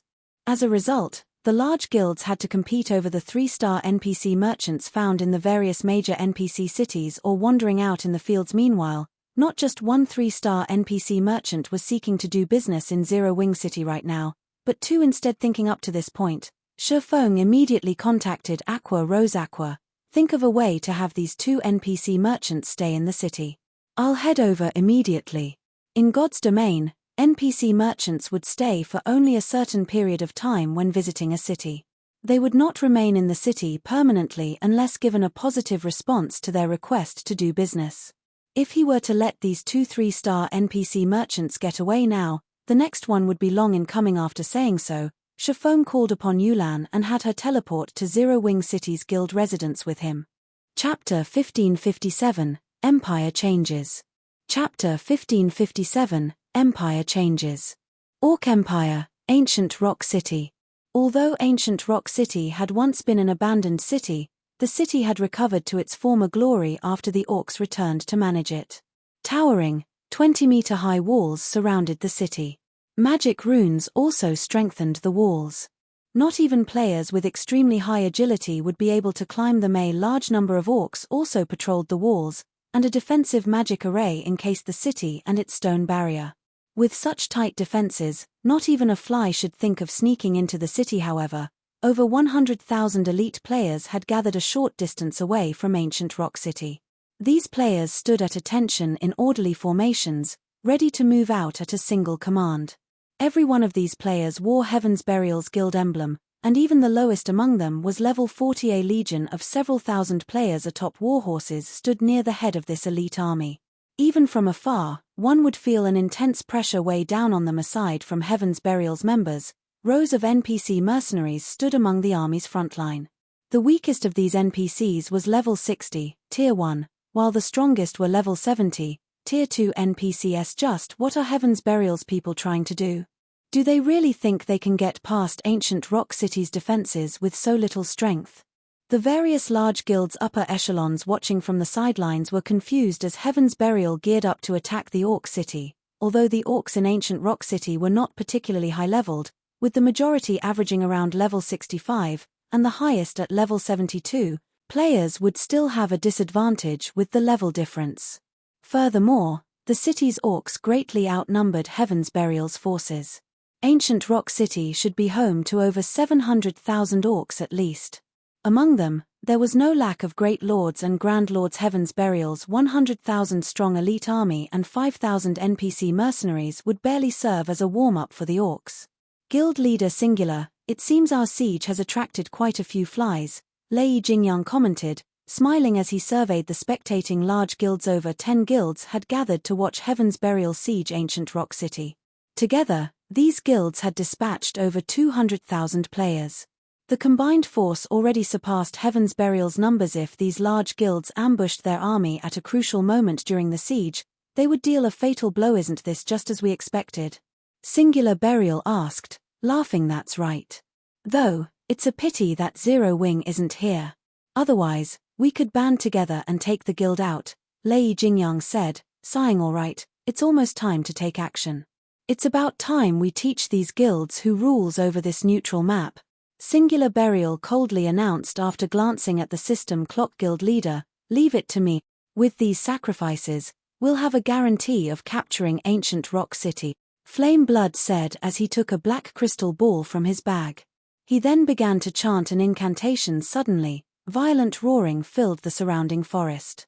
Even the various large guilds watching from outside the forest clearly heard the monsters. Suddenly, ferocious monsters with sharp fangs and claws surged out of the forest and charged for the various guilds' armies. Evil beast. The upper echelons paled when they saw the monster tide sweep towards them. They were no strangers to evil beasts. After all, they had all watched as evil beasts had assaulted Stone Forest Town twice. During the two sieges, they had learned just how powerful evil beasts were. The evil beasts charging towards them were all level 45 and above. Although they were not as strong as those that had attacked Stone Forest Town, they were powerful nonetheless. Furthermore, 3 level 60 mythic ranked evil earth dragons led the evil beast army. Crap. Everyone, use your return scrolls. The various guilds' upper echelons gave the command to retreat the moment they saw the evil beasts. However, when they tried using their return scrolls, they found them ineffective. In the end, they could only watch as the evil beasts stormed closer. Damn it. We've been tricked. Everyone, get ready to fight and pull back. How dare Heaven's Burial do this? Aren't they afraid that our guilds will band together to exact our revenge? Only now did the various large guilds realize that this had been a trap, but all they could do was give the command to retreat from the battlefield. If they fought the evil beasts, they would only suffer even greater losses. Although these guilds had a total of 200,000 members with them, the evil beast army, which was not suppressed by any magic arrays, had an overwhelming advantage. Even as the various large guilds bombarded the evil beast army with large-scale destruction spells, all they accomplished was clearing out the elite and special elite ranked evil beasts. The chieftain rank and above evil beasts took barely any damage. In contrast, the evil beasts wiped out these players. The Grand Lord ranked evil beasts easily massacred groups of players as they moved through their enemies' lines. Even when top-tier experts tried to pin these Grand Lords down, their efforts accomplished very little. As for the mythic ranked evil earth dragons, they were no different than walking disasters. A single hit could take the lives of hundreds of players. When the 3 evil earth dragons working together, they were practically unstoppable as they mowed through the player armies. In the end, these guilds' upper echelons could only watch as their guild members were exterminated. Heaven's Burial, our guilds will not let you get away with this. The upper echelons realized that there was no escape. They glared and shouted at Singular Burial's group, let us get away with this. Singular Burial could not help but laugh. It seems like you still don't understand your situation. Haven't you realized that the moment you arrived here, you became a stepping stone for Heaven's Burial? From now on, The Orc Empire will become Heaven's Burial's domain. Whatever we say, goes. Previously, they hadn't dared to massacre players openly because they had been afraid of the various large guilds targeting them. However, they had since solidified their foundations. With over 200,000 elite players as sacrifices, they could grow their evil beast army to new heights. Once Ancient Rock City became Heaven's Burial's base of operations, not even God's domain superpowers would be a threat to their guild as the large guild's members continued to die. Flame Blood used the dead players to create evil beasts and demons. Moreover, as the evil beasts killed the enemy players, their levels rapidly rose. By the time the various large guilds were annihilated, 5 more Grand Lord-ranked evil beasts had evolved into Mythic-ranked evil Earth Dragons. The army had also doubled its number of Grand Lords on the battlefield, amazing, as expected of the large guild's elite players. With these evil beasts, we'll have no problems taking down Ancient Rock City. Flame Blood laughed madly as he gazed at the army under his command without a moment to rest. Flame Blood commanded his evil beast army to charge for Ancient Rock City. At the same time, the 8 evil Earth Dragons roared as they launched 8 Tier 4 spells at the city's defensive magic array. When the spells collided with the barrier shook violently. It was clear that the attacks had depleted a significant portion of the magic barrier's energy. Meanwhile, back in Starmoon Kingdom, Feng and Yulan arrived in Zero Wing City's guild residence. So, this is the rumored Zero Wing City? As Yulan observed the city below her from the guild hall's roof, the scenery captivated her. Not only was Zero Wing City's environment impressive, but a vitality that couldn't be found in any town filled the streets. She spotted plenty of high-level NPCs wandering about the city. There were even plenty of wandering merchants hawking their wares from the sidewalks. Horse carriages, which towns lacked, drove down the streets as they worked. There was barely any difference between Zero Wing City and an NPC city. If she really had to point out a difference, though, it would definitely be Zero Wing City's mana density. Despite the lack of magic towers inside the city, the mana density here was only slightly weaker than in Stone Forest Town. When considering how spacious Zero Wing City was, Yolan's eyes could not help but light up as she imagined the difference several magic towers would make. With Zero Wing's incredible potential, it was no wonder why Feng even dared to provoke the Blackwater Corporation. However, Yulan was curious about why Feng had led her here. Let's visit the City Lord's mansion. Chapter 1558. 3-star merchant. The City Lord's mansion in Zero Wing City was located in the heart of the city.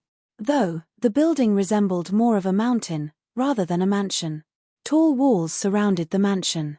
The structure was also further protected by a powerful magic array, which only allowed entry through the front entrance. Level 50, Tier 2 NPC guards were stationed at the City Lord's mansion's entrance.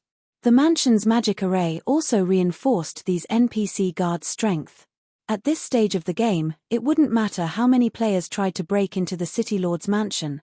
These NPC guards would slaughter every one of them without fail. When Feng and Yulan reached the City Lord's mansion's first-floor hall, they were greeted by the sight of hundreds of loitering NPC merchants. Yulan was stunned by the scene. Although she did not have a very clear understanding of NPC merchants, she knew that these NPCs were similar to wandering merchants who visited guild towns.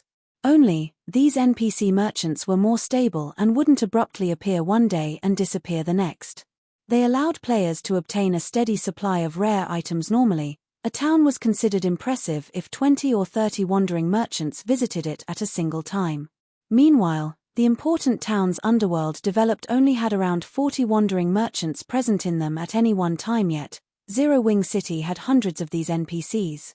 However, what Yulan did not know was that the NPC merchants present were only a small portion of those who had come to discuss business with Zero Wing City. Before this, Aqua Rose had rejected all 1-star NPC merchants and sent them on their way. Now, the merchants in the City Lord's mansion were only 2 and 3-star NPC merchants. Guild leader, you're finally here. Aqua Rose could not help but breathe a sigh of relief when she saw Feng enter the hall. If you came any later, the 2 3-star NPC merchants would have left already. What are their conditions to conduct business in the city? Feng asked. Every NPC merchant planning to do business in a guild city had their own conditions. They would not set up their businesses in the city for nothing. Whether a guild could keep these NPC merchants or not would depend on a guild's capabilities to fulfill these NPCs' demands. One of them wants full tax exemption and their shop to be located on the same street as the City Lord's mansion. The other one has requested a large warehouse. This NPC has also asked for his shop to be located on the same street as the City Lord's mansion. Aqua Rose reported their asking price sure is ruthless. Feng could not help his frown. The City Lord's mansion was in the heart of the city. The amount of land available in the area was extremely limited. Meanwhile, NPC merchants' shops took up a lot of space, and the land sold to these merchants couldn't be reclaimed. This meant that he would have to give away 2 valuable plots of land for free, permanently. As for taxes, they were an important source of income for the city. NPC merchants needed to pay these fees to the guild every month, and the amount was based on the shop's rank. It was simply absurd to ask for full tax exemption. There was even less need to mention the warehouse. Constructing a small warehouse would already cost 3,000 gold. A large warehouse would cost at least 10,000 gold. However, the cost of construction was not the main issue. The crucial point was the amount of land the warehouse would take up. Moreover, the warehouse couldn't be constructed too far from the shop, which meant that the warehouse would also have to occupy the same area as the City Lord's mansion. He had to admit that the 2 3-star NPC merchants' asking prices were fraudulent. Is there no room for negotiation? Feng asked. In God's domain, NPCs with higher statuses would have higher intellects.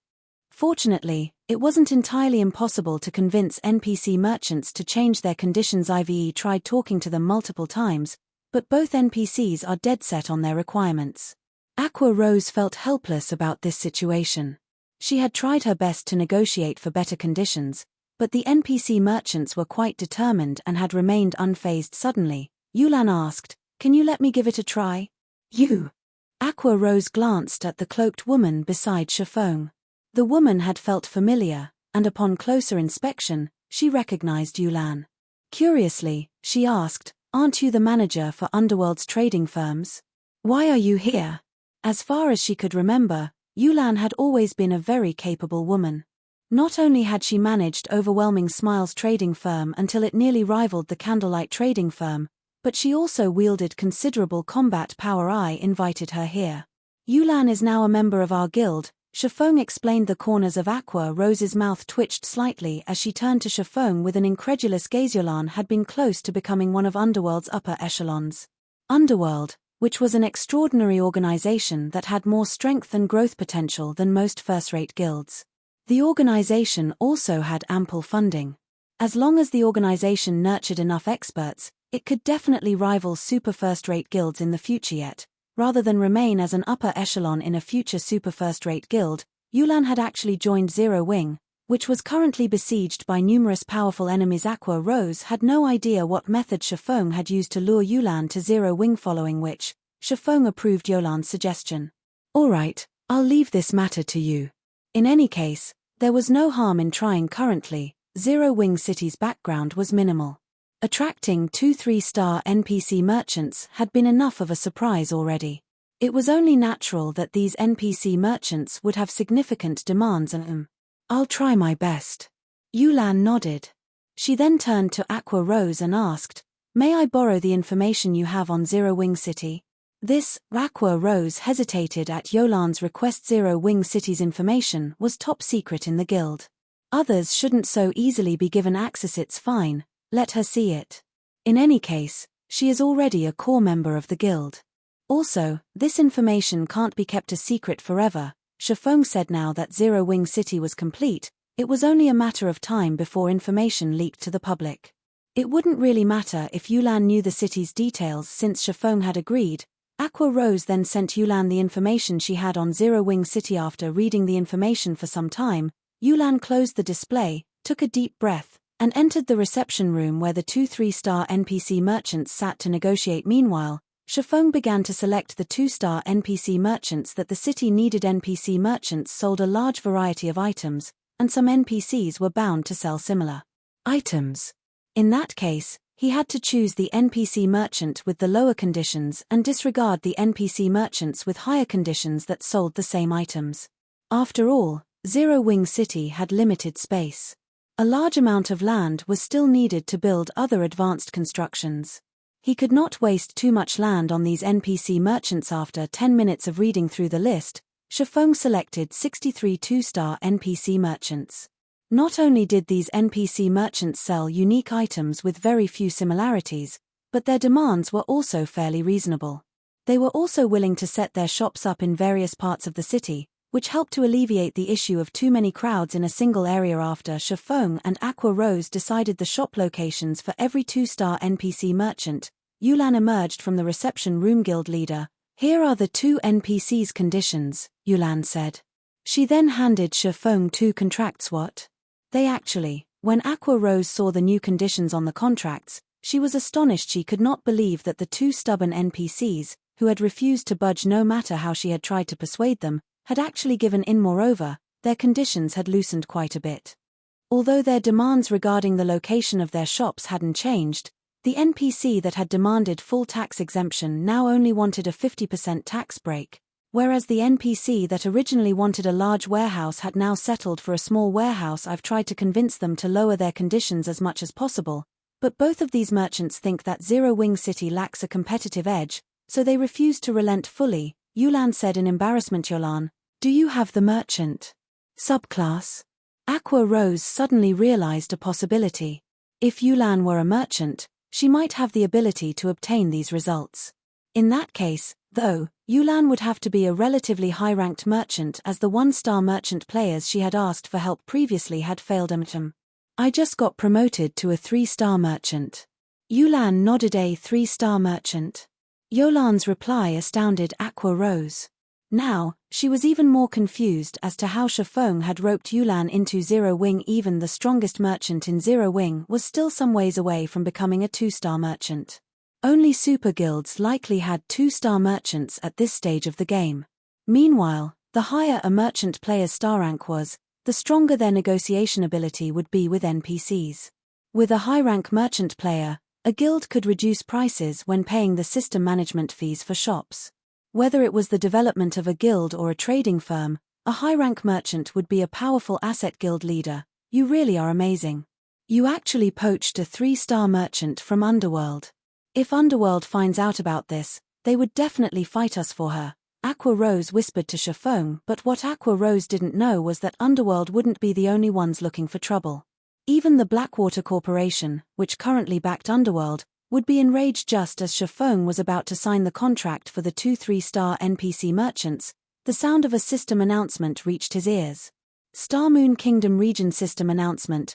Congratulations to Heaven's Burial for successfully capturing the Orc Empire's ancient rock city, rewarding 50,000 guild popularity, 100,000 guild honor points, and 150 guild influence in Star Moon Kingdom. Chapter 1559, 4 Towers of Elements Arise. Chapter 1559, 4 Towers of Elements Arise. Ancient Rock City has been captured. How is that possible? Aqua Rose was dazed when she saw the system announcement. Hundreds of thousands of orcs defended the Orc Empire's cities. Each city was also protected by a powerful, defensive magic array. It would take a lot of time and manpower just to break through the array. However, this wasn't what surprised her most. After all, God's domain had many powerful tools. What shocked her most was the timing. Less than 2 hours had passed since she had received the report about Heaven's Burial's assault on Ancient Rock City. With how many orcs Ancient Rock City housed, it was impossible for an army of 100,000 elite players to clear the city in just 2 hours. There were also various large guilds watching from the sidelines and waiting for an opportunity to strike immediately. Aqua Rose began to contact her subordinates and had them look into the situation in Ancient Rock City. Capturing one of the Orc Empire's cities was no trivial matter nowadays. Many players from the neighboring kingdoms and empires gathered in the Orc Empire to grind and level. Unlike the 3 towns in the Orc Empire that had been captured thus far, Ancient Rock City was located in the Empire's inner region, rather than the outer area. If players wanted to earn contribution points, it was much easier to do so in the inner region due to the stronger monsters. Now that Ancient Rock City had been captured, a large number of players would swarm to the city, using it as a rest area. The money and resources one could make with the city would be frightening. With so much income and Heaven's Burial's background, The guild would develop rapidly while Aqua Rose investigated the situation. Starmoon Kingdom's forums were in an uproar. Heaven's Burial trapped and killed over 200,000 guild elite player. The various large guilds declare their intent to wipe Heaven's Burial from the face of God's domain. Heaven's Burial controlled an evil beast army to siege ancient Rock City. As these posts published on the forums, they quickly received a lot of attention and made it to the top of the list. What? Even something like this is possible? Crap. This is cheating. Heaven's Burial can actually control so many evil beasts. Who could possibly be a match for the guild now? It is impressive.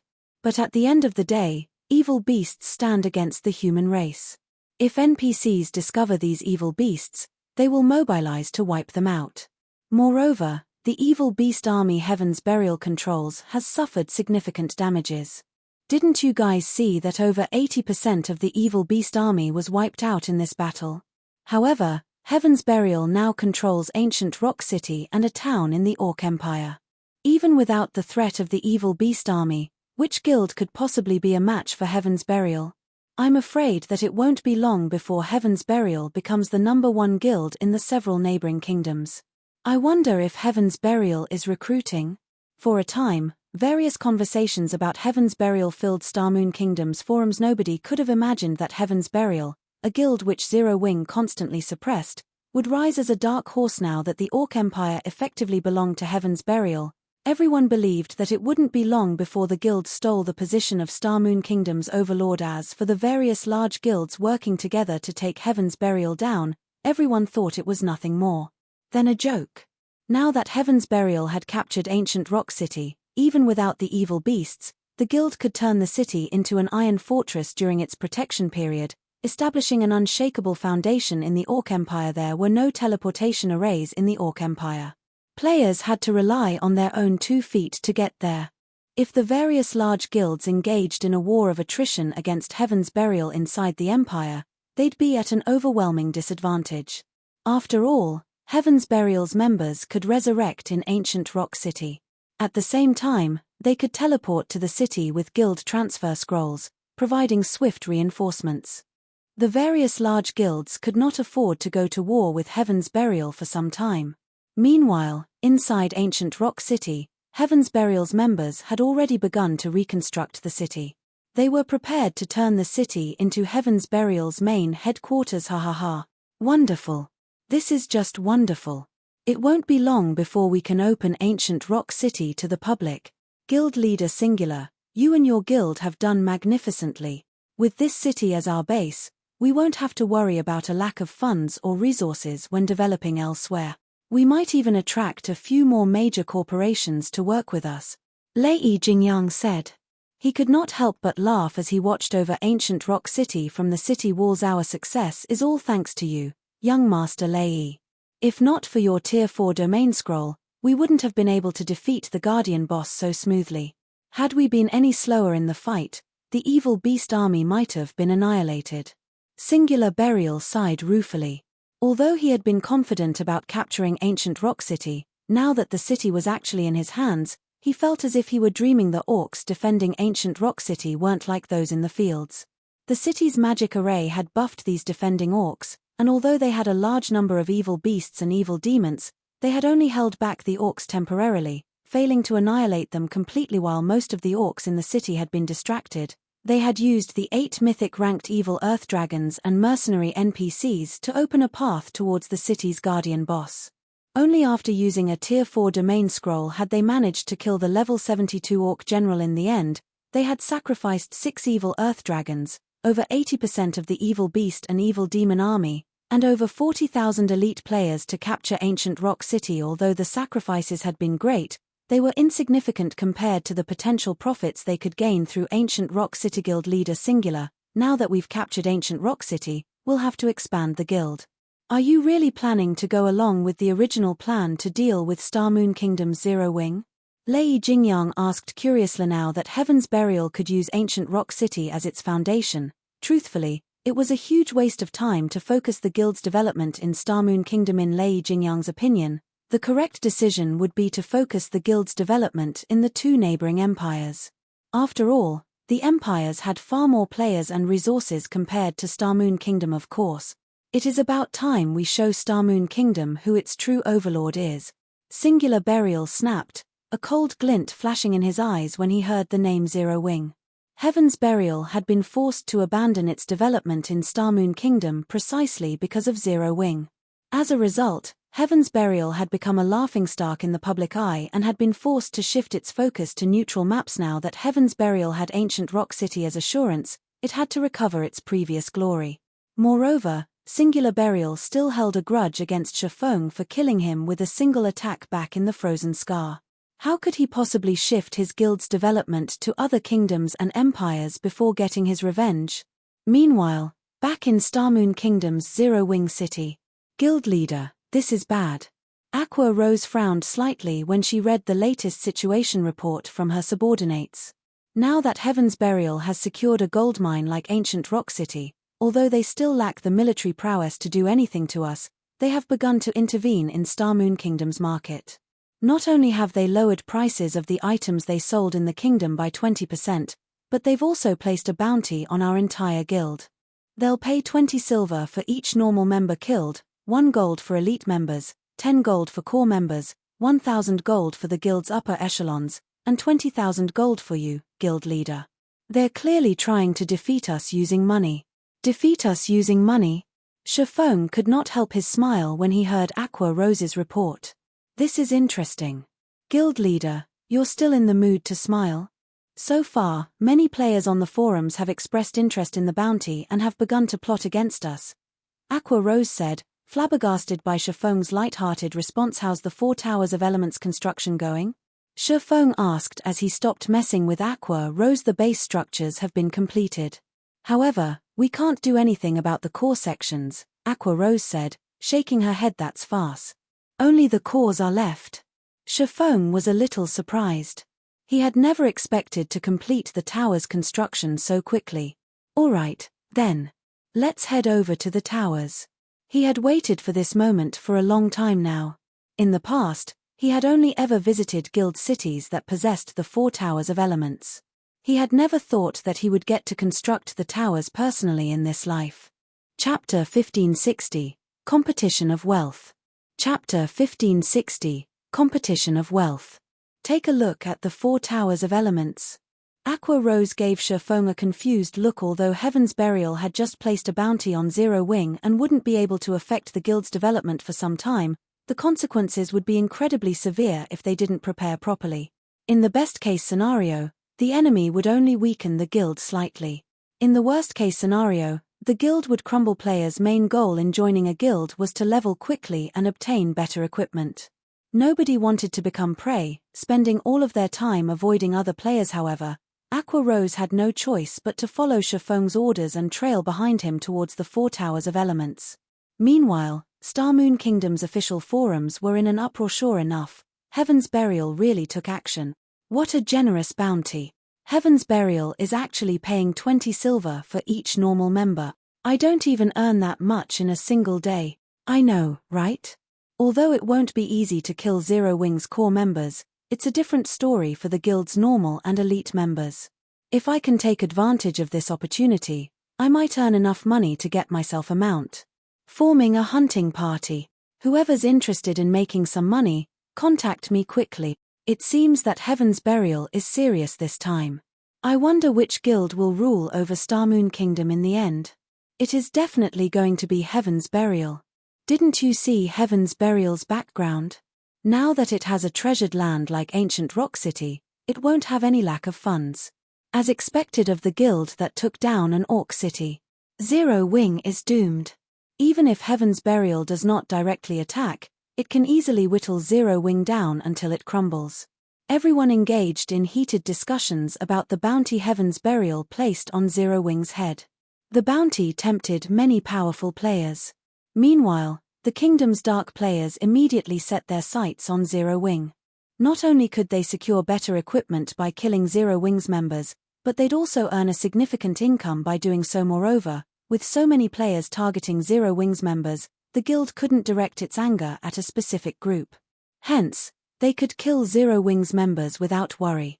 Meanwhile, In the Star Alliance's guild residence in White River City. Heaven's Burial has sure moved quickly, guild leader. I wonder how Zero Wing will respond to this. With Ancient Rock City's income, Heaven's Burial can definitely overwhelm Zero Wing in a battle of attrition, Purple Eye said as she read the latest report she had received. The method Heaven's Burial employed was one of the most troublesome tactics the various large guilds had to deal with. It was also the method that the various large guilds avoided using. Using such a method would require a massive expenditure. Regardless of whether one won or lost the war, they'd still incur massive losses. However, Heaven's Burial did not have to worry about such a problem now. Once Ancient Rock City opened to the public, Heaven's Burial would rake in an astronomical number of coins each day. It wouldn't worry about not outlasting Zero Wing, that's right. Had Zero Wing agreed to the Secret Pavilion's acquisition, it would have likely avoided such a perilous situation, Galaxy Past said, lamenting since the Star Alliance was now one of the Secret Pavilion's subordinate guilds. As the guild leader, Galaxy Past had learned many of the Secret Pavilion's internal dealings. The Secret Pavilion's offer to Zero Wing even tempted Galaxy Past, yet Zero Wing had rejected the offer without hesitation.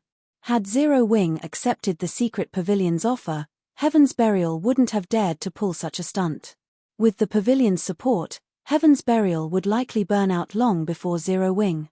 Meanwhile, when Singular Burial read the message he had just received in Ancient Rock City, he sneered. Daybreak did a magnificent job.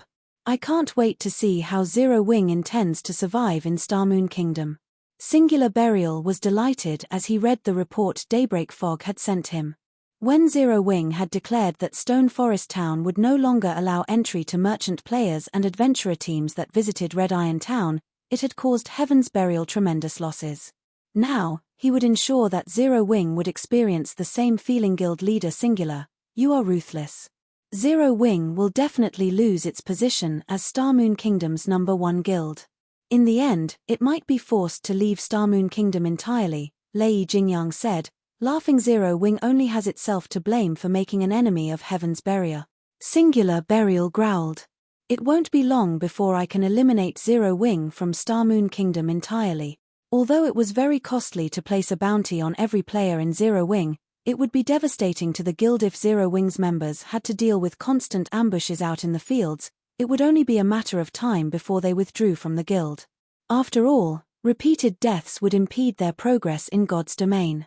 Similarly, no one would be willing to join the guild in fear of becoming a target. Not only would Zero Wing's development stagnate, but it would also have to spend a significant amount of its funding to compensate its guild members' losses. With a constant drain on Zero Wing's numbers and funds, Zero Wing would either crumble or be forced out of Starmoon Kingdom even if Heaven's Burial didn't take any direct action. While the various large guilds wondered about how Zero Wing intended to pull itself out of this mess, Feng arrived before one of the 4 Towers of Elements. The 4 Towers of Elements occupied the city's 4 corners. Each tower was 100 meters tall, looming like giants as they protected Zero Wing City. Guild leader, a report just came in. Players have begun to ambush many of our members. Based on our initial estimates, we've already suffered over 4,000 casualties.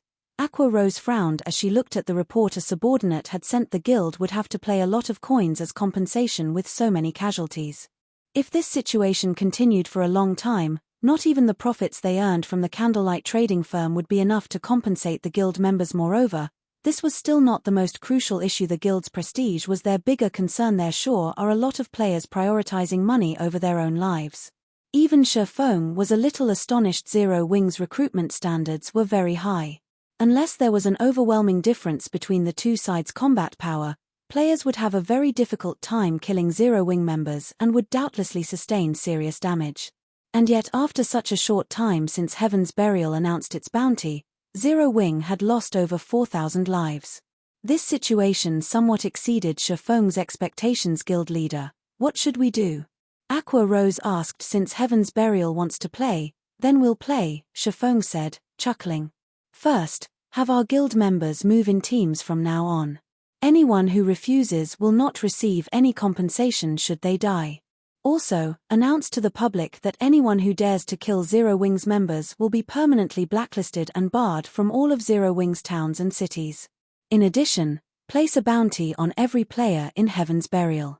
Not only will this bounty be effective in Starmoon Kingdom, but it will also be effective in the Orc Empire. When the two women heard Feng's decision, Aqua rose and Yulan fell silent. Feng basically wanted to compete with Heaven's Burial with wealth. Not only would their guild suffer tremendous losses by doing so, but if they handled this badly, they could even self-destruct. Guild leader, with our guild's current funds, I'm afraid that Aqua Rose could not help but try to dissuade Feng to construct Zero Wing City, develop the branch guild in the Black Dragon Empire, and supply their guild members with mounts. They spent a massive amount of money each day. Adding yet another significant expenditure would only hamper the guild's development. Don't worry about our funds. You can only reap the benefits once you've paid the price. In 3 hours, we'll open Zero Wing City to the public. Go and make the announcement, Feng ordered with a shrug. He then walked towards the tower before him. Aqua Rose felt a headache brew when she heard Feng's commands. Zero Wing City still lacked much of its infrastructure. To put it simply, the city had very little to attract players right now. Moreover, inviting players into the city now would complicate construction in Zero Wing City. As far as she was concerned, opening the city to the public now wasn't wise. Unfortunately, since Feng had made his decision, she had no choice but to follow his orders immediately.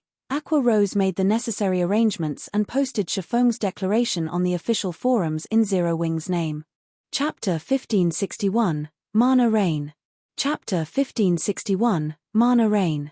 After Aqua Rose quoted Feng on Starmoon Kingdom's forums, the players had originally focused on Heaven's Burial's declaration shifted their attention to her post. The title of the post was eye-catching. If you want a fight, we'll give you a fight.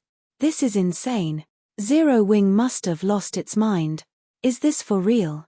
Zero Wing actually dares to pull something like this? Isn't Zero Wing afraid of Heaven's Burial whittling them down to nothing?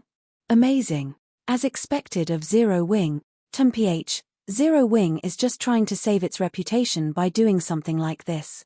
Even if Zero Wing blacklists the players that target its members, what can it do if those people use black cloaks? That's right. This also gives us more opportunities to earn money. The bounties on both sides are the same. Heaven's Burial also has more members than Zero Wing, and they're weaker. If you really want to earn money, killing Heaven's Burial's members is the way to go. Zero Wing's response to Heaven's Burial's provocations shocked the players on the forums. They were also delighted. After all, they just gained another source of income. Now they could target more than just Zero Wing's members. They could even head to the Orc Empire to level up and earn for contribution points while grinding for Heaven's Burial members. When the various major powers saw Zero Wing's reply, they laughed at Zero Wing's foolishness. Of all the things Zero Wing could have chosen to compete with Heaven's Burial in, the guild had chosen wealth. Zero Wing was overestimating itself and seeking self-destruction. Just what is Zero Wing trying to do? Is it really intent on duking it out with Heaven's Burial? Galaxy Past felt confused when he saw this message. In his opinion, Zero Wing should still have methods of dealing with Heaven's Burial's bounty. Although the result wouldn't change regardless of what Zero Wing did, they could buy some time, using it as an opportunity to look for other methods, such as seeking collaborators. Although Zero Wing's situation was perilous, with the guild's current foundations, there should be plenty of major corporations and superpowers willing to acquire the guild. After all, Zero Wing's Stone Forest Town still held the battle arena and advanced auction house, which could rake in plenty of resources for a considerable time. The guild still had great potential for growth. Moreover, Zero Wing and Phoenix Rain, who now had control over a portion of Thunder Island, were connected. When Singular Burial received news of Zero Wing's declaration, his expression darkened. Guild leader Singular, it seems that Zero Wing is aiming for mutual destruction. Do you need my Thunder Legion to pay Zero Wing a visit? Lei Jingyang said, smiling when he read Aqua Rose's forum post. He had commanded the Thunder Legion, a collection of experts, for many years. The Legion was particularly fond of ambushes and assassinations in the field. Ordinary players might not be able to deal with Zero Wing's 100-man teams, but they would be child's play to the Thunder Legion. No need. Since Zero Wing dares to make such a move, I want to see how long they can last against. Singular Burial said, sneering. If Zero Wing had turtled, he might have needed Lei Jingyang's help. Although Zero Wing's bounty on Heaven's Burial would cause him a lot of trouble, he'd also be able to remove Zero Wing from Starmoon Kingdom much sooner than he had hoped.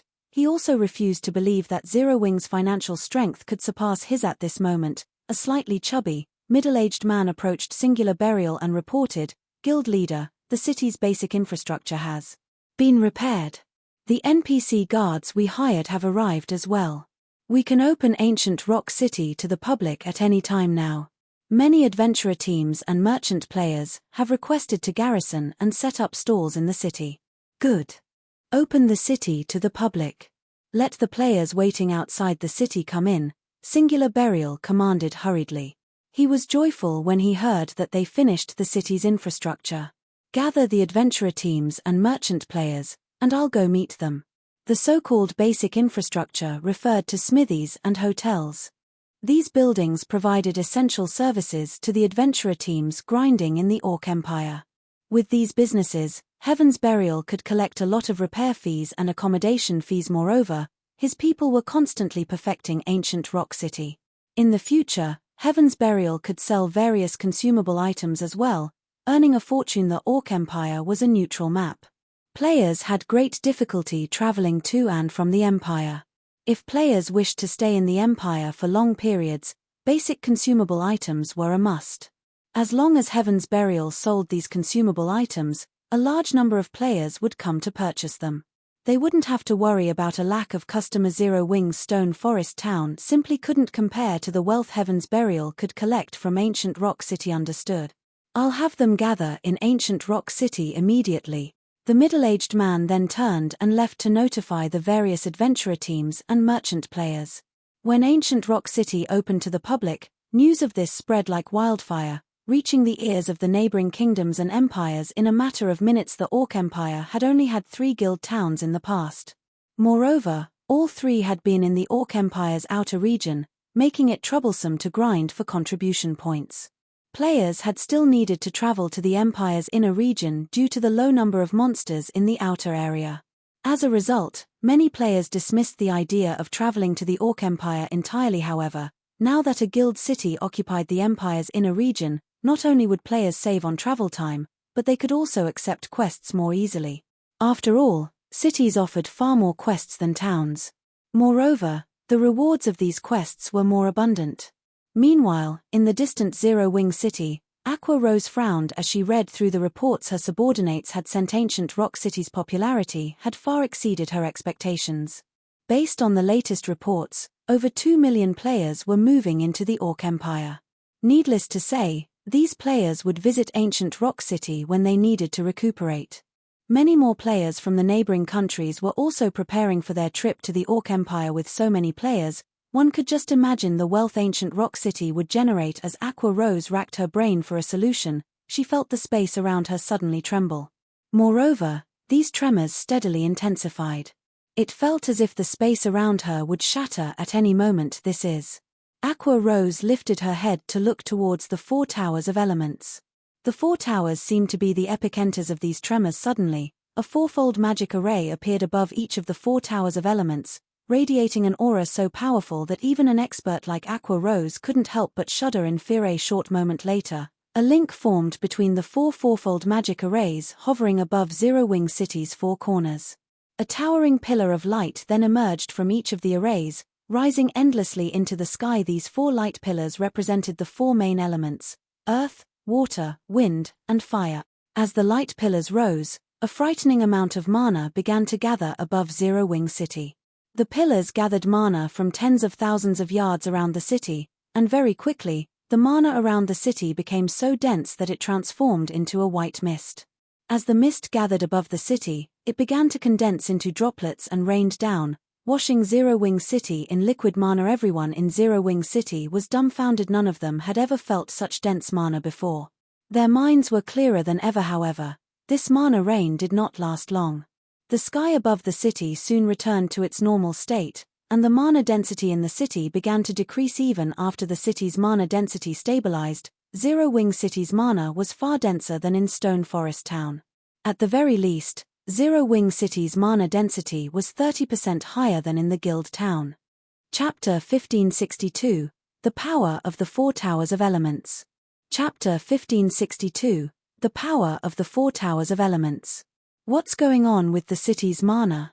When the players in Zero Wing City felt the change in the mana density around them, they felt an indescribably pleasant sensation. However, this pleasant sensation didn't originate from bathing in high amounts of mana, but from a power that nourished their souls. While everyone lost themselves in the sensation, a few guild members noticed a change to their experience bars. The double EXP buff indicator, which usually only appeared after they rested in a private room, had actually popped up near their experience bars. This can't be real, right? We can actually accumulate the double EXP buff just by staying in the city? That's not all. My stamina and concentration recovery rates are as high as when I recover in a hotel. Very quickly, more players inside the city discovered the peculiarities from bathing in the city's mana. So, this is the power of the 4 towers of elements.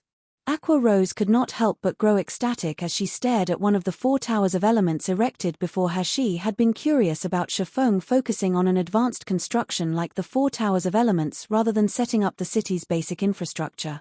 He had even decided to open Zero Wing City to the public soon.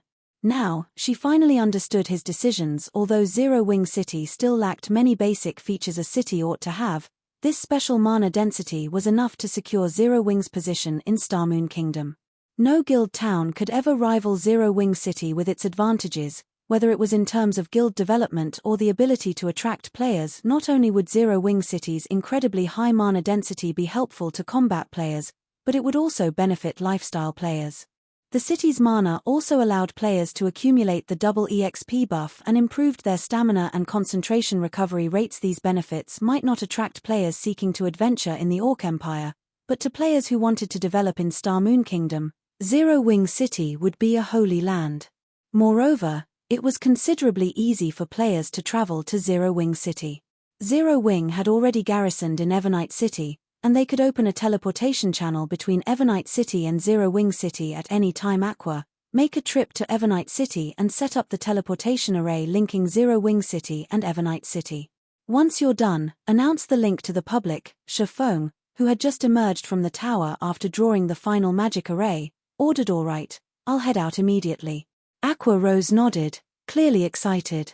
She then took out a return scroll and teleported back to White River City. Meanwhile, Yulan, who stood beside Aqua Rose, was still immersed in the city's ambient mana, unable to calm her pounding heart. Is this Zero Wing's true power?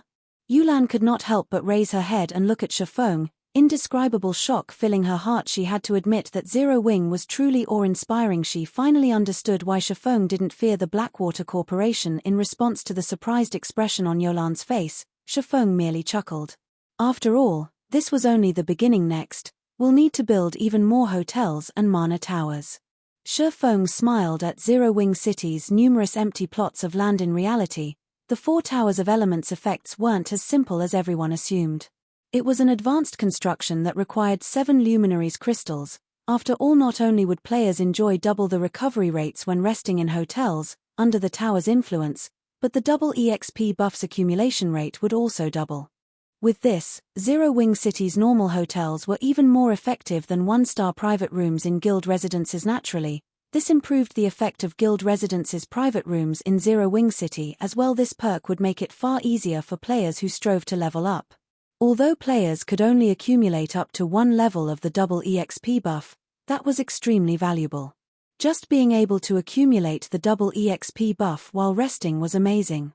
This was especially true for independent players, but this was only the tip of the iceberg. The 4 towers of elements' truly impressive aspect was their ability to increase the distance of teleportation. Although the teleportation distance to and from a city was determined on the city's scale and mana density, the tower's minimum teleportation range was 3 million yards. At such a distance, one could easily cross 3 or more leveling maps. It covered even more distance than the 7 luminaries ring space movement. The only downside was its significant cost. Teleporting every player required a significant amount of mana, the supply of which had to be in the form of magic crystals. The 4 towers of elements cost was nearly as much as a teleportation magic arrays. However, unlike the 4 towers of elements, the latter allowed players to teleport across extremely large distances. Even so, the various large guilds in the past had tried everything they could to obtain this function. Naturally, this function made it extremely convenient to travel to nearby leveling maps. As long as a map was within the tower's teleportation range, Players could teleport after registering the proper coordinates, saving countless hours of travel time. Not only would players be able to level up far more quickly, but they could also explore further locations without hampering their development. According to Feng's estimates, the 4 Towers of Elements should be able to teleport players up to 4 million yards away with Zero Wing City's current standards. This meant that players could travel even further away than bewildering Forest Town in an instant. Players could teleport to the border between Starmoon Kingdom and the Orc Empire if he constructed a Mana Tower, the symbol of guild cities, in Zero Wing City. The 4 Towers of Elements might even be able to teleport players into the Orc Empire if teleporting directly into the Orc Empire were possible. Players seeking to travel to the Empire to level could do so via Zero Wing City. It would save players a lot of time, and they could avoid the Orc patrol squads guarding the Empire's border. Zero Wing City's value to the public would soar. However, constructing the Mana Tower also wasn't easy. Unlike the Magic Tower, which was a defensive structure, the Mana Tower was a support building unique to cities. Unfortunately, despite the fact that guild cities could construct Mana Towers without the design, the construction required extremely rare and valuable materials. The mana ore, in particular, was incredibly difficult to obtain normally. Obtaining mana ore wouldn't be a problem for Feng. It was entirely possible to purchase large quantities from the market. However, due to the Orc Empire, collecting 5,000 pieces of mana ore had become challenging. It seems that I'll have to deal with the disintegration armor as soon as possible. Feng could not help but glance at the disintegration debuff in his status window. As long as this debuff remained, he'd have a lot of trouble dealing with many issues. Following which, he turned to Yulan and said, "Yulan, from now on, I'd like you to manage Zero Wing City and Stone Forest Town's Candlelight trading firm. If you need any help from the guild, you can look for Aqua Rose. I've already told her. You want me to take on such an important role?" Yulan was stunned. She had never dreamed that Feng considered her so important, allowing her to manage the trading firms in 2 integral locations. Stone Forest Town's trading firm was one of Zero Wing's main sources of income. As for the trading firm in Zero Wing City, there was no doubt that it would rake in even more income than Stone Forest Town MHM. "I trust in your abilities." Feng nodded. He had seen Yulan's management skills long ago. Moreover, Yulan was a 3-star merchant. Yulan fell silent as she evaluated the man before her. She simply could not understand what was going through Feng's mind. Normally, no guild would allow an outsider, who had recently joined the guild, to take on such an important management role, yet Feng had done so without hesitation. "All right, but I won't be responsible if things go south," Yulan said. Smiling, Feng couldn't help but laugh at Yulan's reply. He then notified Aqua Rose and had the 2 women work out the finer details amongst themselves. He then returned to Zero Wing's residence and collected some consumables and magic scrolls from the guild warehouse. He then used Molika's ring to teleport to the Dark Den's central region. Meanwhile, Aqua Rose began to spread the news of Zero Wing City opening to the public throughout Starmoon Kingdom. Chapter 1563, Zero Wing City's Grand Opening. Chapter 1563, Zero Wing City's Grand Opening. The resulting response to the announcement of Zero Wing's opening paled in comparison to the announcement regarding Ancient Rock City. Due to small information leaks, players had already discovered Zero Wing City's location in Witch's Hill. The resource maps near Witch's Hill were ordinary and held little attraction for the majority of Starmoon Kingdom's players. Zero Wing City has already opened. This is good news. Zero Wing must be trying to earn money to stand against Heaven's Burial. It's a pity that there's nothing valuable about the city's location. At most, the city has more space to accommodate players. It likely won't hold up to Stone Forest Town's performance. I'd rather go to Stone Forest Town instead. I've heard that you even have to pay a 30 copper entrance fee to get into Zero Wing City. That's insane. Not even Ancient Rock City charges an entrance fee. What's so special about Zero Wing City that warrants an entrance fee? That's right. If I were an expert, I wouldn't visit Zero Wing City, either. Besides, there's a ton of experts in Stone Forest Town. If I want to improve via duels, Stone Forest Town is undoubtedly the better choice. Although news of Zero Wing City's opening had spread across Starmoon Kingdom, very few players were interested in the city. Instead, the The majority of the kingdom's players focused on a way to travel to the Orc Empire so they could earn contribution points to purchase set equipment, and Mount Zero Wing City would likely only be useful after they reached level 50 or 60. Does Zero Wing really think it can contend with Heaven's Burial just by having a city in Starmoon Kingdom? Galaxy Past was confused as he read the latest report on Zero Wing.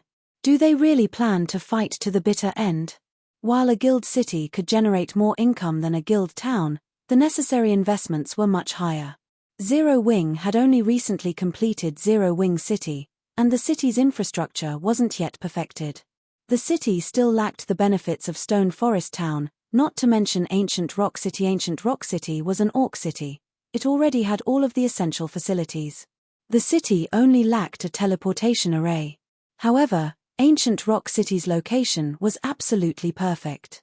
Countless players in multiple kingdoms and 2 empires had already set their sights on the Orc Empire's inner region. Heaven's Burial could make a fortune just from the repair and accommodation fees, not to mention the daily consumable items it sold. Galaxy Past wasn't the only one with such thoughts. When Starmoon Kingdom's upper echelons heard the news, they, too, thought that Zero Wing was trying to buy time. Otherwise, the guild wouldn't push out a half-completed guild city. Big Sis Aqua, although we've already spread the news, everyone still seems more interested in Ancient Rock City.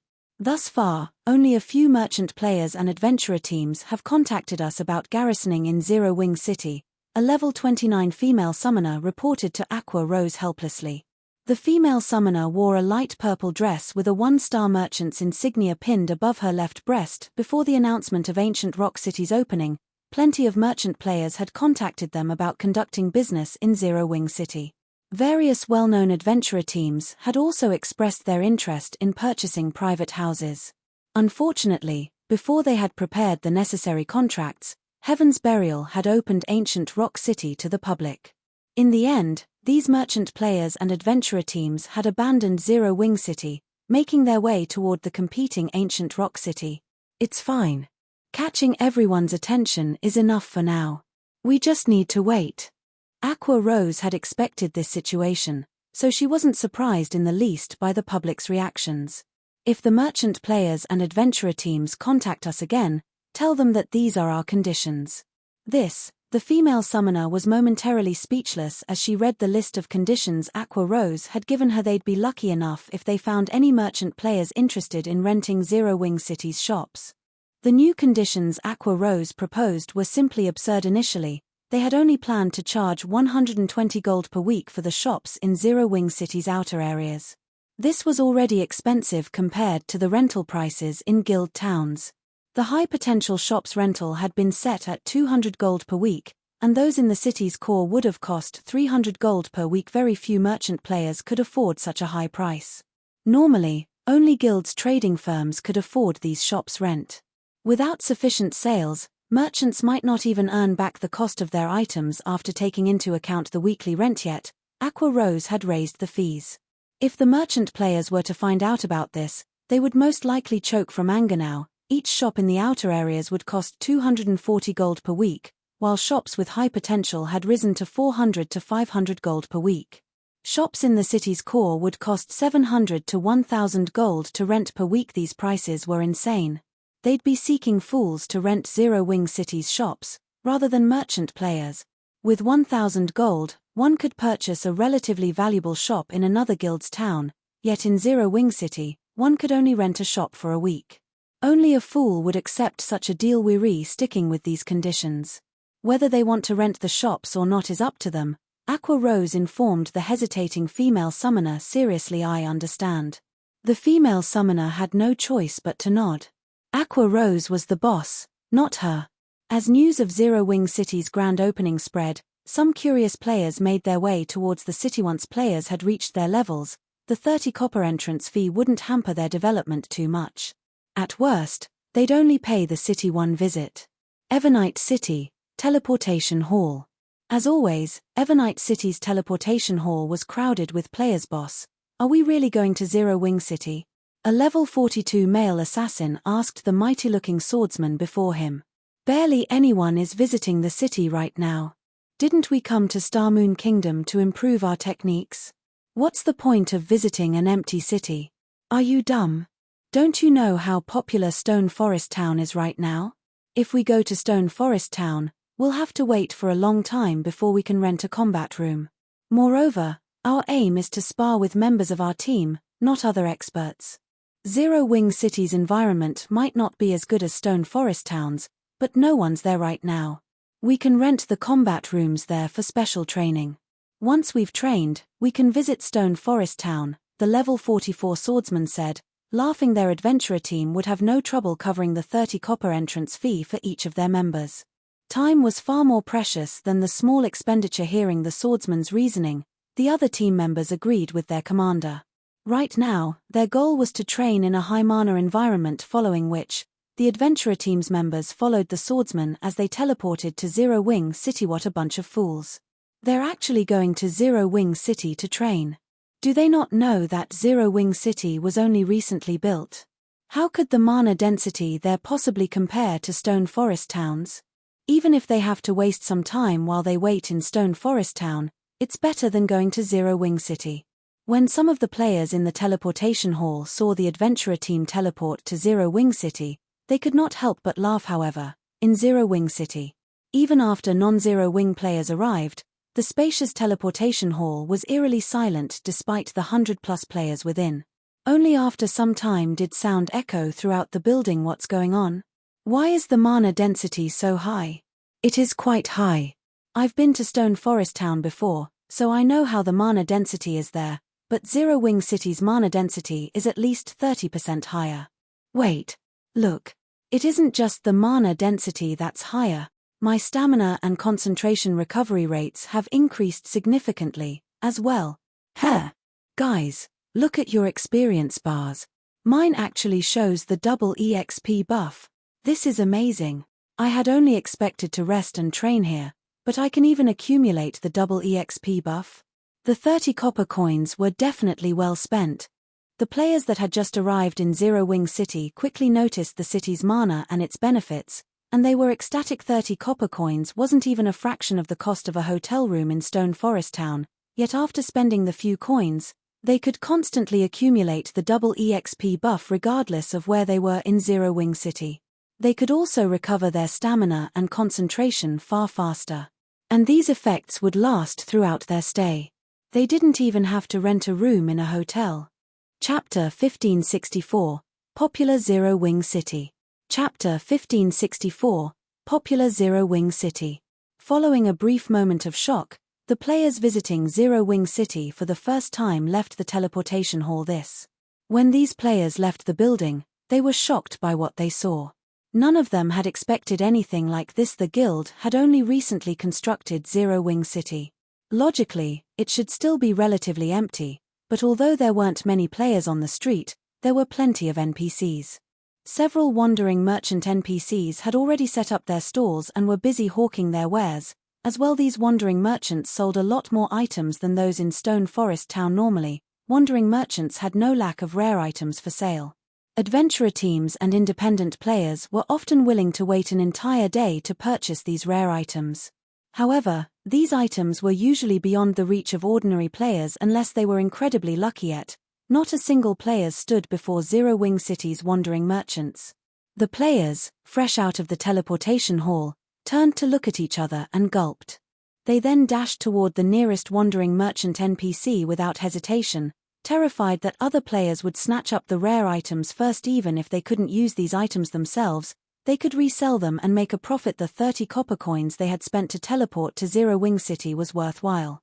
By reselling one of the wandering merchant's rare items, they could make far more than 30 copper in profit. The players that had just arrived in Zero Wing City burnt through all of their money. Even so, plenty of wandering merchants still had rare items in stock.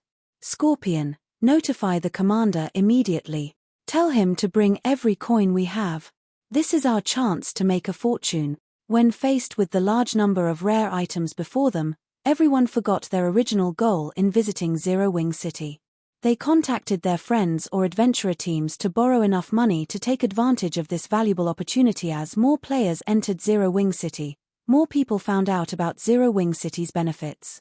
More and more players were also coming to purchase rare items. Although players had tried suppressing the news regarding Zero Wing City's benefits, some players that couldn't afford to purchase any of these items decided to publish information on Starmoon Kingdom's forums out of spite large numbers of wandering merchants present in Zero Wing City.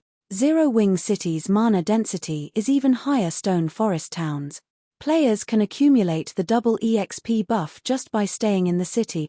Pictures and videos available. There are so many wandering merchants. How is this possible?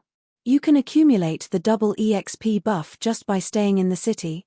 As players continued to post videos and pictures of Zero Wing City on the forums, many of the players who had been interested in visiting Ancient Rock City shifted their sights to Zero Wing City. Nothing was more important than gaining levels and equipment to current players. This was especially true for independent players, who didn't get to enjoy guild benefits. It was difficult for independent players to achieve a leveling speed similar to guild players because they didn't have opportunities to accumulate the double EXP buff. Independent players could also enjoy a similar benefit just by paying 30 copper. They would get more than their money's worth. There were also plenty of wandering merchants in Zero Wing City. Zero Wing City, which was receiving very little attention from players, became the target location for many independent players and adventurer teams.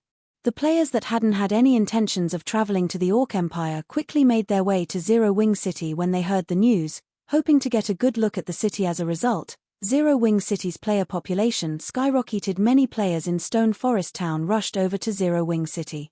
They had only remained in Stone Forest Town because they had assumed that the town's mana density was higher. Now that they knew that Zero Wing City was superior to Stone Forest Town in this aspect, they would train in Zero Wing City instead. Shortly after Zero Wing City's grand opening, the player population rose from hundreds to tens of thousands. Moreover, this number continued to increase as time passed. Big Sis Aqua. Good news. Based on Zero Wing City's current statistics, there are already over 300,000 players in the city. The female summoner named Yaya said joyfully. We've already grown past 300,000. Aqua Rose was also ecstatic to hear the news. A player population of 300,000 might not seem like much compared to Stone Forest Town's player population, which exceeded 1 million, but the value of Zero Wing City's player population was significantly superior. Any player that entered Zero Wing City would have to pay a 30 copper entrance fee. Since Zero Wing City's player population had exceeded 300,000, that meant the city had already collected over 900 gold in entrance fees. This was net profit. As more players visited Zero Wing City, the city's income would continue to rise. It was only a matter of time before the city's population exceeded 1 million. If Zero Wing City had a floating population of 1 million, the guild would make 3,000 gold in net profit every day. Even the Candlelight trading firm wasn't capable of making that much net profit in a single day. There was also the income from Zero Wing City's hotels and battle arena. The income from these two establishments would likely be on par with the entrance fees. They also had the rental fees from shops. Big Sis Aqua. Several merchant players and adventurer teams have contacted us again. They've stated that they wish to rent the city's shops. Are we really going to give them the new conditions? Yaya asked as she looked at Aqua Rose. The conditions Aqua Rose had proposed were simply ruthless. She worried that the merchant players would flee once they informed them of the changes. Of course. Once Zero Wing City's player population hits 1 million, we're going to increase this price further. Aqua Rose said with determination. Yaya didn't know that Zero Wing City was still an empty shelf. The many 2-star and 3-star NPC merchants Zero Wing City had contracted hadn't built their shops yet. Once their shops were complete, not only would they sell items at a more reliable rate than the wandering merchant NPCs, but they would sell even higher valued items. Even more players would be attracted to Zero Wing City then. Even a population of 2 or 3 million might not be impossible, much less 1 million. I understand. When Yaya heard Aqua Rose, she could not help but pity those merchant players. Had they agreed to lease Zero Wing City's shops earlier, they would have been able to take advantage of the sudden development and made a huge profit. Now Aqua Rose would fleece them of every coin they had, following which, Yaya relayed Aqua Rose's conditions to the merchant players trying to conduct business in Zero Wing City. This is fraudulent. Is Zero Wing that desperate for money? Crap. A shop on a plot of land with good potential costs 400 gold a week. I might as well just buy a shop in a guild town. The merchant players that received Yaya's message paled and cursed Zero Wing. If they tried to rent a shop on a plot of land with good potential, they would have to add over 57 gold to their daily expenditures. How many items would they have to sell to earn that back? Only large-scale merchant guilds would possibly dare to rent such an expensive shop.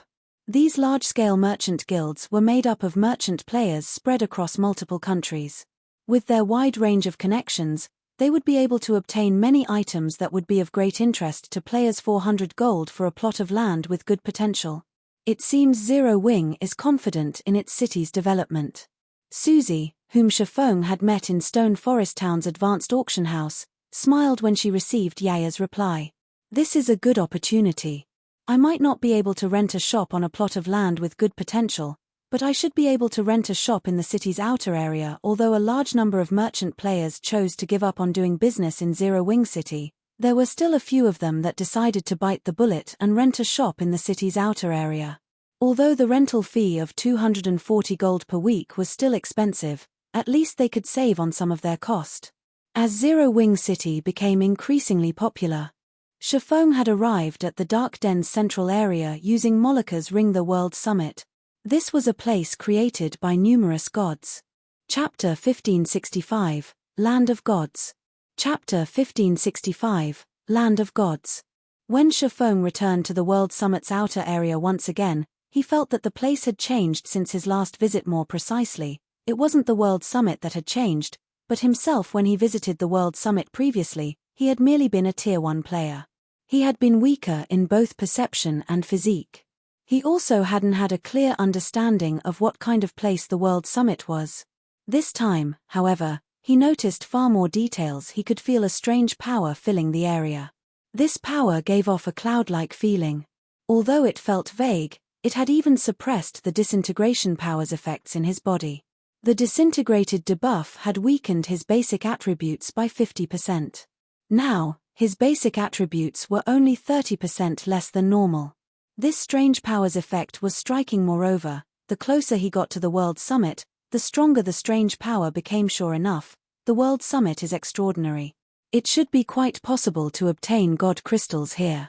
Feng took a look at the distant mountain that pierced the clouds. He had been in a rush during his first visit. He had wanted to secure the Bible of Darkness and leave as quickly as possible. He hadn't bothered to explore the World Summit and the surrounding areas properly. Now that he had returned, he had to research the area. After all, gods had created this place. If he had obtained so much from the moon god's old residence, the harvest he could obtain from a gathering place for many gods would be extraordinary. His goal was to obtain god crystals. The more god crystals he obtained, the better, since he had so many uses for them. Aside from the disintegration armor, he needed god crystals to repair his equipment, such as the Nightwalker's cape and soul orb. He had to search for any possible locations to obtain god crystals, following which, Feng began to explore the World Summit. Time passed quickly. Before he realized it, he had already spent over 10 hours exploring. The World Summit's map was very large. It was like a large-scale leveling map. There were deserts, forests, and canyons around the World Summit. The map itself was like a miniature world. However, aside from the Golden Avenue, the other locations didn't house a single living creature. Don't tell me that I can only obtain treasures by entering the World Summit itself. Feng was speechless. While there were many treasures in the World Summit, there were quite a few problems he would have while inside.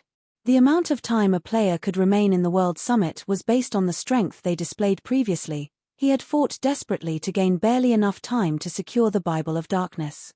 Although he had grown a lot stronger since his previous visit, and he should be able to secure more time, he didn't think that he could gather enough god crystals to repair the disintegration armor after entering the World Summit. Although countless shrines dotted the mountain, activating each shrine would cost a corresponding amount of time. It was obvious that obtaining 1 or 2 god crystals wouldn't be sufficient to remove the mysterious power suppressing the disintegration armor, and no matter how he looked at it, he should only be able to find god crystals in the epic ranked and above shrines. In that case, according to his estimates, he'd be quite fortunate if he could activate 2 or 3 epic shrines. Just as Feng was about to give up on exploring the area and reach the Golden Avenue, he discovered something unbelievable. What's going on? Feng was dumbfounded as he looked at the Golden Avenue players. Other players had actually arrived in this special space. The most unbelievable part was the number of players. There were more than 20 players just within his vision range right now. These players didn't seem to belong to a single, large team. They moved in parties of 3 to 5 people, and they were clearly on high alert despite the fact that attacks weren't permitted on the Golden Avenue. Feng also sensed the power of darkness radiating from these players. To be more precise, it was the power of demons. These 20-plus players were all demon players. When the demon players noticed Feng, they weren't particularly surprised. They simply glanced at Feng before continuing to make their way toward the World Summit. Could there be another method of entering this place aside from Moloka's ring? After watching the group of players walk away, Feng quickly noticed several more demon players approach from behind them. It was obvious that there were quite a lot of demon players that had arrived in the World Summit. It was also clear that the demon players didn't arrive at this place using Moloka's ring. Instead, 2 players wearing black cloaks, one male and one female, approached Feng as he pondered. The man looked like a savage with his unkempt hair, while the woman was a beauty with an extraordinary body. A broken sword also hung from the woman's waist. Feng had met both these players before. One of them was Brute Spear, whom he had met on Demon Island, and the other one was Hidden Soul, the holder of pride in the Flower of 7 Sins. He never thought that he would meet these two in the World Summit. "Fellow friend, are you alone? How about partying up with us?" Brute Spear asked Feng, who fully hid his appearance behind a black cloak. Smiling, he continued, "I believe you should know that you'll need to have a lot of time if you want to take advantage of the World Summit. The amount of time allotted if you clear the entrance test by yourself is too limited. You won't be able to explore much with so little time. If you challenge the test as parties of 3 or 5, you'll be able to obtain much more time. How much time each person will get in the end will depend on your own abilities." Among the members of the Sin of Pride, only Hidden Soul and himself had arrived at the World Summit. Most of the other players that had arrived at the World Summit had formed their own parties. Even players that had arrived alone would opt to join 5-man parties rather than a 3-man party. There's the difficulty of the entrance test at the World Summit greatly differed depending on if you were challenging the test as an individual or as a party. In the case of parties, the difficulty was no different if you were in a party of 3 or 5. The total amount of time allotted to a party would also remain the same. Each player in a party of 5 would get less than a party of 3. However, a party of 5 would undoubtedly have greater survivability and overall strength, which would allow the party to challenge a test of greater difficulty and gain more total time. Now that they had encountered Feng, who looked to be alone, he naturally had to ask and see if he were interested. Otherwise, the two of them wouldn't be able to take the party test and would have to resort to the individual test. Challenging the test as a party gives more time. When Feng heard Brute Spear's words, he more or less understood the gist of the situation. He then nodded and said, "All right, I'll join your party."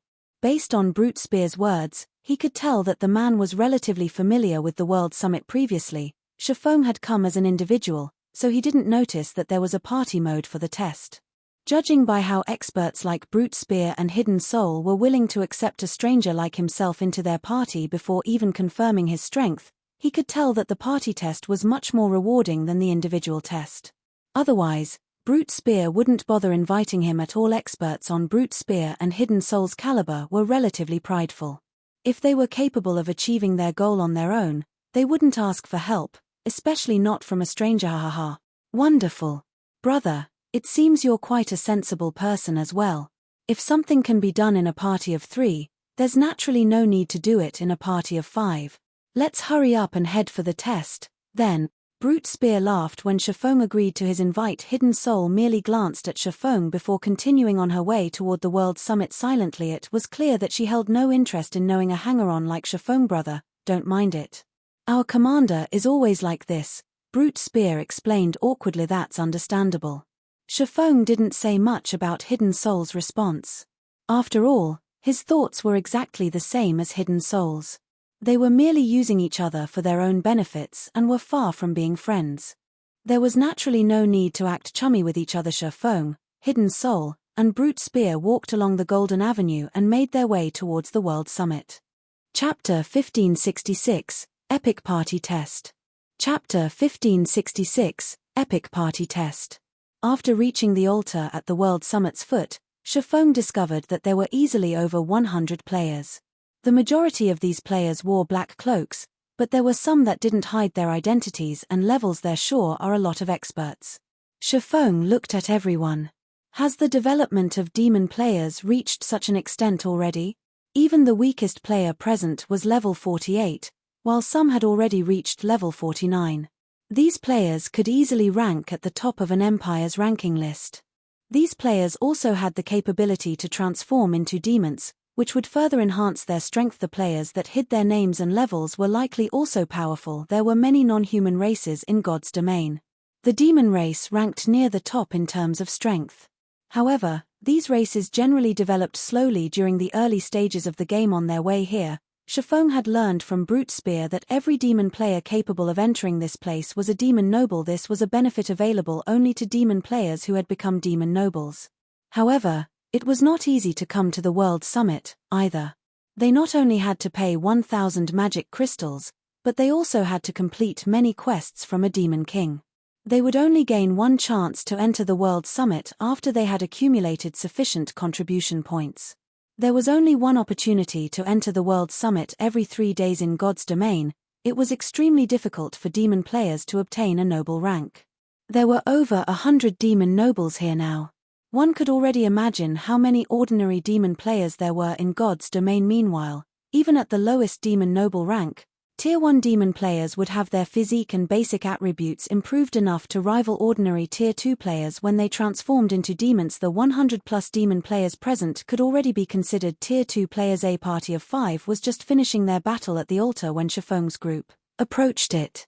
As the 5 players sat on the floor panting, expressions of excitement surfaced on their faces. What a powerful party. Although just barely, they actually cleared the Dark Gold test. They'll have a good time inside the World Summit.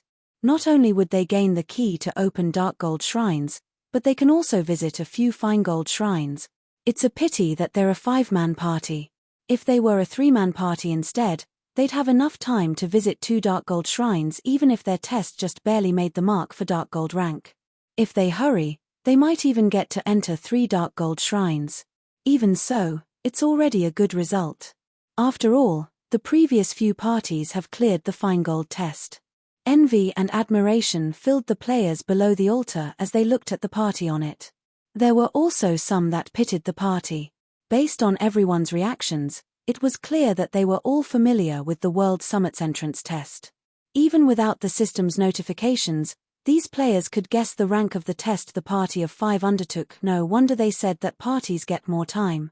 So, this is the case. Realization dawned on Feng as he watched the battles on the altar. After watching several parties of demon players challenge the entrance test, he more or less understood how the party test worked compared to the individual test. The party test presented players with a considerable advantage. For the individual test, players were required to go up against 10 monsters simultaneously. For the party test, regardless of its size, players would have to go up against only 20 monsters simultaneously. Of course, there were also downsides for challenging the party test. First, the monster's minimum standard one could challenge in the party test was different. For the individual test, the weakest monster available for players to choose from was a common monster, whereas the weakest monster available for the party test was a special elite. Second, it was far more difficult for parties to achieve the Dark Gold rank in their tests. For example, when Feng challenged the test, he was able to achieve the Dark Gold rank just by challenging 1 Lord and 9 Chieftains. Parties needed to challenge a minimum of 1 Great Lord, 5 High Lords, and 14 Chieftains. The difficulty for parties was considerably higher. Players were able to exhibit greater strength in a group than monsters though. If a party of 5 had a good class configuration, such as having 1 MT, 1 Healer, and 3 DPS, the party would have a good chance at clearing the Dark Gold party test. Moreover, the entrance test allowed external items. Only summoning scrolls and personal guards were barred. Hence, it wasn't impossible to clear a Dark Gold party test. Among the several parties Feng had watched clear the Dark Gold party test thus far, most of them had relied on magic scrolls and special tools. A party of 3 approached Feng's group while they were waiting for their turn. However, These 3 players didn't pay any attention whatsoever to Feng. Instead, their gazes focused on Hidden Soul. I didn't expect you to come here. I suggest that you give up on the quest this time. The Sin of Wrath will obtain that item. Or do you really think that you can clear the epic test even with a hanger-on in your party? A 2-meter-tall, cloaked man carrying a massive, pitch-black broken blade said, laughing as he looked at Hidden Soul. You are courageous to waste 2 slots by coming here.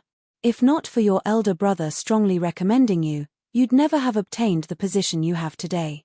I believe that things would get interesting if your brother found out about this. Upon hearing the robust man's words, Hidden Soul's complexion darkened. Entering the World Summit wasn't an easy task. There were only a limited number of quests assigned by Demon Kings. As a result, it would be very difficult for players to enter the World Summit. Demon players would normally only use up their chance to enter the World Summit after gathering a party of 3 or 5. The matter this time was relatively urgent. If she didn't obtain that item, she wouldn't be able to achieve her following goals. Hence, she had no choice but to enter the World Summit with only one of her subordinates. Skyhawk, don't go thinking that you Wraths are amazing. We'll show you who's the truly strong one later on, Brute Spear said as he stood forward and looked at the man carrying the broken blade. Isn't it obvious who's the stronger party here? Brute Spear, I advise you to join the Sin of Wrath. You'll have a much better future here. Do you think you can achieve anything by following a new commander? The man named Skyhawk said, glancing at Brute Spear. It just so happens that it's our turn to take the test now. We'll let you take a close look at the difference in strength between us. Skyhawk and his 2 companions walked up to the altar and began their test. As a 3-man party, it would be difficult for them to clear the Dark Gold test. The trio had chosen to challenge the epic test instead anyway. 1 Grand Lord, 4 Great Lords, and 15 chieftains appeared above the altar. The instant these monsters appeared, a commotion erupted below the altar. Who are these 3? Crap. That's a Grand Lord. Could those 3 be challenging the epic test? Everyone was dumbfounded by the difficulty of the test Skyhawk's party had challenged. Only a few of the parties that challenged the entrance test managed to clear the Dark Gold test. Most of these parties had only just barely managed to clear the test after using all sorts of tools. This was the first time they were seeing anyone challenging the epic test. The moment the battle began, the trio took a Tier 3 magic scrolls from each of their bags, a defensive scroll, a large-scale destruction magic scroll, and a domain scroll. The monsters that appeared above the altar had much lower HP than ordinary monsters. They also possessed monotonous skills, making them relatively easy to kill. Before using the 3 magic scrolls, the trio simultaneously used their berserk skills. Then, they each took out and drank a potion. The mana surrounding them went berserk. The burning mana potion? Feng was slightly surprised when he saw the potion the trio consumed. The burning mana potion was a master-ranked potion. When consumed, the potion ignited one's mana and tripled the effectiveness of their skills and spells. The potion only had a short duration of 6 seconds, it was a very rare and powerful berserk potion. While Skyhawk's group prepared, the 20 combat puppets didn't idle around, either. However, before the combat puppets could even get close to the 3, they were stopped by a magic barrier. Not even the Grand Lord combat puppet could shake the magic barrier. A domain skill descended on the combat puppets, reducing the monster's basic attributes by 40%. Immediately after, an arc of golden lightning descended from the sky and bombarded the combat puppets, instantly killing all 15 chieftains. In the blink of an eye, only 1 Grand Lord and 4 Great Lords remained on the altar.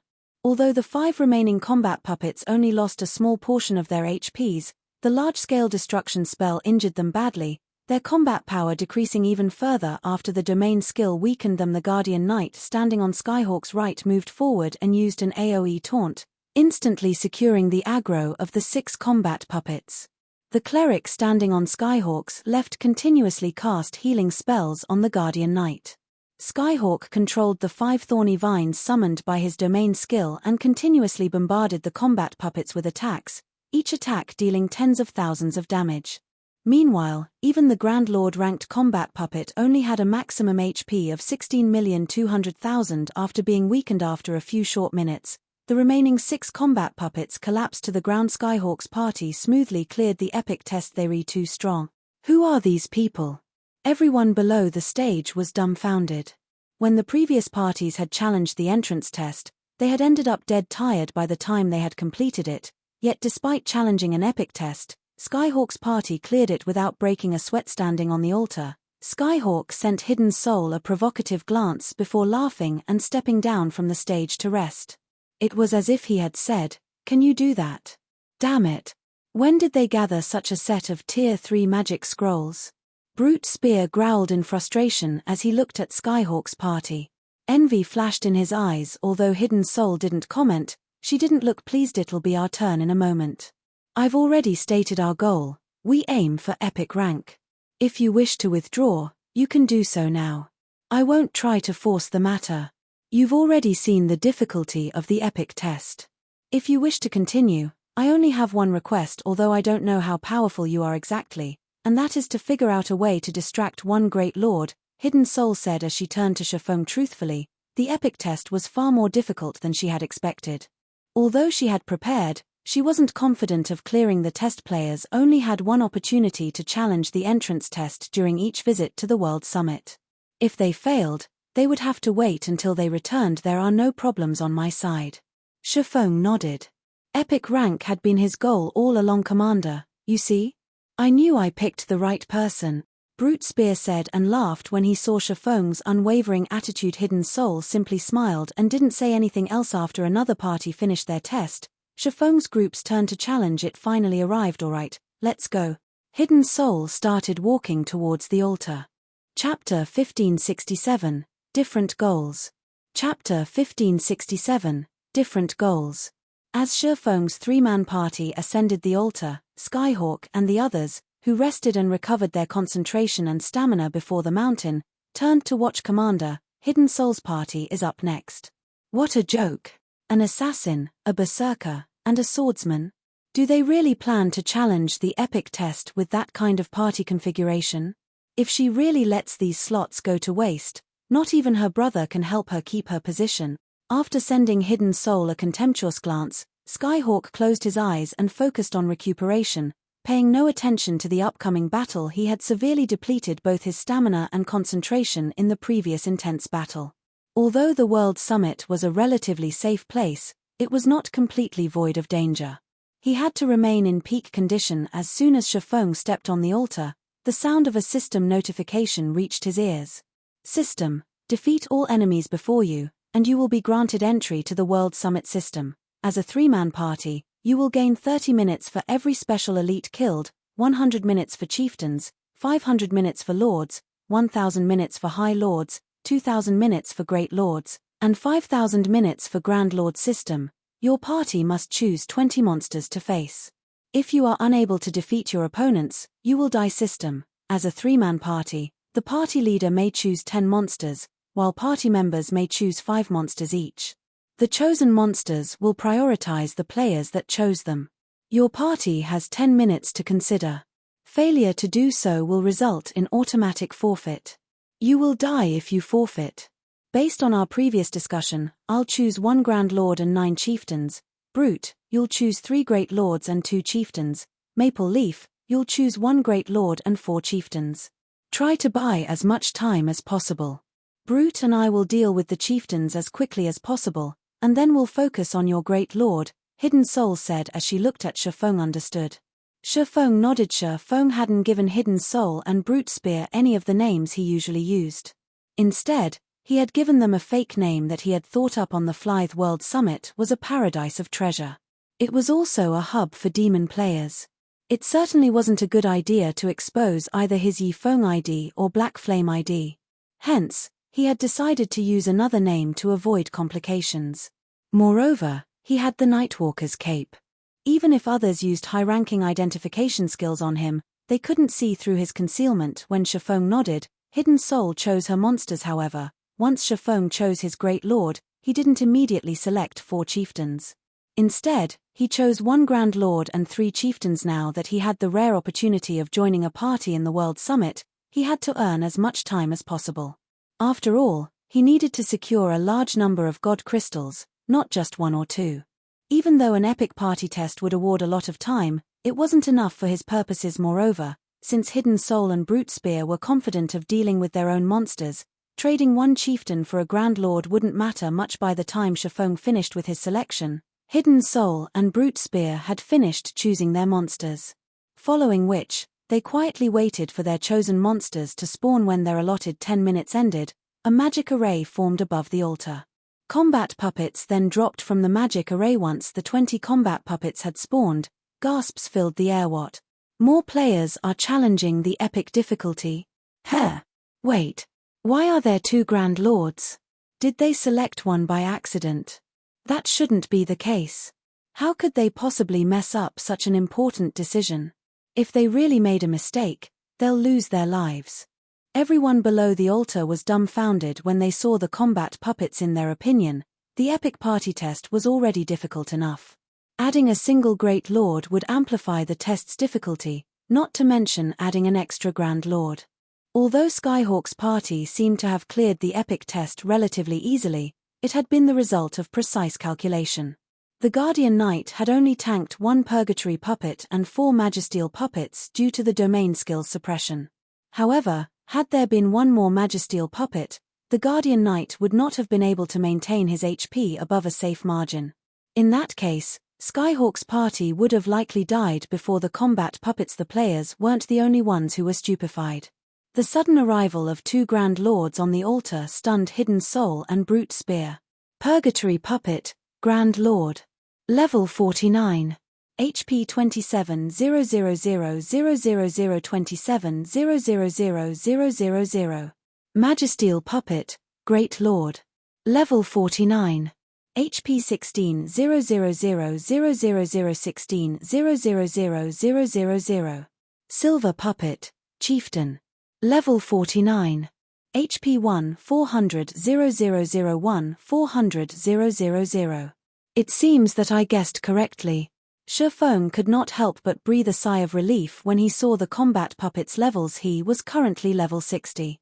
To current players, this was an absurdly high level, and he wanted to keep this from others. However, the World Summit's entrance test decided the trial monster's levels based on the highest leveled player in the party.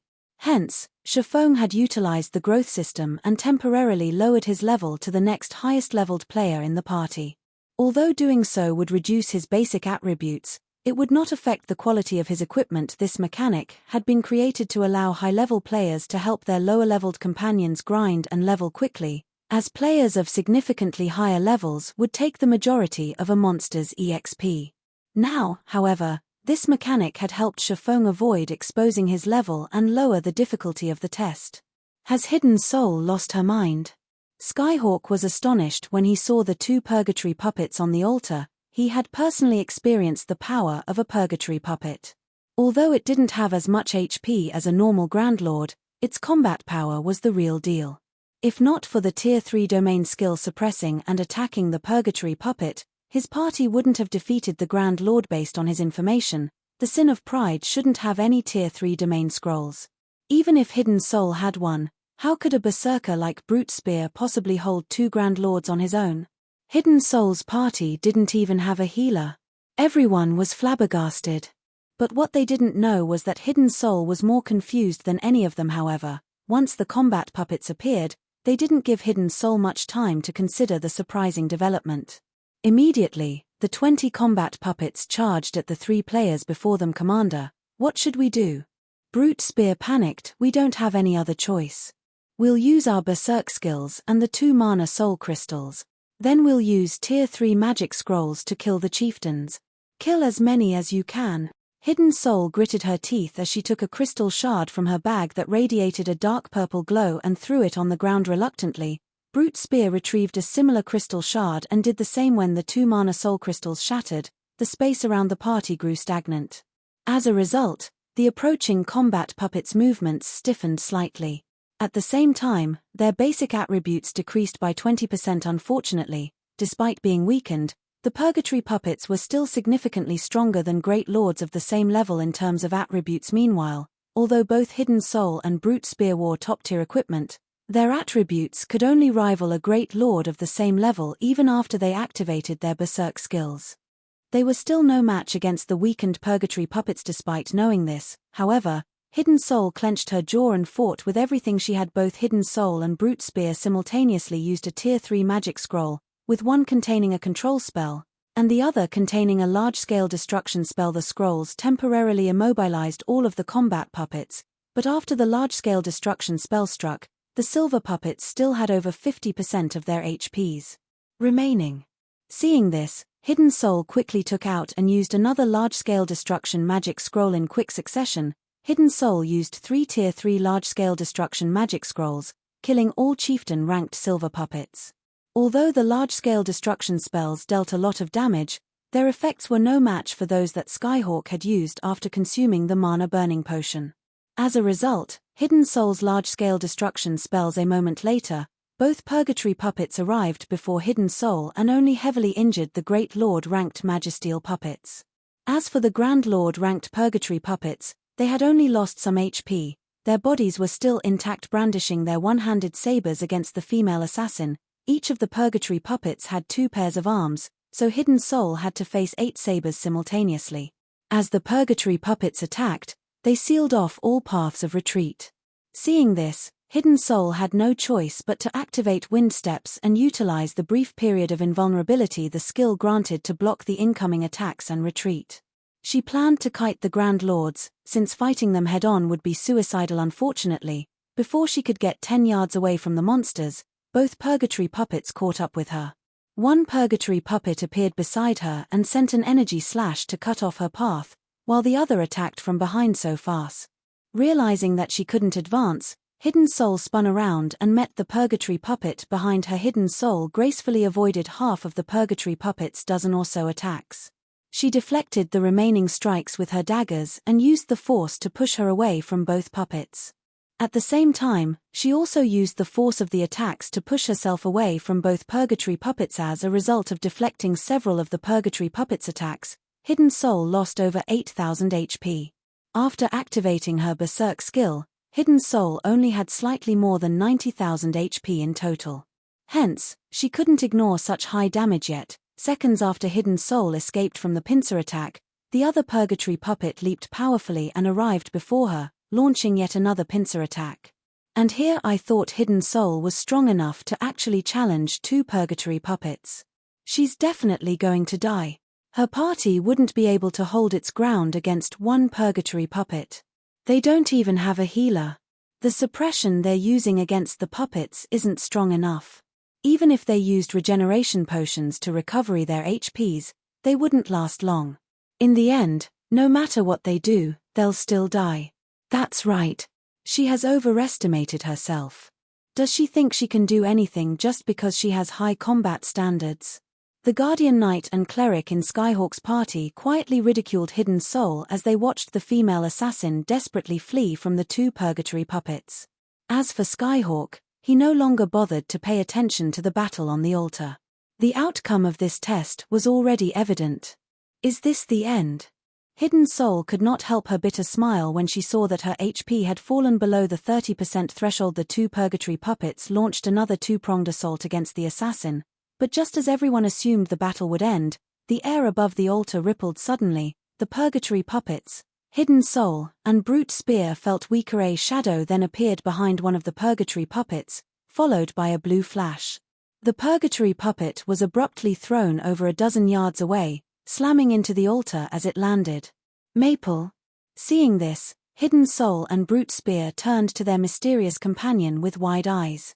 Chapter 1568, Mysterious Demon Expert.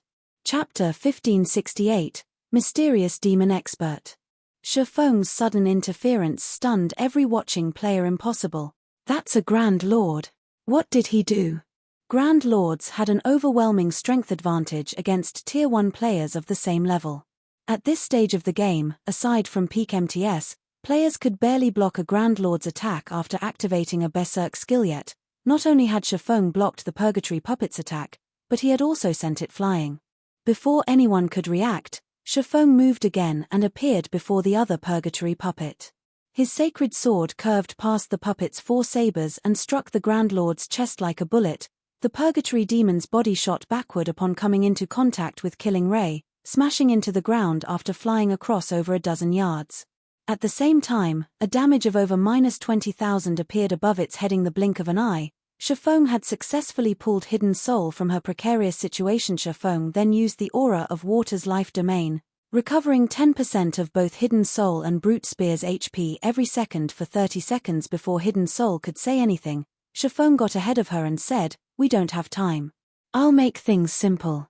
We need to deal with these two purgatory puppets before our berserk skills end. Otherwise, they'll whittle us down until we die. From now on, I'll tank both Grand Lords while you attack with everything you've got." Although the purgatory puppets had far less HP than a normal Grand Lord's, they still had a base HP of 27 million. Even after the Mana Soul Crystals and Disintegration Field Suppression, both purgatory puppets had retained 60% of their basic attributes, putting their HPs at 16,200,000. This meant that they would recover 162,000 HP every 5 seconds. Even if all three players attacked the two Grand Lords with everything they had, it would take a considerable amount of time to defeat them. Furthermore, only two of them would be free to fight the purgatory puppets as Brute Spear was busy with the Great Lord-ranked Magisteel puppets. They had to make good use of every second they had. Fortunately, after stepping up to the altar, the disintegrated debuff suppressing Feng's basic attributes had disappeared, which allowed him to fight at his peak. Even so, he needed to activate a berserk skill to suppress a Grand Lord of the same level. Once his berserk skill's duration ended, fighting the purgatory puppets would become far more troublesome. Hearing this, Hidden Soul realized the severity of the situation. She nodded and mentally pushed away the questions plaguing her mind. By this time, the two purgatory puppets had recovered from Feng's attacks, staring at the swordsman with emotionless, crimson eyes. The Grand Lords then released out an angry bellow, their sabers flashing as they emitted scorching, emerald flames. This move was none other than the purgatory puppets' trademark move, Purgatory Blade. It seems the purgatory puppets are finally getting serious. It'll be even more difficult to take them down now. When the spectating crowd saw the emerald flames dance on the sabers, they unconsciously gulped. Not only did Purgatory Blade increase the might of the purgatory puppets' attacks significantly, but it also improved the Grand Lord's attack range and attack speed. Skyhawk's party had relied on their Guardian Knight's life-saving skill to stand against the purgatory puppets' Purgatory Blade, and Skyhawk had used a portion of the thorny vines he had summoned with his Tier 3 domain skill to help block the attacks. Only after doing so had Skyhawk's party managed to survive through the Purgatory Blade's 20-second duration. However, Feng's party did not include an MT. It didn't have any healers, either. Defending against the Purgatory Puppet skill would be far more difficult for their party.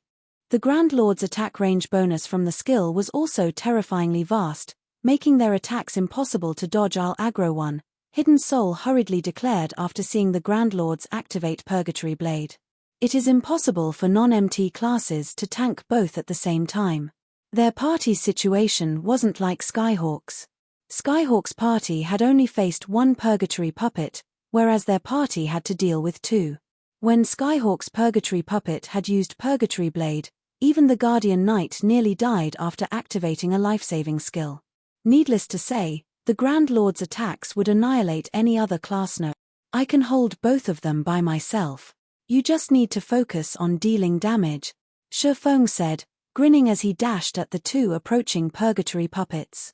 At the same time, he activated the Abyssal Blade's Phantom Kill. Suddenly, Feng split into two copies of himself.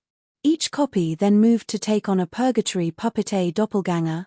Hidden Soul was stunned when she saw Feng split into two. She had never considered that he would have such a skill. Although a doppelganger's basic attributes were than the main bodies, a doppelganger's death wouldn't affect the player. Hence, using the doppelganger to waste a purgatory puppet skill was definitely a wise decision. If the player controlled their doppelganger properly, it might even last through the Purgatory Blade's 20-second duration without mishaps. As Hidden Soul pondered, she was shocked yet again. Both Feng and his doppelganger brandished their swords and clashed with the purgatory puppet's emerald sabers. When the opposing weapons collided, not only did Feng and his doppelganger successfully block the attacks, but they also held their ground. In the end, both Feng and his doppelganger blocked every one of the dozen or so attacks each purgatory puppet launched. Although the two swordsmen lost some HP as the emerald fire burned them, the damage was insignificant with Life Domain's recovery effect. Seeing this, the The spectating crowd was dumbfounded. What's going on? Is that really a doppelganger? Aren't doppelgangers supposed to have weaker attributes than the main body? That doppelganger seems just as powerful as the main body. Crap. That guy can actually keep up with the purgatory puppet's rapid attacks while controlling both his body and his doppelganger. What kind of reaction speed does he have? Amazing. No wonder they dared to challenge 2 purgatory puppets. An expert. He is definitely one of God's domain's monster-level expert. Does anyone know who that is? I know quite a few expert demon players, but I've never seen such a powerful swordsman. As the battle on the altar progressed, the crowd's interest in Feng grew exponentially. This was the first time they had ever seen a swordsman block 2 Grand Lords of the same level by himself. Many of the demon players present even considered trying to befriend Feng. The competition was far more intense between demon players than it was between ordinary players. They placed far more value on strength. This was due to the extreme difficulty of the quests demon players had to complete. If they could befriend a demon expert like Feng, the man might even help them with their quests. With his help, they could rise through the demonic noble ranks. Isn't he the player that Hidden Soul randomly invited into her party? How is he so strong? Skyhawk was astounded as he watched Feng hold his ground against 2 purgatory puppets. The strength Feng displayed was simply terrifying. Is he some trump card Hidden Soul deliberately hid? Experts of Feng's caliber were incredibly rare, not to mention a demon player of such caliber. In Skyhawk's opinion, Hidden Soul must know Feng personally. While the spectating crowd voiced their opinions of Feng, the 2 purgatory puppets steadily lost HP. Once Purgatory Blade ended, Feng could occasionally launch counterattacks while blocking the Grand Lord's strikes. Every one of his ordinary attacks easily dealt over -20,000 damage, while his skills dealt over -60,000. When he used skills such as Shadow Blade and Flame Burst, his damage soared past -100,000 per hit. Meanwhile, Hidden Soul attacked one of the 2 purgatory puppets in a frenzy. From time to time, when most of her powerful skills were on cooldown, she attacked with Tier 2 or 3 magic scrolls. As a result, the purgatory puppet she targeted lost HP rapidly midway through the battle, though the duration of Feng's doppelganger ran out. As a result, Feng was forced to deal with 2 purgatory puppets personally. Fortunately, he had an advantage over his enemies with his attributes, so he could still tank the 2 combat puppets without much issue. Only, his DPS suffered as a result. Fortunately, under Hidden Soul's full-powered assault, the duo defeated one of the purgatory puppets after 5 minutes of continuous fighting. Defeating one also alleviated the pressure on Feng. Since he used the power of darkness, the attribute enhancement remained intact even after fighting for so long. In contrast, Hidden Soul's Berserk skill had long since ended, and she had no choice but to transform into her demon form to increase her combat power. When Phantom Kill's cooldown ended, Feng summoned his doppelganger once more, significantly increasing their total DPS. In the end, Feng still had 1 minute with Power of Darkness by the time the final purgatory puppet collapsed. As for the remaining Great Lord ranked Magisteel puppets, Feng's basic attributes were far superior even without a Berserk skill. Furthermore, his Berserk skill was still active, following which, Feng easily pushed around the Magisteel puppets. When the final Magisteel puppet died, the crowd below the altar fell silent.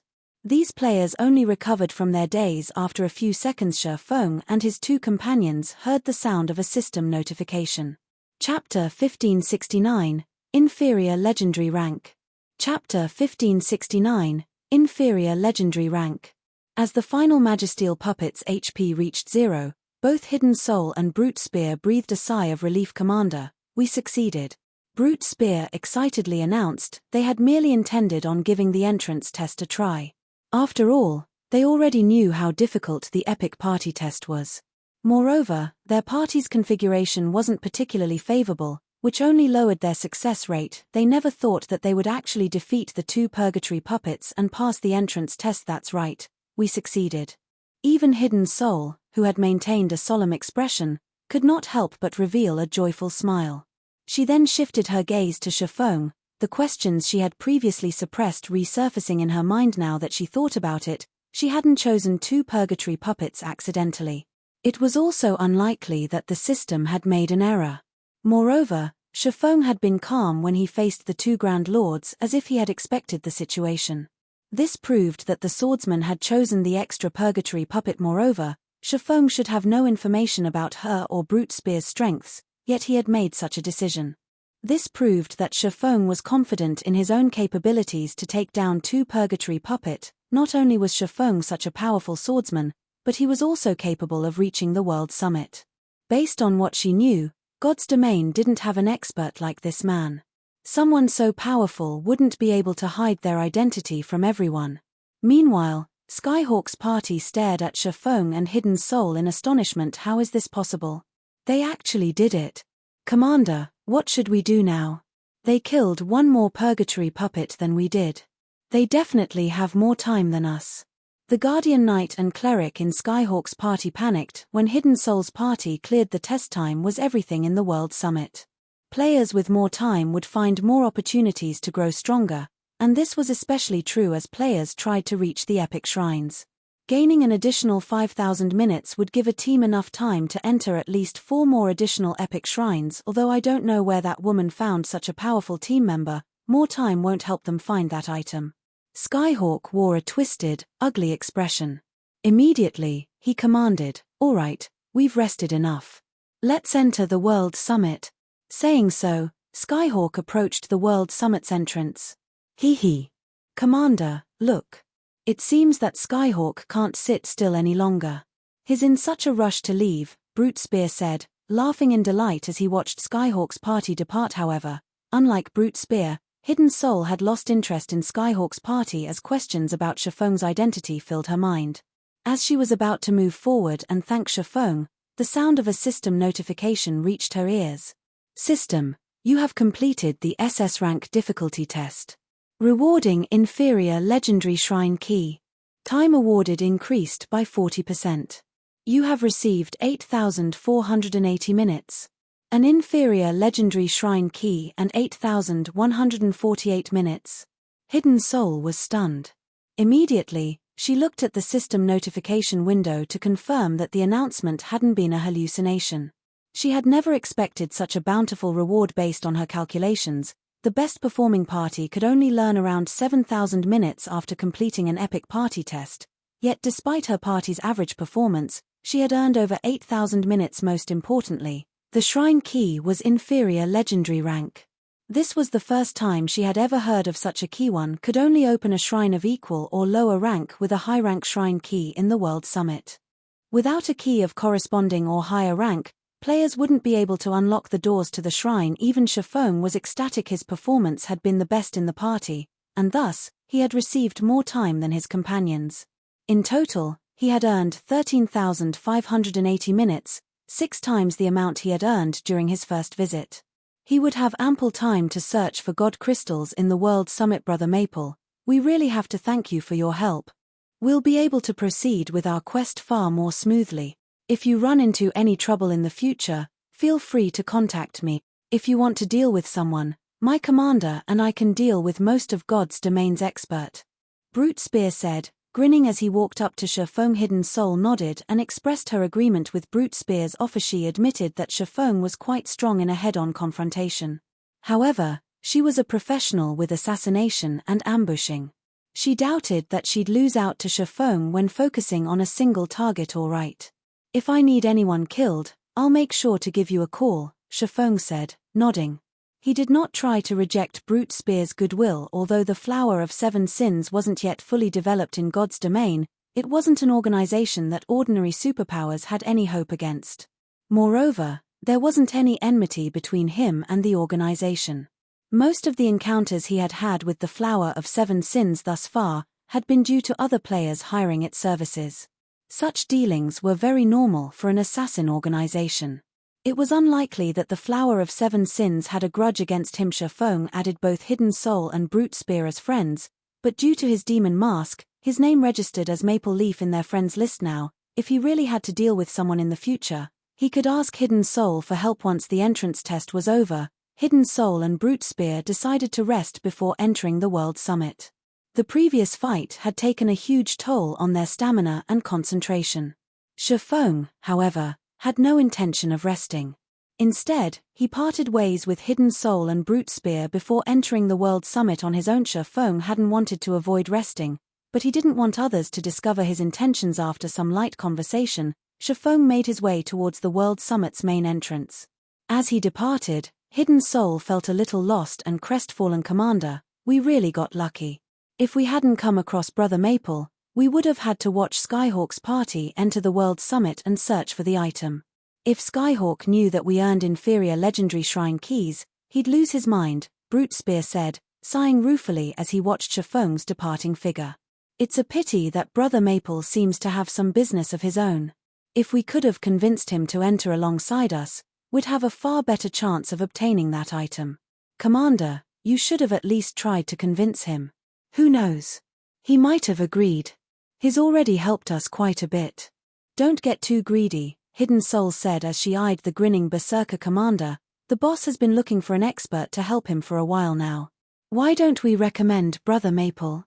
With his strength, Brother Maple shouldn't have any issue catching the boss's eye, Brute Spear said. Not only would Brother Maple be able to help out the boss, but he might even be interested in that matter. Perhaps. Hidden Soul nodded in agreement. While Hidden Soul and Brute Spear conversed, Feng arrived in the World Summit. The World Summit was far more lively than it had been during his previous visit. Plenty of players even occupied the bronze area. Some players were even fighting over shrines, but Feng had no intention of staying in the bronze area, and he charged towards the top of the mountain. Although he had acquired a lot of time, he could still fail to find enough god crystals to remove the mysterious power suppressing the disintegration armor. He couldn't afford to waste a second on low-quality shrines. Without any hesitation, he dashed towards the epic shrines. However, as Feng was about to climb the staircase to the next area, an enchanting beauty with 3 pairs of pitch-black wings appeared before him. As the woman hovered in the air, she radiated an aura that suggested that she could triumph over all beings. This woman was none other than the fallen angel Serena. Interesting. Someone has finally obtained the inferior legendary shrine key after so long. Serena smiled as she gazed down at Feng. Chapter 1570, Life Rating. Chapter 1570, Life Rating. Serena's appearance immediately attracted the attention of every player in the World Summit. In truth, it was difficult not to notice her. Serena was a Tier 5 fallen angel. When she wasn't deliberately trying to suppress her aura, she could immobilize Tier 1 players with that alone. Even Feng was afraid of Serena despite standing so far away from her. The fallen angel's presence dominated the area as if she owned it. Since someone has obtained the inferior legendary shrine key, activate the divine staircase. Serena's voice echoed throughout the World Summit. Every player in the World Summit could hear her clearly. If you wish to obtain power, perform exploits that even the gods will acknowledge. When Serena fell silent, the World Summit began to tremble. One pitch-black shrine after another rose from the ground. They hovered in the air and were connected by pitch-black staircases. This spiral chain of shrines extended to the World Summit's peak. The formation of these spiraling shrines had lasted several minutes, and throughout the process, not a single player had moved from where they stood as they watched these shrines form in awe. Why did an NPC suddenly show up? What is this NPC trying to do? Could this be an event? What's the divine staircase? When the spiraling shrines were complete, a grounded, pitch-black shrine manifested among the many bronze shrines. The various players launched into a heated discussion about what this could be. Everyone was curious about the divine staircase Serena had mentioned. Shortly after, quite a few players approached the first black shrine. An inferior legendary shrine key? Is Hidden Soul's party responsible for triggering this divine staircase? Skyhawk, who was already relatively high up the mountain, looked at the new pitch-black shrines with shock and envy. Not only had Hidden Soul earned a large amount of time, but she had also obtained an inferior legendary shrine key. Thinking up to this point, he immediately commanded his companions, "Let's go. We have to take a look at the new shrine." At this point, he could do nothing about the inferior legendary shrine key. After all, it was a bound item. But he could get a clear idea of the divine staircase's function. When players reached the grounded shrine, they examined the rules on the stone monument beside it. These players instantly revealed excited expressions. God, this divine staircase is amazing. Damn it. If I knew something like this would happen, I would have waited to come to the World Summit. These players gazed at the stone monument as if they were looking at a peerless treasure. How generous. Feng was just as surprised when he read the Divine Staircase's rules. Unlike the shrines around the World Summit, the Divine Staircase's shrines didn't require corresponding keys or time to unlock. Rather, players had to rely on their own power to ascend to the next shrine. Since it didn't cost time to climb the Divine Staircase, players could explore its shrines as long as they had time remaining. However, the number of times they could climb the Divine Staircase depended on the type of shrine key the players carried. Players could only climb the Divine Staircase once if they had a bronze shrine key, while mysterious iron keys would allow players to climb the staircase twice. Secret silver keys granted players 3 entries, fine gold keys granted 4, dark gold keys granted 5 entries, epic keys would allow players to climb 7 times, and inferior legendary keys allowed players access to the Divine Staircase 10 times. However, once players exhausted their entries, they'd be forced out of the World Summit regardless of how much time they had remaining. Meanwhile, each time players cleared a pitch-black shrine, they would earn a corresponding number of shrine points. They could then use these shrine points to purchase various items available in the World Summit. Players didn't need any specific qualifications to purchase these items. As long as they had the required number of points, they could buy any item they wanted. Feng wouldn't have been overly surprised if the items available were merely top-tier weapons and equipment, even epic weapons and equipment. The World Summit had plenty of epic shrines, and as long as players cleared the epic ranked entrance test, they could easily obtain epic items from the appropriately ranked shrines. What surprised Feng was the fact that players could use these SPS to improve their life rating. It was common knowledge in God's domain that improving one's life rating was extremely difficult. Improving one's life rating wasn't just a matter of a stronger physique. Rather, it was a life transition. For example, if one compared an archaic species to a normal human being, the archaic species' basic attributes would be several times higher than a human's of the same level.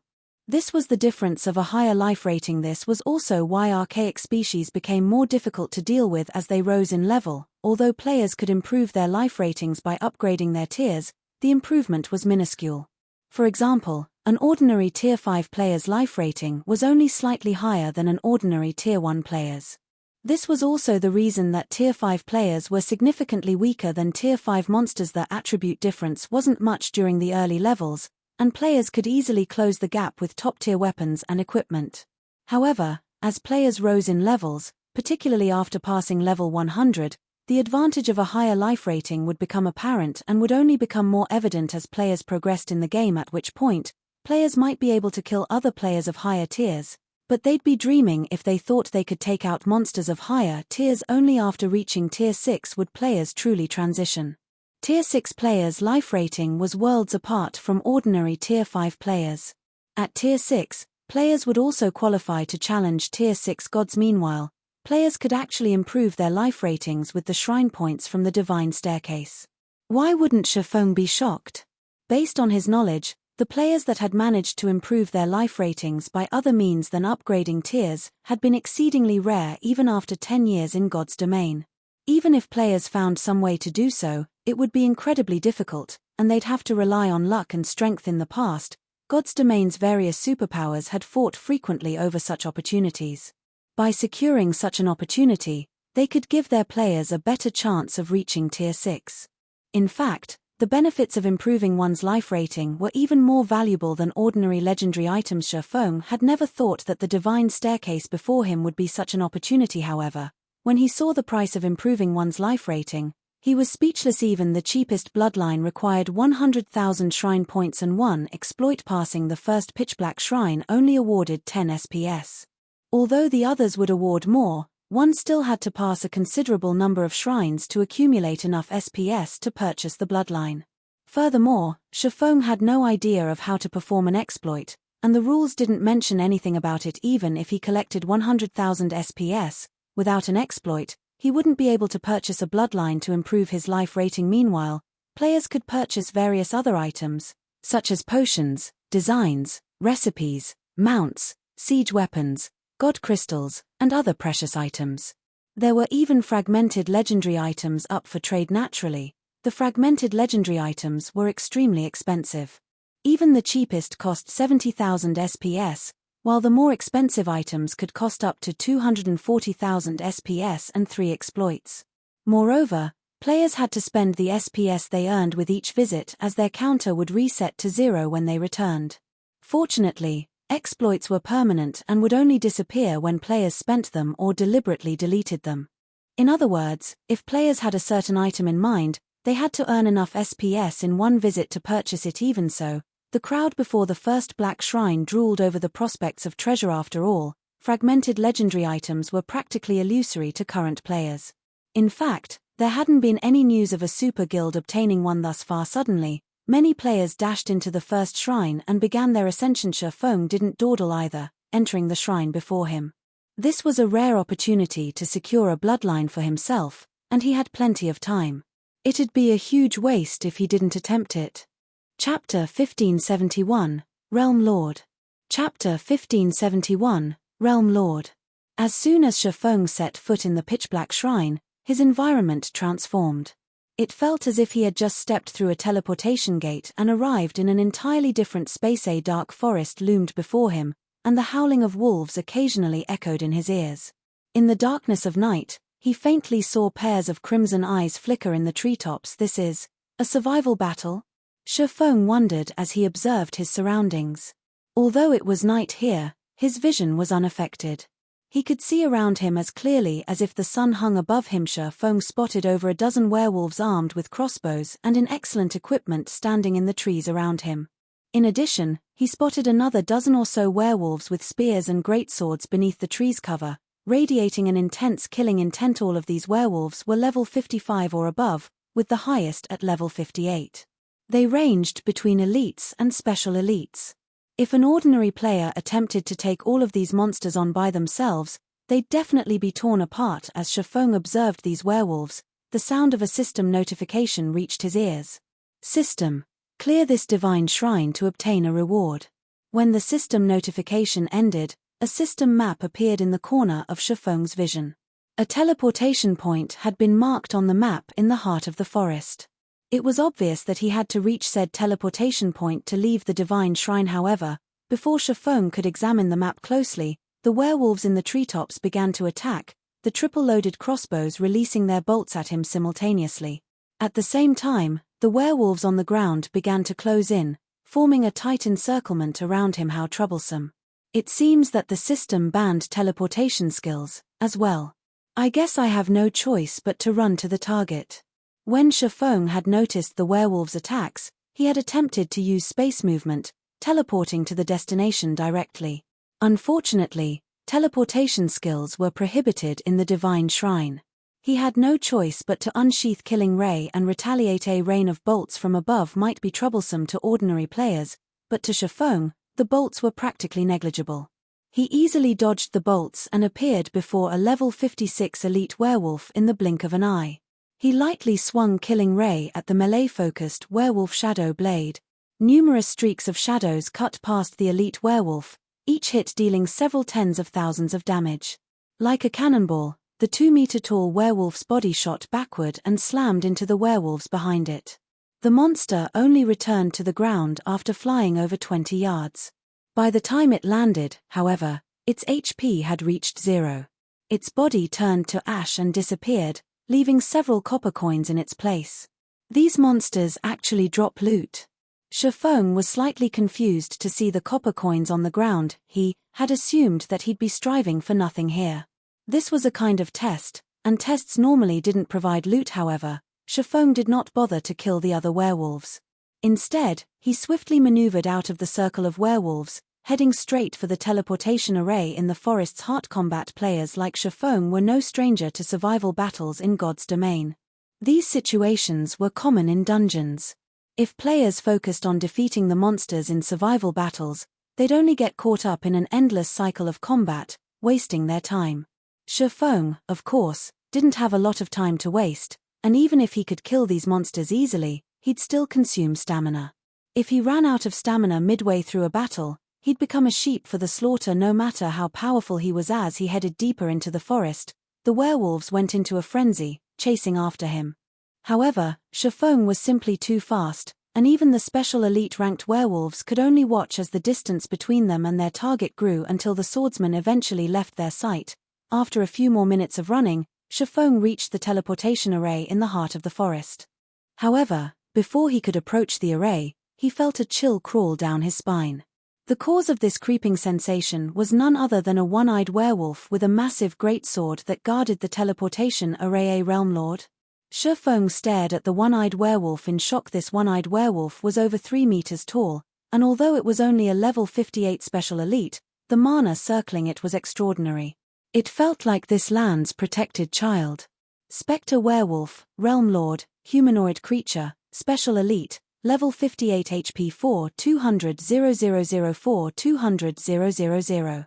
In God's domain, the title of Realm Lord did not represent a monster's rank or bloodline. Rather, it was a buff that greatly enhanced the monster's skills and spells. Monsters with this title also had strengthened physiques and HPs. Basically, they were boss-like existences among monsters of the same level and rank. Realm Lords were not particularly rare in God's domain, but they were usually only found in level 50+, resource-rich maps. They protected these resource maps, and as long as they remained in their designated maps, they could display far more combat power than monsters of the same level and rank. Normally, player teams avoided Realm Lords as much as possible. Fighting these monsters simply wasn't worthwhile. Despite being so much stronger than monsters of the same level and rank, Realm Lords didn't offer additional or better loot. Is the Divine Shrine itself some sort of opportunity? After a moment of surprise, Feng's lips curled into a smile. When players had first discovered Realm Lords in the past, they had avoided these monsters as much as possible.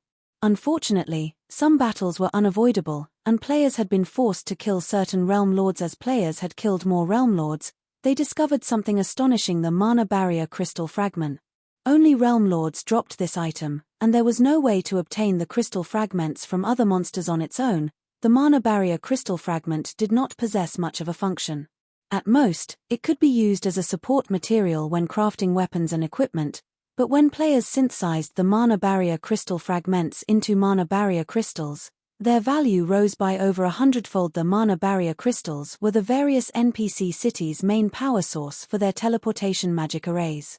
Not only did the Mana Barrier Crystal contain a frightening amount of mana, but it could also replenish itself by absorbing the mana around it. Only, the Mana Barrier Crystal required a considerably long time to replenish itself. However, this replenishment time would vary depending on the mana density around it. In an ordinary environment, for example, an empty Mana Barrier Crystal would require 48 hours to recover fully. To put it simply, a Mana Barrier Crystal was akin to an everlasting magic crystal. It was the perfect power source for teleportation arrays. With enough Mana Barrier Crystals, one could operate a teleportation array for no cost. It was easy to imagine how valuable these Mana Barrier Crystals were. After all, Mana Barrier Crystals were not that easy to obtain, yet the various large guilds and players were in dire need of them. Meanwhile, the special elite ranked Realm Lord before Feng was a walking mana source. Without hesitation, he charged forward, showing no intentions of circling the Spectre Werewolf and leaving the Divine Shrine. As Feng boldly approached, the Spectre Werewolf howled in anger. It raised its great sword and swung the massive weapon at the impudent intruder. Over a dozen magical wind blades formed before the Spectre Werewolf and shot towards Feng. The attacks were spread out, making it impossible for Feng to dodge them all. Fortunately, the disintegration armor wasn't currently suppressing Feng's basic attributes. In other words, his strength was even higher than a great lord's of the same level. Hence, although the Spectre Werewolf's Realm Lord status enhanced its wind blades, and the attack nearly rivaled the power of a Tier 2 spell, they were insignificant to Feng's sword's orbit. A galaxy of stars formed around Feng, striking down the approaching wind blades. Feng didn't even pause as he continued towards the Spectre Werewolf Shadow Blade. Thunder Flame Explosion. Flame Burst. When Feng reached the Spectre Werewolf and began to bombard it with attacks, the Special Elite's 4,200,000 HP drained like flowing water. Despite the Spectre Werewolf's struggles to fight back, it was powerless to change its fate. In the end, Feng's swords devoured its HP. It then collapsed, transforming into a dark mist and scattering in the wind. The berserk mana, which had surrounded the Spectre Werewolf, calmed as a result. At the same time, a pair of level 50 bronze plate armor boots, a dark crystal shard, and several dozen copper coins appeared on the ground. Although the loot was not particularly impressive, Feng's eyes glowed when he saw the dark crystal shard. This shard was none other than the mana barrier crystal fragment. Chapter 1572, Blackwater visits. Chapter 1572, Blackwater visits. Sure enough, the Divine Shrines tests are also opportunities. Feng smiled as he collected the mana barrier crystal fragment. Mana barrier crystal fragment, consumable, can be used to increase mana. A support tool for crafting items. Obtaining mana barrier crystal fragments wasn't easy, and although the item had a high drop rate, it didn't drop from every Realm Lord. Meanwhile, Realm Lords were even rarer than field bosses. High resource leveling maps only had 2 or 3 Realm Lords.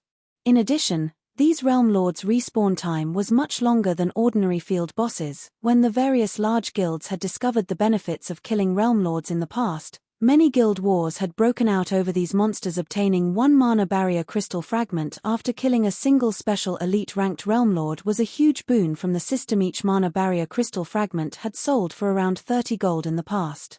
Of course, most guilds that had obtained these crystal shards had refused to sell them. When players collected 10 crystal fragments, they could seek out an NPC master alchemist to synthesize the mana barrier crystal with a 40% success rate. If the synthesis were successful, one would have an everlasting magic crystal. The mana barrier crystal was a priceless treasure, useful in multiple aspects, such as powering teleportation arrays, magic towers, and other such constructions. There had even been a few workshops that had specialized in hunting Realm Lords in distant maps, making a living from selling mana barrier crystals. After obtaining the crystal fragment, Feng moved towards the teleportation array and left the forest. When he opened his eyes again, he had arrived at the first Divine Shrine's exit. And the staircase leading to the second shrine stretched before him. Many players were already running towards the second Divine Shrine. So many people are already out? Feng was surprised. Over 100 players were already approaching the second Divine Shrine. However, after giving the matter some thought, he realized that he had spent quite some time fighting the Spectre Werewolf. Most, if not all, of the players before him had likely avoided fighting the Realm Lord. They had simply slipped past the Spectre Werewolf to enter the teleportation array. As Feng left the first Divine Shrine, the sound of system notifications reached his ears. System, congratulations. You have passed the Divine Shrine. Rewarding 10 shrine points. System, congratulations. You have passed the Divine Shrine within the time limit. Rewarding 10 shrine points. System, congratulations. You have killed the Guardian boss within the time limit. Rewarding 50 shrine points. So many points. Feng was somewhat taken aback when he saw how many points the system had awarded for killing the Spectre Werewolf. Passing the Divine Shrine had only earned him 10 SPS, yet killing the special elite ranked Spectre Werewolf had awarded 50.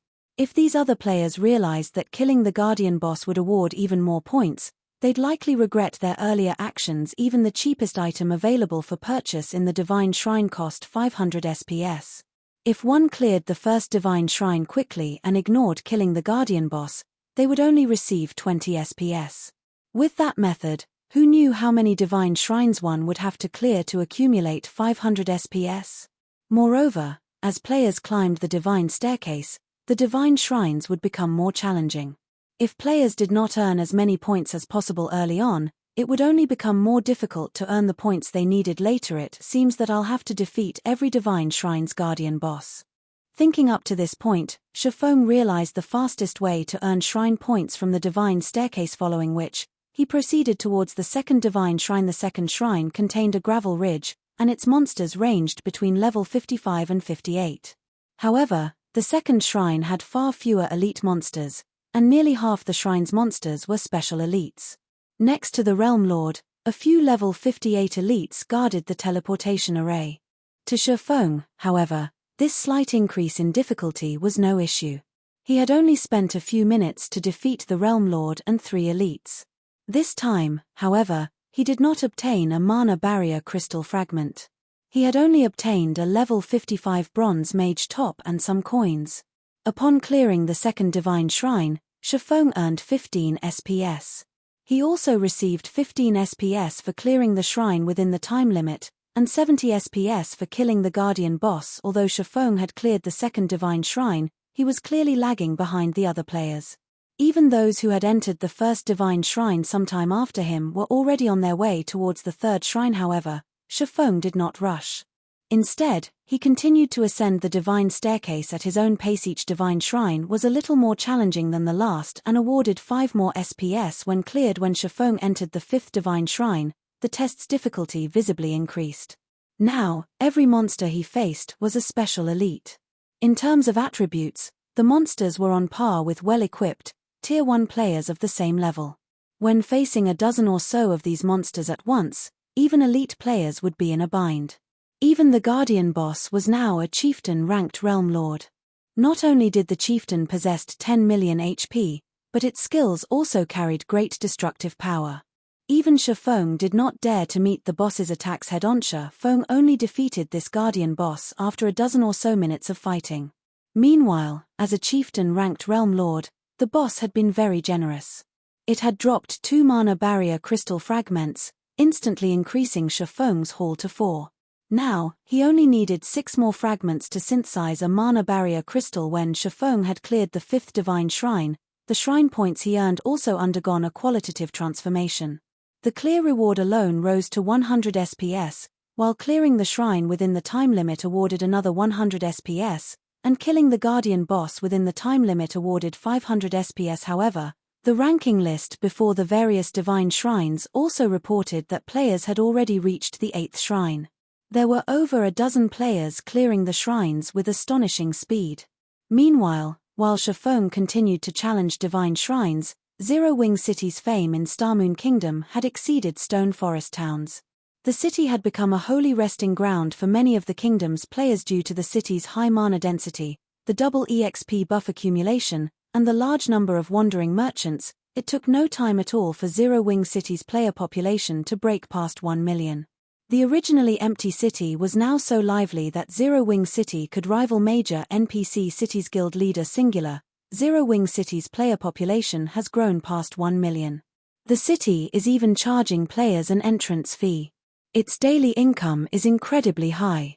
With this, I don't think that it'll be easy to whittle Zero Wing down anymore, Lei Jingyang reported.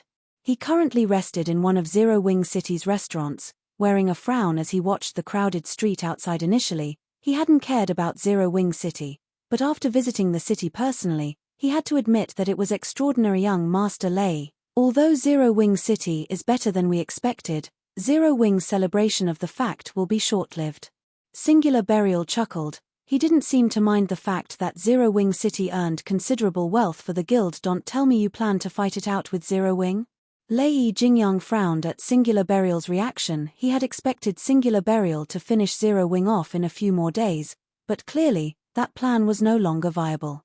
Not only did Zero Wing City earn a considerable amount of profit for its ruling guild, but the city improved Zero Wing's reputation among players. At this rate, Heaven's Burial could never destroy Zero Wing in a short 3 to 5 days. Of course not, Singular Burial said, shaking his head. Although Zero Wing has achieved great success, at the end of the day, its foundations are shaky. The nail that sticks out gets hammered down. Representatives from the Blackwater Corporation contacted me not long ago, informing me that they are willing to help us against Zero Wing. The Blackwater Corporation? Lei Jingyang was visibly moved when he heard this. Why are they suddenly interested in Zero Wing? The Blackwater Guild had changed drastically. It now had stronger forces under its command and ample funding. Just some time ago, it had even established a guild town in a resource-rich, neutral map. Even super guilds avoided any conflict with the guild. I don't know why, either, but this doesn't change our plans to take down Zero Wing, Singular Burial said, chuckling. Taking a look at the time, he continued, Blackwater's representatives should have arrived in Starmoon City by now. I should return to meet with them. Suddenly, Aqua Rose, who was currently busy managing Zero Wing City, received a message from Yaya, stating, Big Sis Aqua, a few people claiming to be representatives from the Blackwater Corporation have requested a meeting with our guild's upper echelons. Should I have them wait in the guild residence? Chapter 1573, Domineering. Aqua Rose. Blackwater? Why are they here? Aqua Rose grew curious as she read Yaya's message. It had been quite some time since Zero Wing had dealt with the Blackwater Corporation. According to her information, Abandoned Wave's actions had only been the Blackwater Corporation's attempt to test God's domain's waters. Afterward, the events with Zero Wing, Blackwater quickly gave up on Abandoned Wave, and the man had vanished without a trace. Blackwater then focused its development in the distant Iron Empire, taking control of the Empire after forcing several superpowers out of the competition. Logically, Blackwater should have no reason to leave the safety of the Iron Empire and travel all the way to Starmoon Kingdom to seek out Zero Wing. Hence, Aqua Rose found the situation strange. However, Aqua Rose decided to send Yaya to entertain Blackwater's representatives while they waited in one of the guild residence's reception rooms. She then dropped what she was doing and made her way to meet these individuals. A man and a woman waited in one of the elegant guild residence reception rooms in Zero Wing City. Zero Wing's elite members, who had been sent to wait on these two, stood quietly in the corner of the room, clearly tense. These elite members weren't tense just because of the two visitors' extraordinary identities, but because of the chilling aura they radiated. They could not help but feel like they stood before a pair of lions as they involuntarily shuddered. Moreover, both representatives were very high-leveled. The man was a level 49 elementalist, and the woman was a level 48 shield warrior. Even the most inferior piece of equipment these two wore was level 45 dark gold rank. The male elementalist even wore 3 pieces of epic equipment, appearing as if he were wrapped in a constant layer of fire. In fact, due to this man's presence, the reception room's temperature had risen quite a bit. When Aqua Rose and Yaya entered the room, the man's aura flared with even greater intensity. It was clear he wanted to intimidate Aqua Rose. Unfortunately for him, his biting cold aura had no effect on the Zero Wing Vice Guild leader. Hello, I am Aqua Rose, one of Zero Wing's Vice Guild leaders. May I know what business Blackwater has with our guild? Aqua Rose asked, smiling at the male elementalist with the intimidating aura as expected of Zero Wing's Vice Guild leader. Your guild's reputation is well deserved, the male elementalist praised when he saw the lack of hesitation in Aqua Rose's response to his intimidation. I had thought that our guild leader's decision to send us as representatives was unnecessary. However, it seems that Zero Wing indeed qualifies for such a move. Thank you for the praise. Now, may I know what business your guild has with Zero Wing? Aqua Rose calmly repeated, paying the male elementalist's arrogance no heed. Moreover, the man before her earned his arrogance. Aside from the fact that this man was backed by the Blackwater Corporation, he radiated an aura that felt dangerous to Aqua Rose. After her promotion to Tier 2, she rarely felt such a feeling from other players, and any player who felt this way was a peak expert, capable of holding important positions in super guilds. My name is Falling Fire, the Vice Commander of Blackwater's 3rd Main Force.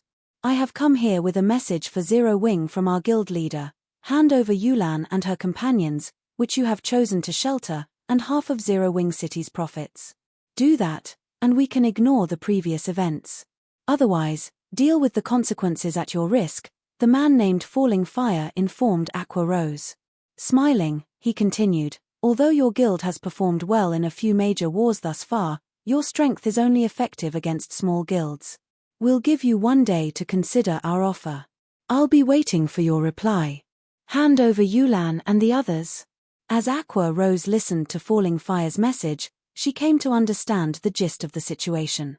When she realized what Feng had done, she was flabbergasted. It was no wonder why Yulan had seemed so worried. It turned out that she was wanted by Blackwater. That's right. You only have 1 day to consider.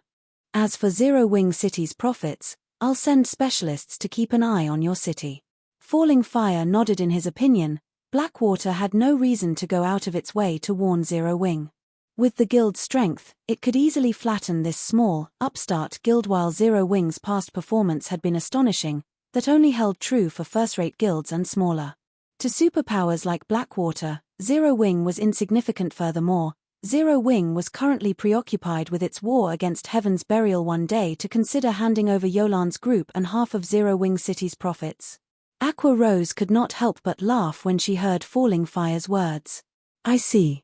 I understand now. Since that is the case, you too may return to your guild. What do you mean by that? Falling Fire's expression darkened when he saw the woman's smile. What do I mean? Have I not made myself clear enough? You can return, and tell that guild leader of yours that he can forget obtaining 50% of Zero Wing City's profits. As for Yolan's group, they have already joined Zero Wing. You're even less likely to take them from us. If Blackwater is looking for an opponent, although Zero Wing is very weak, we are more than willing to keep you company. Aqua Rose said straightforwardly. Watch your step on your way out. I won't be sending you off. When Aqua Rose finished speaking, the reception room was deathly silent. Falling Fire stared at Aqua Rose in shock. He even wondered if he had heard her wrong. Zero Wing was in the middle of a war of attrition with Heaven's Burial. Now, it dared to declare war on Blackwater. Even Yaya, who silently stood beside Aqua Rose, gaped in astonishment. She had never realized that her vice-guild leader was so domineering. The Blackwater Corporation was a titan both in and out of God's domain. In the real world, it was an incredibly famous international corporation. In God's domain, it had successfully wrestled control of the Iron Empire from several superpowers. Zero Wing simply couldn't compare. Good. Very good. Since Zero Wing dares to cast aside the opportunity we've presented, you can wait until we remove your name from God's domain. Falling Fire sneered at his host. Immediately, he and the level 48 female shield warrior stood and left the room. After the duo from Blackwater left, Yaya turned to Aqua Rose with a reverent expression. Big sis Aqua, you're so amazing. You even slapped Blackwater in the face. The look on that guy's face just now was priceless. Yaya said with admiration flashing in her eyes. That's right. It felt wonderful putting those bastards in their place. However, how am I supposed to report this to the guild leader? Aqua Rose felt a headache begin to brew. For a moment of satisfaction, she had declared war on Blackwater without consulting Feng. Zero Wing City was just starting to get on the right track. The wealth the city earned even allowed Zero Wing to fight Heaven's Burial on equal footing, but if Blackwater joined the fray, Zero Wing would be at a severe disadvantage. Meanwhile, back in the World Summit's Divine Staircase, Feng had finally defeated the 10th Divine Shrine's Guardian boss, a level 60, Lord-ranked 5-headed demon snake. Before landing the killing blow, he had made sure to activate Divine Providence. When the 5-headed demon snake died, items rained from the sky normally. Level 50 monsters and above had significantly reduced drop rates. However, the demon snake had dropped over 20 items. No Lord-ranked monster of this level should be capable of dropping so many. A jackpot. Feng was overjoyed when he saw the loot on the ground. He had only used Divine Providence to increase his chances of obtaining mana barrier crystal fragments, yet he had triggered a jackpot. He truly hadn't expected such a bountiful reward in God's domain. Jackpots were exceedingly rare from monsters past level 50, much less from realm lords. Chapter 1574, Advanced Forging Design. Aside from weapons, equipment, and mana barrier crystal fragments, a tattered sheet of parchment rested among the many items the 5-headed demon snake had dropped. As the parchment itself was very high quality, it still radiated faint pulses of mana despite the ravages of time. Feng picked up the parchment out of curiosity. This is an advanced forging design. Feng was elated when he realized what this sheet of parchment was in God's domain. Every advanced design was extremely rare and valuable. This was because advanced designs contained techniques unknown to the general public. For example, an advanced forging design would contain a few different kinds of advanced forging techniques. If players learned these techniques, they'd increase their chances of creating a new item in the future. The various large guilds had cherished their advanced designs in the past. They had all refused to sell these designs. At the same time, the large guilds' trading firms had fought over these items. Zero Wing had only obtained a few advanced designs thus far, including advanced forging designs. Moreover, the design in his hands was not just any ordinary advanced forging design.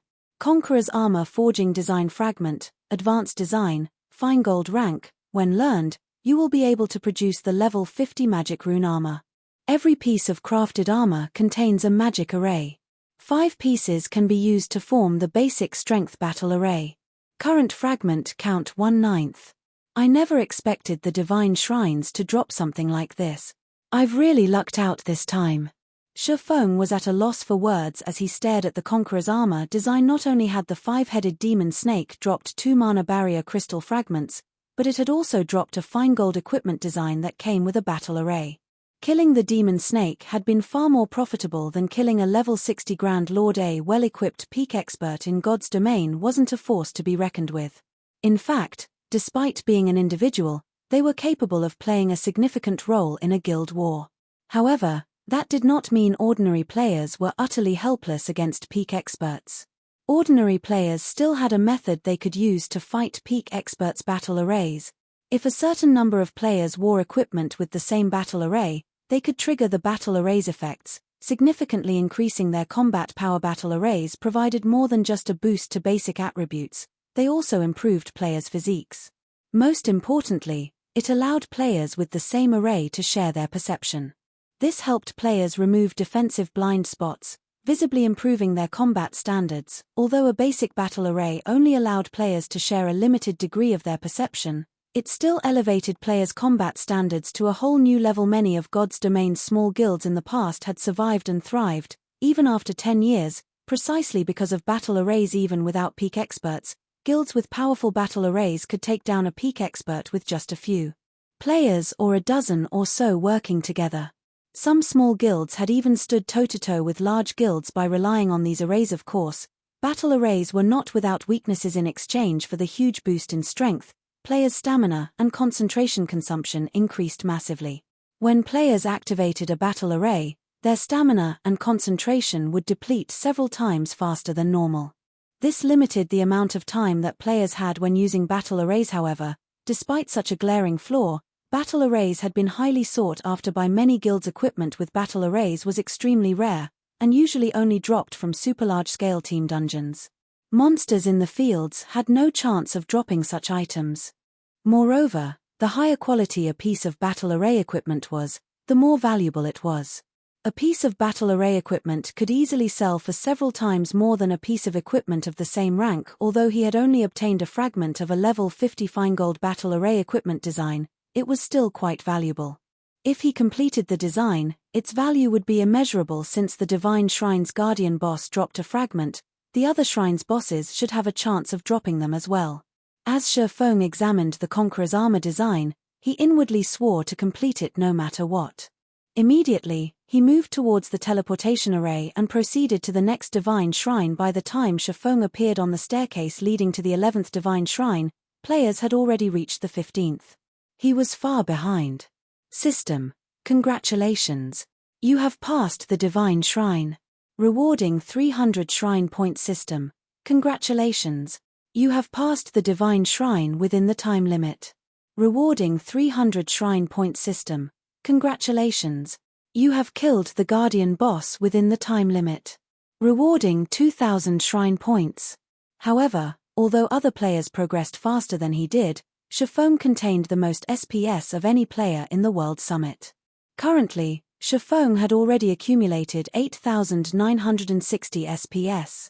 If players ascended the Divine Staircase without defeating the Guardian bosses, even after reaching the 15th Divine Shrine, they would not have even half of Feng's points. Time passed quickly, and the Divine Shrines became more difficult as Feng climbed the Divine Staircase. By the time Feng reached the 15th Divine Shrine, he had to face a Lord-ranked Realm Lord with a special bloodline. By the time he emerged from the 15th Shrine, many players had been eliminated in the 20th Shrine. As Feng had guessed, the other shrines' Guardian bosses had a chance of dropping the Conqueror's armor forging design fragment if he activated Divine Providence when he killed them. By the time he had cleared the 15th Divine Shrine, he had gained another fragment. He just needed to wait for Divine Providence's cooldown to end before proceeding to the next Divine Shrine. As for Mana Barrier Crystal fragments, he now had 17. However, Feng had grown a bit weary after fighting for so long. Taking a look at the time, he realized how long he had spent in God's domain. He then consumed a drop of life essence from the blood refining crystal to boost his stamina and concentration recovery before logging out of the game. Players' accumulated time in the World Summit only decreased when players were online. Logging off to rest would not affect one's progress. Hence, to maintain their combat efficiency, many players had long since chosen to log out. After all, challenging the Divine Staircase was a long and arduous progress, and as one climbed the staircase, they'd have to navigate larger maps in the Divine Shrines. As a result, players had to spend more time clearing the shrines. By the time Feng logged out, the sun had risen high into the sky. The moment Feng's consciousness returned to his body, he was bombarded by a series of messages and call notifications. There were messages and calls from both Blackie and Aqua Rose. In fact, Feng received another call from Aqua Rose before he had the chance to leave his gaming cabin. What's with the urgency? Has something happened? Feng curiously asked after accepting the call. Guild leader, you finally picked up. Any later and I would have sent Blackie to look for you in person, Aqua Rose said somewhat anxiously. While you were gone, Zero Wing City has developed nicely. The player population has already broken past the 1 million threshold. Once we finish constructing the NPC shops, the city will attract even more players. But some time ago, 2 representatives from the Blackwater Corporation sought me out. They told us to hand over Yulan and her companions and 50% of Zero Wing City's income as compensation. Otherwise, they'll turn the full might of the Blackwater Guild against us. Hand over Yulan, her companions, and 50% of Zero Wing City's profits. Feng frowned. The Blackwater Corporation's retaliation didn't surprise him in the least, but he didn't expect Blackwater to take action so quickly. Moreover, the corporation's timing couldn't be worse, targeting them while they were in a war of attrition against Heaven's Burial. This put Zero Wing at a considerable disadvantage. Chapter 1575, Nurturing Experts.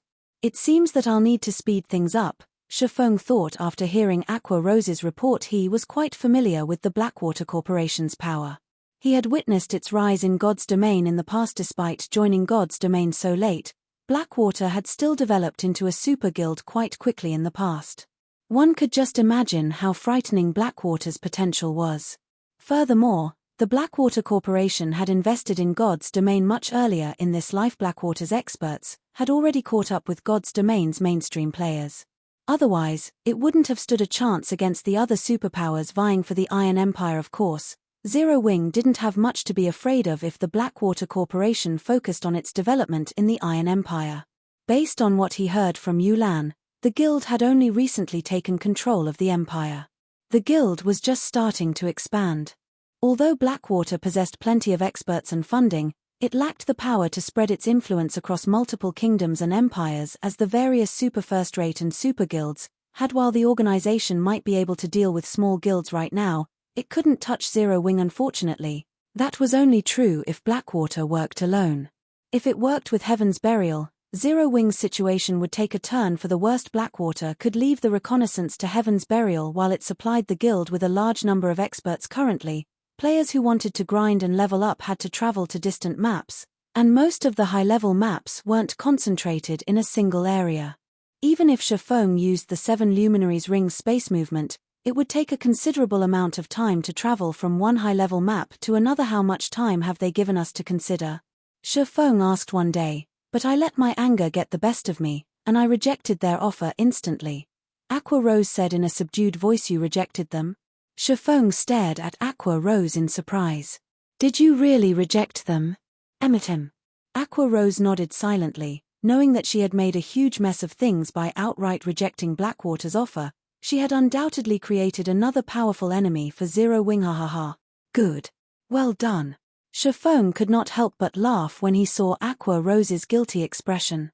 Although Zero Wing is not very strong, we're never afraid of a challenge. If they want to come, let them. We'll fight it out. Guild leader, Aqua Rose felt guilty and slightly touched by Feng's words.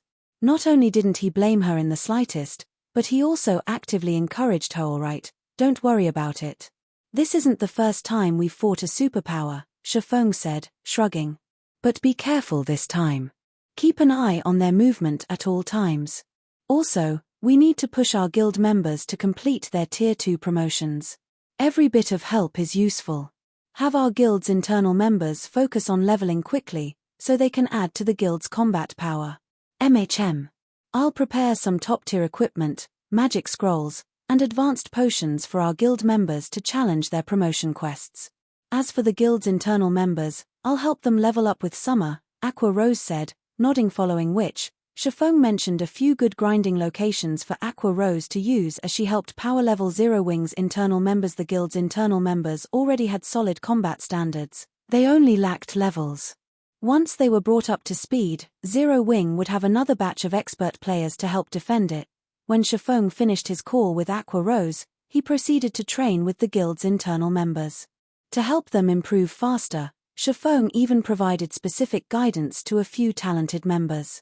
He even went so far as to use the 10 additional black cards he had acquired from the secret pavilion to train Yu Zipping and a few others in such a way. Feng trained Yu Zipping and the other internal members during the day.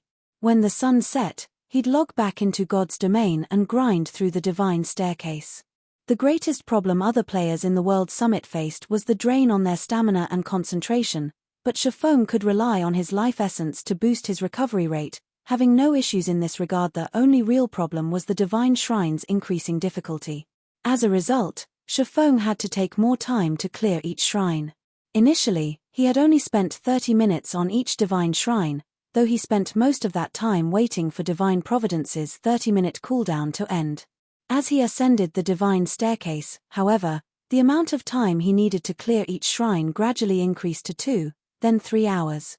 After grinding for 4 consecutive days, Feng finally defeated the 29th shrine's guardian boss, a great lord-ranked realm lord. He had initially assumed that he'd earn more shrine points from each subsequent divine shrine he cleared, but that wasn't entirely the case.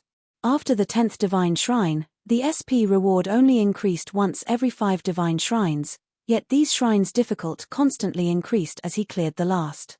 By the time Feng cleared the 29th divine shrine, he had only accumulated 86,360 shrine points. He was still roughly 14,000 points away from affording the cheapest bloodline. Fortunately, although he hadn't acquired as many shrine points as he had hoped, he had secured a decent number of mana barrier crystal fragments. When High Lord and Great Lord ranked guardian bosses died, they'd drop at least 1 crystal fragment, but he had obtained up to 3 crystal fragments from a single boss. As a result, he had a total of 43 mana barrier crystal fragments. As for the Conqueror's armor design, he had collected 6 fragments thus far. He was only 3 fragments away from completing the design. He had also obtained over 100 level 50 to level 55 weapons and equipment. Their ranks ranged between bronze and secret silver, and although they weren't top tier, they were rare and valuable at this stage of the game. During this time, the White Tiger Dojo had also delivered the previously agreed 50 bottles of S-rank nutrient fluid and 20 million credits. Upon receiving the payment, Feng assigned Shadow Sword to take charge of the 500 apprentices from the dojo. These apprentices would train in Zero Wing City's battle arena, improve their skill completion rates in Stone Forest Town's advanced combat rooms, and level while grinding and questing each day. As a result, their combat standards steadily rose with each passing day. Unfortunately, Zero Wing's members had encountered group skirmishes with Blackwater and Heaven's Burial's experts in the fields, increasing the guild's expenditures. Despite the massive revenue source Zero Wing City had become, the situation took a heavy toll on the guild's funds. However, monetary compensation wasn't the guild's biggest problem, but the loss of top-tier weapons and equipment. Meanwhile, the guild only had a few teams capable of acquiring such items. Although Aqua Rose and the other core members had formed teams to hunt down the enemy experts, they hadn't obtained enough level 45 top-tier equipment to replenish the guild's stock. Guild leader: I'm afraid that our stock of level 45 top-tier equipment in the guild warehouse will run out at this rate. Many of the other large guilds in the kingdom have already surpassed our raid progress in level 50 team dungeons, Aqua Rose reported, clearly frustrated. Moreover, based on the latest reports, it seems that Blackwater has sent over 4,000 experts to target our players. Including Heaven's Burial's experts, our teams are suffering a massive disadvantage while grinding in the fields. If Feng were present, they might be able to slaughter Heaven's Burial and Blackwater's experts a few times by relying on his spatial gate, which would, more or less, make up for the guild's losses. Zero Wing's members were constantly ambushed in the fields, yet Tier 2 experts like her were limited in their ability to fend off every ambush. Unless their guild members stopped leveling and questing, there'd be no end to this problem. Moreover, level 45 top-tier equipment was required to raid level 50 team dungeons.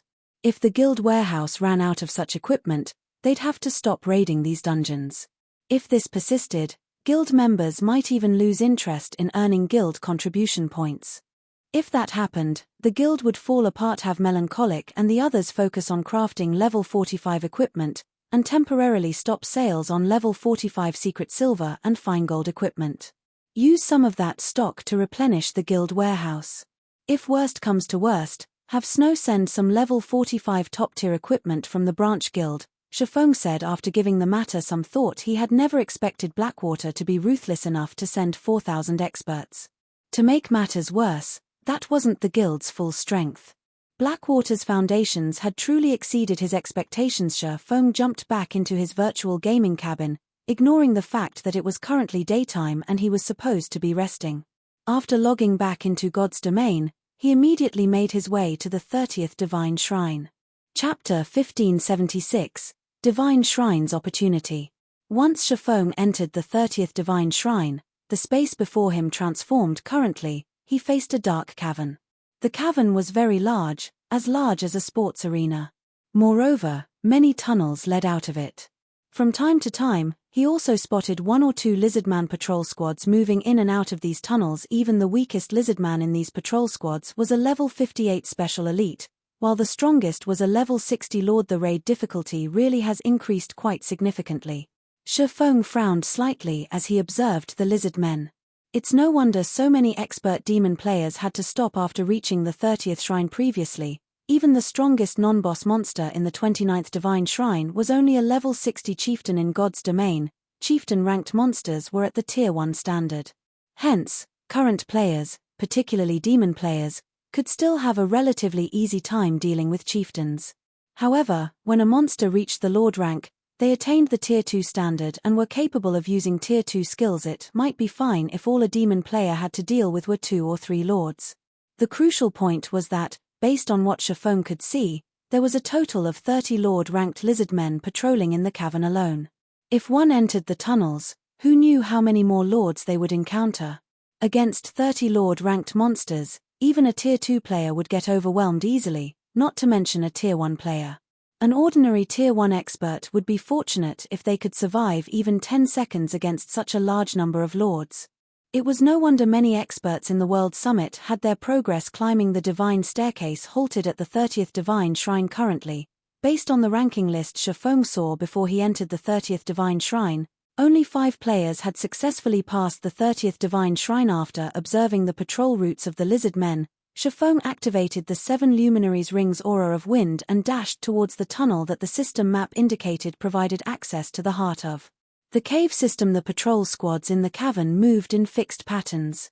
From observation, Feng found out that there would not always be 30 patrol squads moving inside the cavern but only around 4 to 10 patrol squads most of the time. As long as he used the opportunity when only 4 patrol squads were present to enter the tunnel leading to the core area, he would attract the attention of only 2 lizardman patrol squads at most. In the next moment, Feng transformed into an afterimage as he dashed past one lizardman patrol squad. By the time the patrol squad reacted, Feng was already several yards beyond it. Very quickly, he zipped by the second patrol squad as well and entered the core tunnel. However, the moment Feng set foot in the core tunnel, he felt the threat of death traps. As soon as Feng entered the tunnel, dozens of small magic arrays appeared along the tunnel walls. In the next moment, these magic arrays launched magical bolts of various elements. Although these magical bolts did not seem very powerful, each one contained enough power to rival a Tier 3 spell. Even a Tier 1 player geared in top-tier equipment would be killed instantly if struck by these bolts. In addition to these attacks, there were also 2 patrol squads of lizardmen chasing after him. Sure enough, the difficulty is very high. Upon seeing the dozens of magical bolts flying at him, Feng immediately understood the reason why so few demon players had made it through the 30th Divine Shrine. He quickly executed Sword's Orbit, striking down the bolts one after another as he continued advancing down the tunnel. Fortunately, the activated traps were effective not just against players but the lizardmen as well. When the lizardmen entered the tunnel, they were promptly bombarded by magical bolts from the traps Feng triggered, and sent flying back out of the tunnel. As the lizardmen had relatively high HP, they managed to survive even after being struck by what was effectively a Tier 3 spell. However, this situation also prevented them from pursuing Feng. Thus, they could only watch as Feng gradually disappeared from their sight. The path leading towards the core of the cave system was replete with various kinds of traps.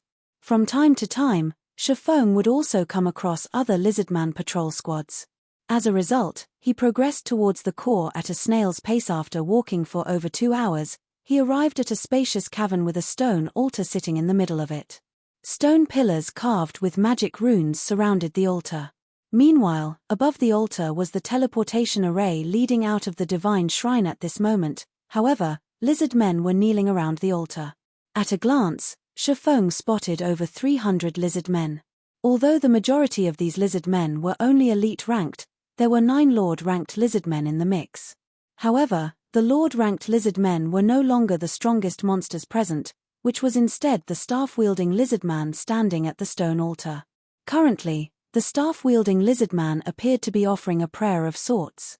Lizard man chief, realm lord, humanoid creature, grand lord, level 60 HP 42 000 42 000.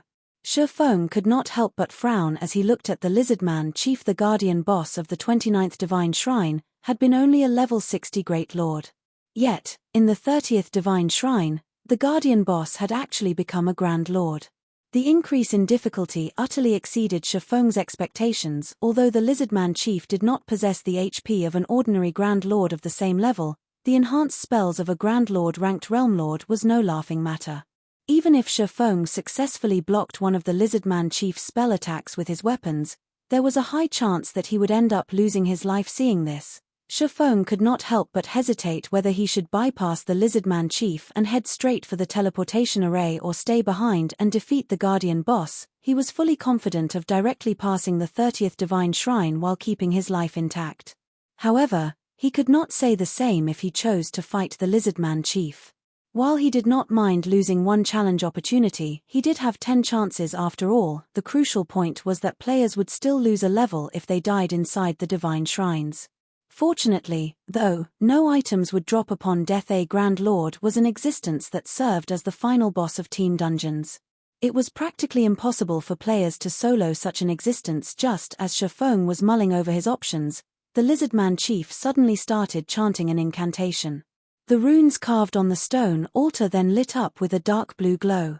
The space above the lizardman chief also collapsed, forming a tunnel of sorts into the dark void. Immediately after, a golden tablet slowly descended from this shattered space. The moment this golden tablet appeared, the mana inside the entire cavern stirred. The tablet itself also released a powerful divine might that put immense pressure on the living creatures around it. This is a legacy tablet? Feng's eyes focused on the golden tablet. For a moment, he even thought they were playing tricks on him. He had acquired quite a few legacy tablets thus far. Meanwhile, every tablet was a treasure that allowed players to learn combat techniques. However, the tablets he possessed were just bronze and silver ranked. Thus far, he had only seen one gold tablet before. Moreover, the said tablet had even been stolen by a mysterious Tier 5 NPC. One could just imagine the value of a gold-ranked secret technique tablet. Just as Feng was feeling surprised at the appearance of the gold tablet, the lizardman chief extended his hands and received the tablet. He then started chanting another incantation. This time, the lizardman chief caused an even greater commotion. The mana inside the entire cavern gathered at the stone altar and became so dense that it started transforming into white mist. At the same time, a threefold magic array also formed on the ground the stone altar sat on. This is a space-time teleportation magic array? What is he trying to do? Could he be trying to send the gold tablet to another location? Feng was very familiar with the threefold magic array that formed beneath the stone altar. However, he did not believe that the lizardman chief was going to leave the divine shrine. Hence, there was only one other possibility why the lizardman chief would need a teleportation array to send something away. Since the lizardman chief had summoned the teleportation array immediately after receiving the gold tablet, it was highly likely that the Realm Lord was planning on sending the gold tablet away. This won't do. I can't let him send the gold tablet away. Feng steeled his heart and started sneaking his way over to the lizardman chief. A gold tablet was incomparably valuable. It was not something that bronze and silver tablets could compare to. Just a silver tablet was already enough to prompt the various superpowers to bloody one another's noses, all the more a gold tablet. If he missed out on this opportunity, who knew how long it would take before he came across another gold tablet? In fact, he might never come across another gold tablet again. Moreover, the divine staircase became increasingly difficult the higher one ascended.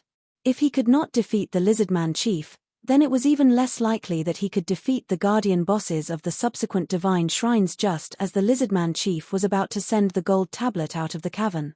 At the critical moment, Feng activated the aura of Time's forbidden domain. Please work. Seeing that the spacetime teleportation magic array was about to activate, Feng could not help but pray for his forbidden domain to succeed in stopping it. Chapter 1577, Threefold Suppression. When Feng activated forbidden domain, a layer of black mist enveloped the entire cavern, the mist freezing the flow of all the mana inside the cavern. Meanwhile, due to the stoppage in the flow of mana, the spacetime teleportation magic array, which was still in the process of activating, failed. The mana the teleportation array had gathered then began to leak out and scatter into the surroundings, which also caused the spatial tear above the stone altar to close. Good.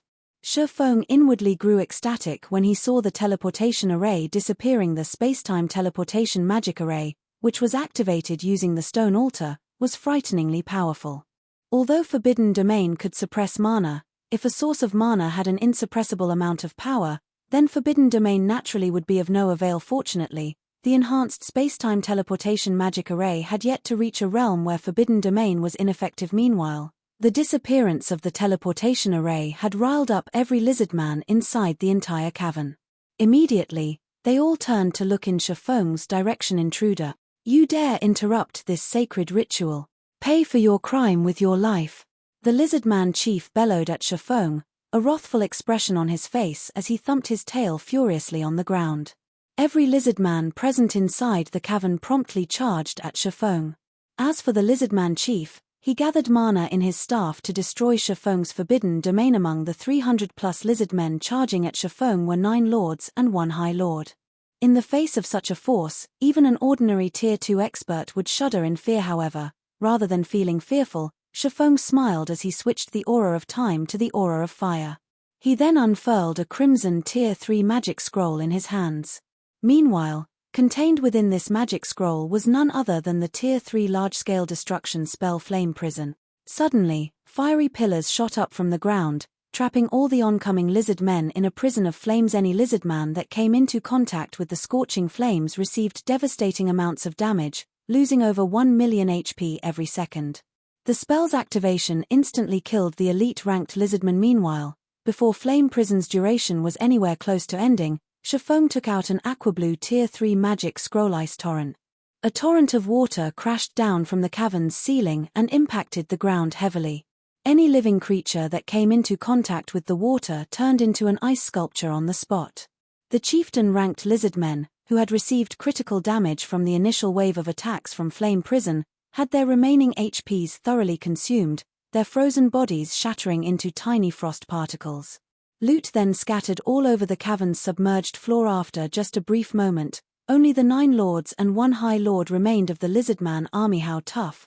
Seeing that the lord-ranked lizardmen were already at critical HP, Feng followed up with Flame Domain. Although Flame Domain was not as powerful as a Tier 3 large-scale destruction spell, it was more than enough to deal with the lord-ranked lizardman. After the 3 large-scale destruction spells descended, only the high lord-ranked lizardman captain remained of the 300-plus lizardmen that charged at Feng. At this moment, though, the high lord had less than half of his HP left. Even so, Feng had no intentions of showing mercy, immediately advancing towards the lizardman captain. If it were during normal times, Feng would pay no attention whatsoever to a high lord-ranked monster. However, he currently had to deal with the Grand Lord-ranked Lizardman Chief. If he left the Lizardman Captain alone now, he might very well come to regret it later on. Currently, the Lizardman Chief was much more powerful than the Grand Lord-ranked Purgatory puppets Feng had fought during the entrance test. The Realm Lord also possessed much greater HP.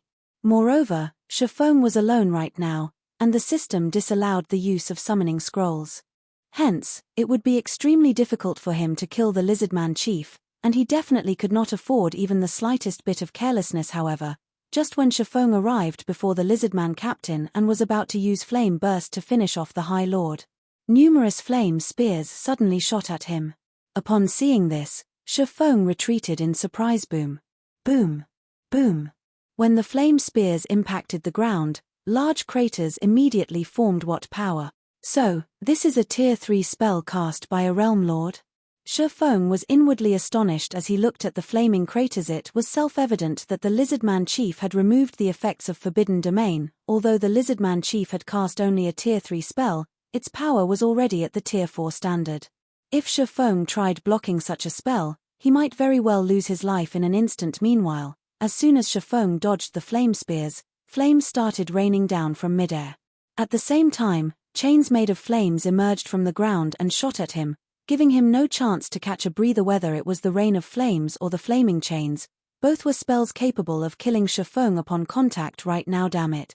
Gritting his teeth, Feng activated Heavenly Dragon's power. He then executed the Tier 2 instant strike at the Lizardman Captain. In the blink of an eye, Feng's body disappeared from the trajectories of the Lizardman Chief's attacks and appeared before the heavily injured Lizardman Captain. Phantom kill. 9 dragons slash. Feng held nothing back as he launched one powerful attack after another at the Lizardman Captain, who only had around 4 million HP remaining due to Heavenly Dragon's power's effect. Feng's strength attribute increased by 150%. His strength was now superior to even a Grand Lord's of the same level. There was also instant strikes effects, which increased his attack speed by 500% and damage dealt by 400% in the next moment. Damages exceeding -100,000 appeared above the Lizardman Captain's head one after another. Sometimes, a critical hit dealing over -300,000 damage would also occur. As Feng and his doppelganger hacked and slashed at the Lizardman Captain, they also activated Defensive Blade to block the spell attacks coming from the Lizardman Chief. The fight with the Lizardman Captain lasted only a matter of seconds. During this period, the High Lord had very little chance to counterattack. By the time the Lizardman Captain was dead, Feng and his doppelganger had mostly exhausted the block counts of their defensive blade. Although only the Lizardman Chief remained now, Feng did not dare to be careless. As a precaution, he stabbed the abyssal blade into the ground and activated Abyssal Curse. Suddenly, pitch-black shackles emerged from the ground beneath the Lizardman Chief's feet, binding the Realm Lord completely. The Realm Lord's basic attributes then began decreasing rapidly. However, the Lizardman Chief was not an easy opponent to defeat. With a shout, he shattered the restraints on his body and stopped his basic attributes from decreasing any further. In the end, the Realm Lord still retained 80% of his basic attributes, remaining a nightmarish existence to current players. However, Feng had long since expected such an outcome. He then activated Disintegration Field, causing the Lizardman Chief's basic attributes to plummet once more. Eventually, the Lizardman Chief's basic attributes fell to only 60% of their original values. However, Feng was still not satisfied with this result. He took out the Ring of Gospel and spent 5,000 magic crystals, activating World Projection Threefold Suppression. If players in the outside world were to see this scene, their eyes would most likely fall out of their sockets. Feng had actually suppressed a Realm Lord grade Grand Lord to the point where the boss possessed only 45% of his original basic attributes. Now, the Lizardman Chief was no different from a Great Lord of the same level. However, the Lizardman Chief was thoroughly enraged under Feng's threefold suppression. Waving his staff, he cast the most powerful spell in his arsenal, Hell Pythons. Suddenly, the Lizardman Chief's staff transformed into a bundle of flames, which then expanded and became 9 massive, flaming pythons that were fully under the Lizardman Chief's control. He still had such a trump card to play. Feng's complexion darkened when he saw the flaming pythons striking at him. Although he had yet to clash with these flaming pythons, he could already tell that they were not something a Tier 2 player like himself could hope to stop. Just when the 9 flaming pythons were about to come into contact with Feng, the latter suddenly split into 10 identical copies of himself. This move was none other than Divine Steps. Even if he left the 9 pythons alone, the latter would be able to attack only 9 targets at most at any time. With the flaming pythons distracted, Feng immediately made his way towards the Lizardman Chief. Thundering Flash, Flame Burst, Shadow Blade. Both Feng's main body and doppelganger attacked the Lizardman Chief in a frenzy. Although the Lizardman Chief was a Realm Lord, his basic attributes were now suppressed to the point where they only rivaled a Great Lords of the same level. Moreover, the Lizardman Chief did not excel in melee battles. As a result, the Lizardman Chief became no different from a punching bag to Feng, whose basic attributes were currently superior to a Grand Lord's of the same level 99%. 95%. 90%. When Divine Steps ended, Feng took out a Tier 3 defensive scroll, Sacred Shield of Water, and used it. The defensive spell was capable of blocking Tier 4 attacks even for a short moment, let alone the Tier 3 attacks of the Flaming Pythons. By the time Hell Python's 20-second duration was over, the Sacred Shield of Water still had over a quarter of its energy remaining without the annoyance of the Hell Pythons. Feng had a much easier time dealing with the Lizardman Chief and was able to whittle down the Realm Lord's HP when the duration of Heavenly Dragon's power ended. Feng promptly followed it up by activating Power of Darkness, maintaining his strength at the level of a Grand Lord. Meanwhile, every one of his normal attacks dealt over -30,000 damage to the Lizardman Chief and -80,000 for a critical hit. His skill attacks dealt over -100,000 damage each and -300,000 for a critical hit. However, Feng would occasionally be forced to block one of the Lizardman Chief's spell attacks with his weapons, losing 10,000 to 20,000 HP in the process. Fortunately, Feng had Life Domain and Void Shield to help him recover and block a portion of those attacks. Hence, he had no problems keeping his HP above a safe margin. The only real challenge he faced was that the high-intensity combat was depleting both his stamina and concentration at a severe rate. As the minutes passed by, the Lizardman Chief's HP steadily decreased 50%. 30%. 10%. Despicable intruder. I will not let you win. The Lizardman Chief suddenly exploded in violent fury and tossed aside his staff. He then started gathering a stupendous amount of mana inside his body. Following which, not only did his body turn pitch black, but it also doubled in size. Mana madness. At this moment, when Feng looked at the Lizardman Chief, he could feel the threat of death from the Realm Lord. Actually, even if his mind did not warn him about the Lizardman Chief, his eyes could see very clearly just how dangerous the Realm Lord was right now. Despite the Lizardman Chief just standing still right now, the ground beneath the Realm Lord buckled and shattered from the intense aura his body radiated. The air surrounding the Lizardman Chief had also become extremely heavy as well as scorching hot raw. The Lizardman Chief bellowed and dashed forward, appearing in front of Feng in the blink of an eye. The Realm Lord then raised his massive arms and smashed down at Feng. Feng had no intention of dodging the Realm Lord's attack. Instead, he activated the Tier 2 Blade Liberation, increasing his basic attributes once more. Shadow Blade. Suddenly, several streaks of shadow merged with the slash Feng executed using Killing Ray, the combined attack landing squarely on the Lizardman Chief's fistsboom. Feng was forced to retreat by only half a step from the resulting impact. In contrast, the Lizardman Chief's arms got flung away, leaving his scaly chest wide open to attack. Moreover, the counter had also forced the Realm Lord to retreat by 2 steps. A chance. Feng used this opportunity to activate Divine Providence and stabbed the Abyssal Blade at the Lizardman Chief. Flame Burst. After launching a series of devastating attacks, Feng eventually reaped the final 10% HP the Lizardman Chief had remaining. Meanwhile, like a bursting balloon, the Realm Lord's body instantly turned into ashes and disappeared. Chapter 1578, Basic Strength Battle Array. He's finally dead. Feng breathed out a sigh of relief when he saw the Lizardman Chief disappearing after going berserk. The Lizardman Chief was simply too powerful. Not only was the Realm Lord's strength overwhelming, but his attacks also carried the mana erosion effect. Every time Feng clashed with the Realm Lord, although he appeared to have the advantage, in reality, his HP also decreased by a significant amount. At this moment, Feng's HP had already fallen below 25%.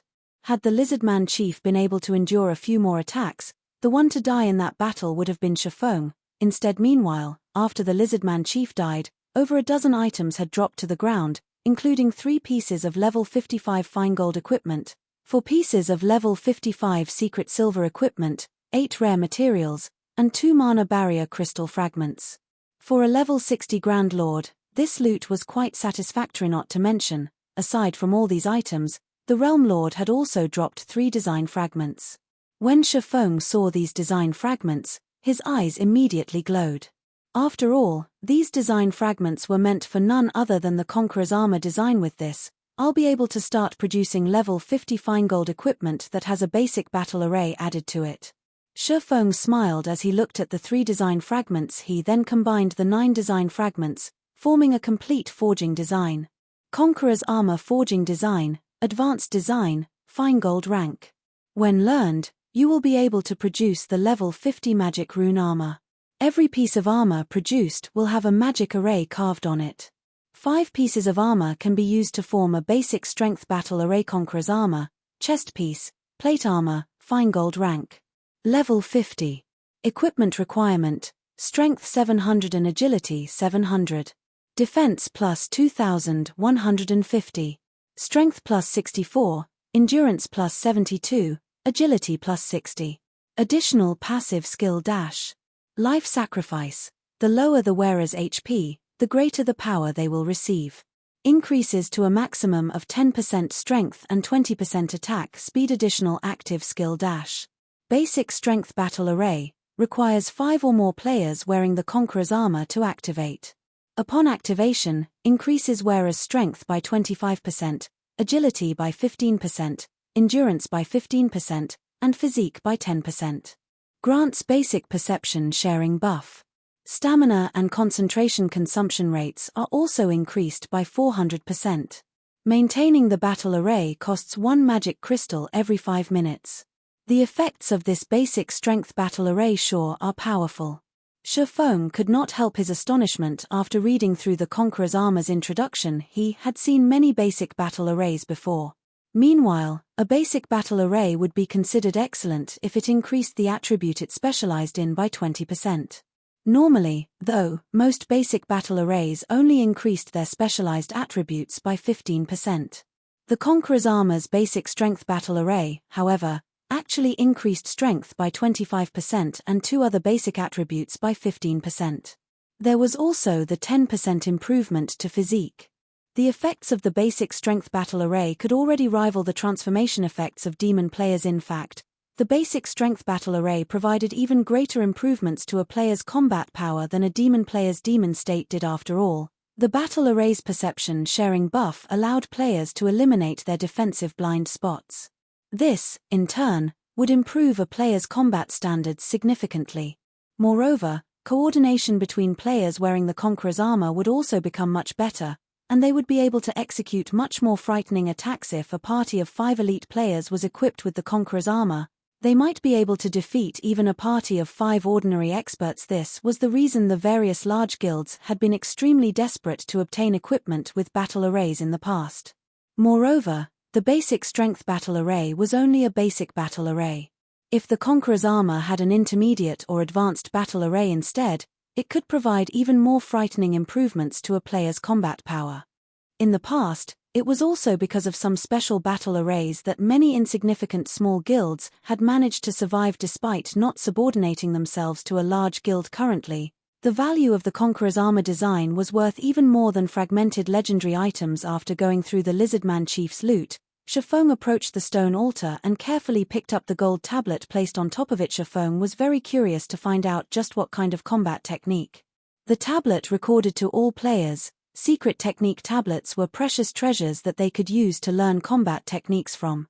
Moreover, the higher the rank of a secret technique tablet, the more powerful the combat technique one could learn from it. In fact, in order to obtain a gold tablet, an NPC had gone as far as to commit robbery in the middle of Blackwing City. After suppressing the excitement in his heart, Feng clicked to inspect the gold tablet. Secret body technique. The pattern engraved on this tablet is too vague and incomplete, and no information can be deciphered. However, some kind of divine power hides within this pattern. If one gathers all of the stone tablets, this vague and incomplete pattern can be restored. Current tablet count, 1/3. A secret body technique? Feng's eyes glowed as he looked at the gold tablet. It was common knowledge that among the various combat techniques available in God's domain, combat techniques focused on the physical body were the most valuable. Moreover, just like void steps, such techniques were suitable for both physically and magically oriented classes.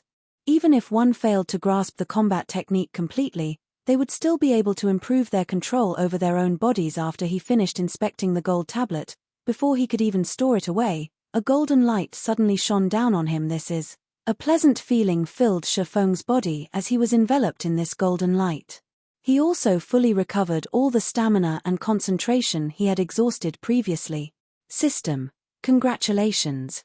You have exceeded your own limits and achieved an exploit acknowledged by the God system. Congratulations. You are the first player to have achieved an exploit on the Divine Staircase. Rewarding 15,000 shrine points. So, this is an exploit. Feng could not help but feel joyous when he saw the proof of having achieved an exploit appearing in his status window. Also, 15,000 shrine points. The system sure is generous. Unlike shrine points, one's accumulated exploits would not reset upon leaving the World Summit. They would remain until players spent them or deleted them deliberately. Meanwhile, the more valuable items available at the Divine Staircase, such as bloodlines and fragmented legendary items, all required exploits to exchange for. Otherwise, even if one had the necessary shrine points, they would only be able to stare at their desired items, helpless to do anything. Moreover, due to the system reward this time, Feng's accumulated shrine points had finally broken past the 100,000 point threshold. He was now qualified to exchange for the cheapest bloodline. After thinking up to this point, Feng could not help but quickly leave the 30th Divine Shrine. When he appeared back on the Divine Staircase, a series of system notifications entered his ears. System. Congratulations. You have passed the Divine Shrine. Rewarding 1,500 shrine points. System. Congratulations. You have passed the Divine Shrine within the time limit. Rewarding 1,500 shrine points. System. Congratulations. You have killed the Guardian boss within the time limit. Rewarding 4,000 shrine points.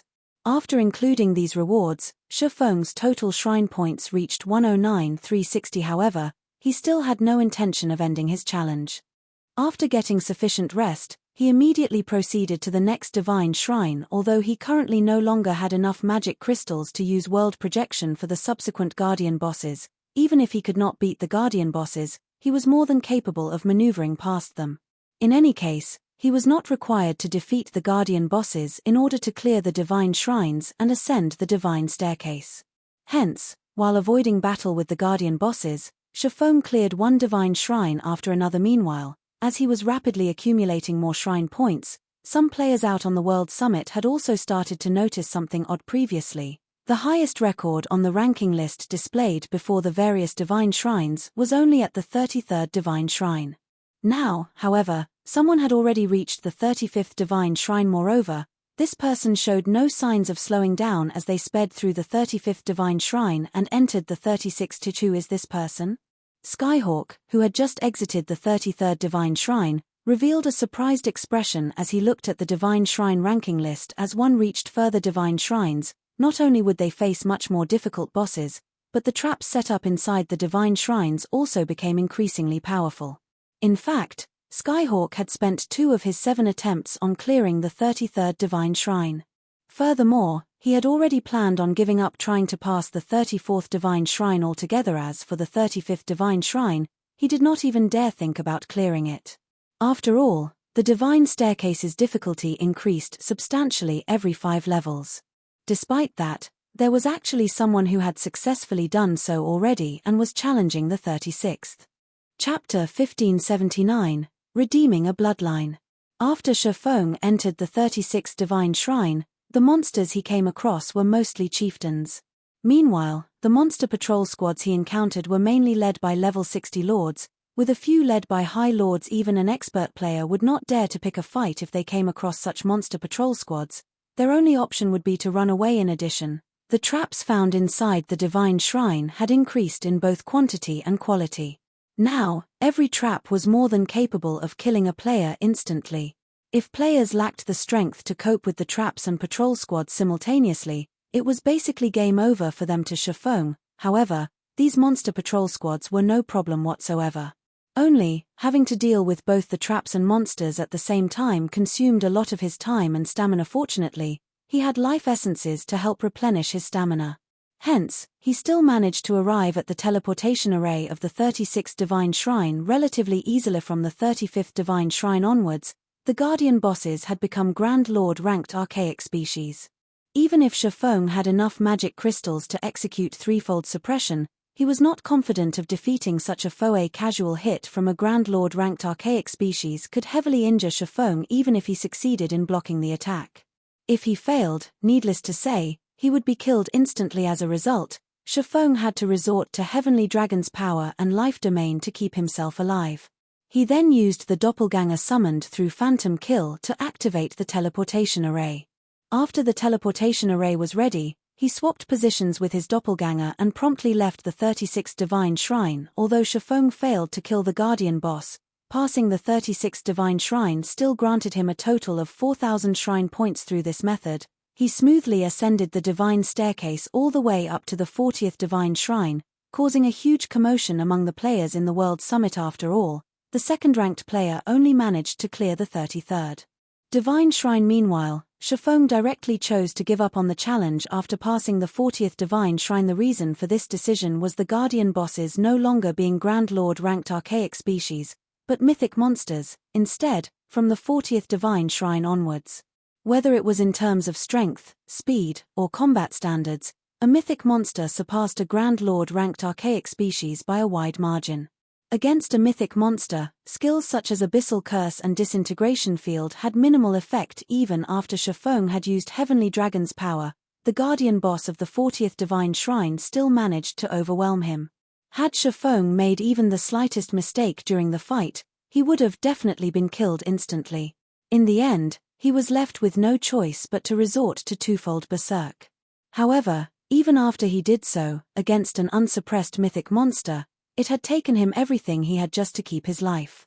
Fortunately, he was able to hold out long enough for his doppelganger to activate the teleportation array, and he succeeded in leaving the 40th Divine Shrine. However, after activating twofold berserk, he had also entered a weakened state, which had a very long duration. As this method of clearing the Divine Shrines was simply too time-consuming, Feng decided that it was better to give up and use his remaining time to explore the other shrines on the World Summit. After Feng chose to leave the Divine Staircase, he arrived back at the Divine Hall located at the bottom of the World Summit. There are so many people.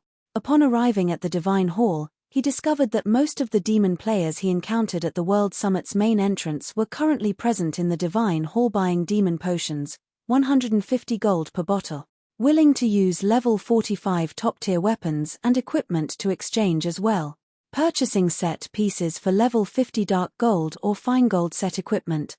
Prices negotiable. Among the players present inside the Divine Hall, very few were here to exchange for items using their shrine points. Instead, the majority of the players were purchasing items exchanged using shrine points. Rather than an exchange center, the Divine Hall looked more like a marketplace right now. At this moment, a cloaked player approached Feng and asked, "Fellow friend, you just came out from the Divine Staircase, right? If you still have points remaining after you're done exchanging for the items you want, I'm willing to purchase those points at a high price. I'll buy 20 points for 1 gold. I'll buy 10 points for 1 gold if you have over 1,000 points, 10 points for 2 gold if you have over 3,000 points, and 10 points for 3 gold if you have over 5,000 points. How about it?" Hearing the cloaked player's words, Feng was inwardly astonished. The purchase price was simply too frightening. If players had over 5,000 points on hand, that meant passing the first Divine Shrine alone could already earn them 6 gold coins. If they defeated the Guardian boss as well, they could make a total of 21 gold from clearing the first Divine Shrine. "Sorry, but I don't have that many points to spare," Feng replied, shaking his head. He then headed straight for the exchange counter, showing no intention of trading away his points for coins. After all, he did not have a lot of shrine points on hand.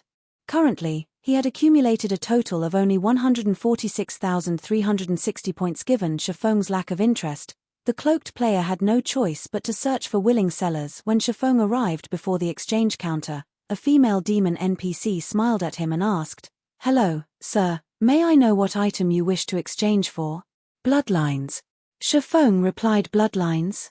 The demon NPC revealed a shocked expression when she heard Feng's answer. Very quickly, however, she nodded and said, "All right. Here is a list of bloodlines available for exchange." Although Feng and the female demon NPC did not speak loudly, everyone present in the Divine Hall was an expert. They also possessed considerably good physiques. Moreover, they were very familiar with the high-ranking items available for exchange at the Divine Hall. Hence, upon hearing the word Bloodline, they turned to look at Feng, who stood before the exchange counter, their ears immediately perking up. What? That person is actually trying to exchange for a bloodline? Even the cheapest bloodline requires 100,000 point. Previously, I heard that the monsters that managed to pass the 31st Divine Shrine only obtained 32,540 points. They are far from reaching 100,000 points. That guy should just be taking a look at the available bloodlines. No, that might not be the case. I checked the ranking list just now and saw that someone has already cleared the 40th Divine Shrine. He might be that person. Still, even if he cleared the 40th Divine Shrine, it shouldn't be possible for him to accumulate so many points. At this moment, everyone looked at Feng with eyes filled with curiosity. After all, to them, 100,000 shrine points was an astronomical amount. It seems nobody else has discovered it yet. From the hushed discussions Feng overheard, he couldn't help but pity these expert demon players. In order to save time, these players had chosen the fastest method to clear the divine shrines and missed out on the opportunity to obtain the points for killing the guardian bosses. However, he also wasn't so kind-hearted as to announce this fact. Following which, he focused his gaze on the list of bloodlines the NPC provided him. There was a total of 33 different bloodlines available for exchange. Among them, 23 were basic bloodlines, 8 were advanced bloodlines, and 2 were peak bloodlines. In his 2 lives playing God's Domain, this was the first time Feng saw so many bloodlines gathered in one place. Meanwhile, any single one of these bloodlines could cause any expert in the past to go crazy over it. Even apex experts would have been willing to pay any price to acquire one of these bloodlines.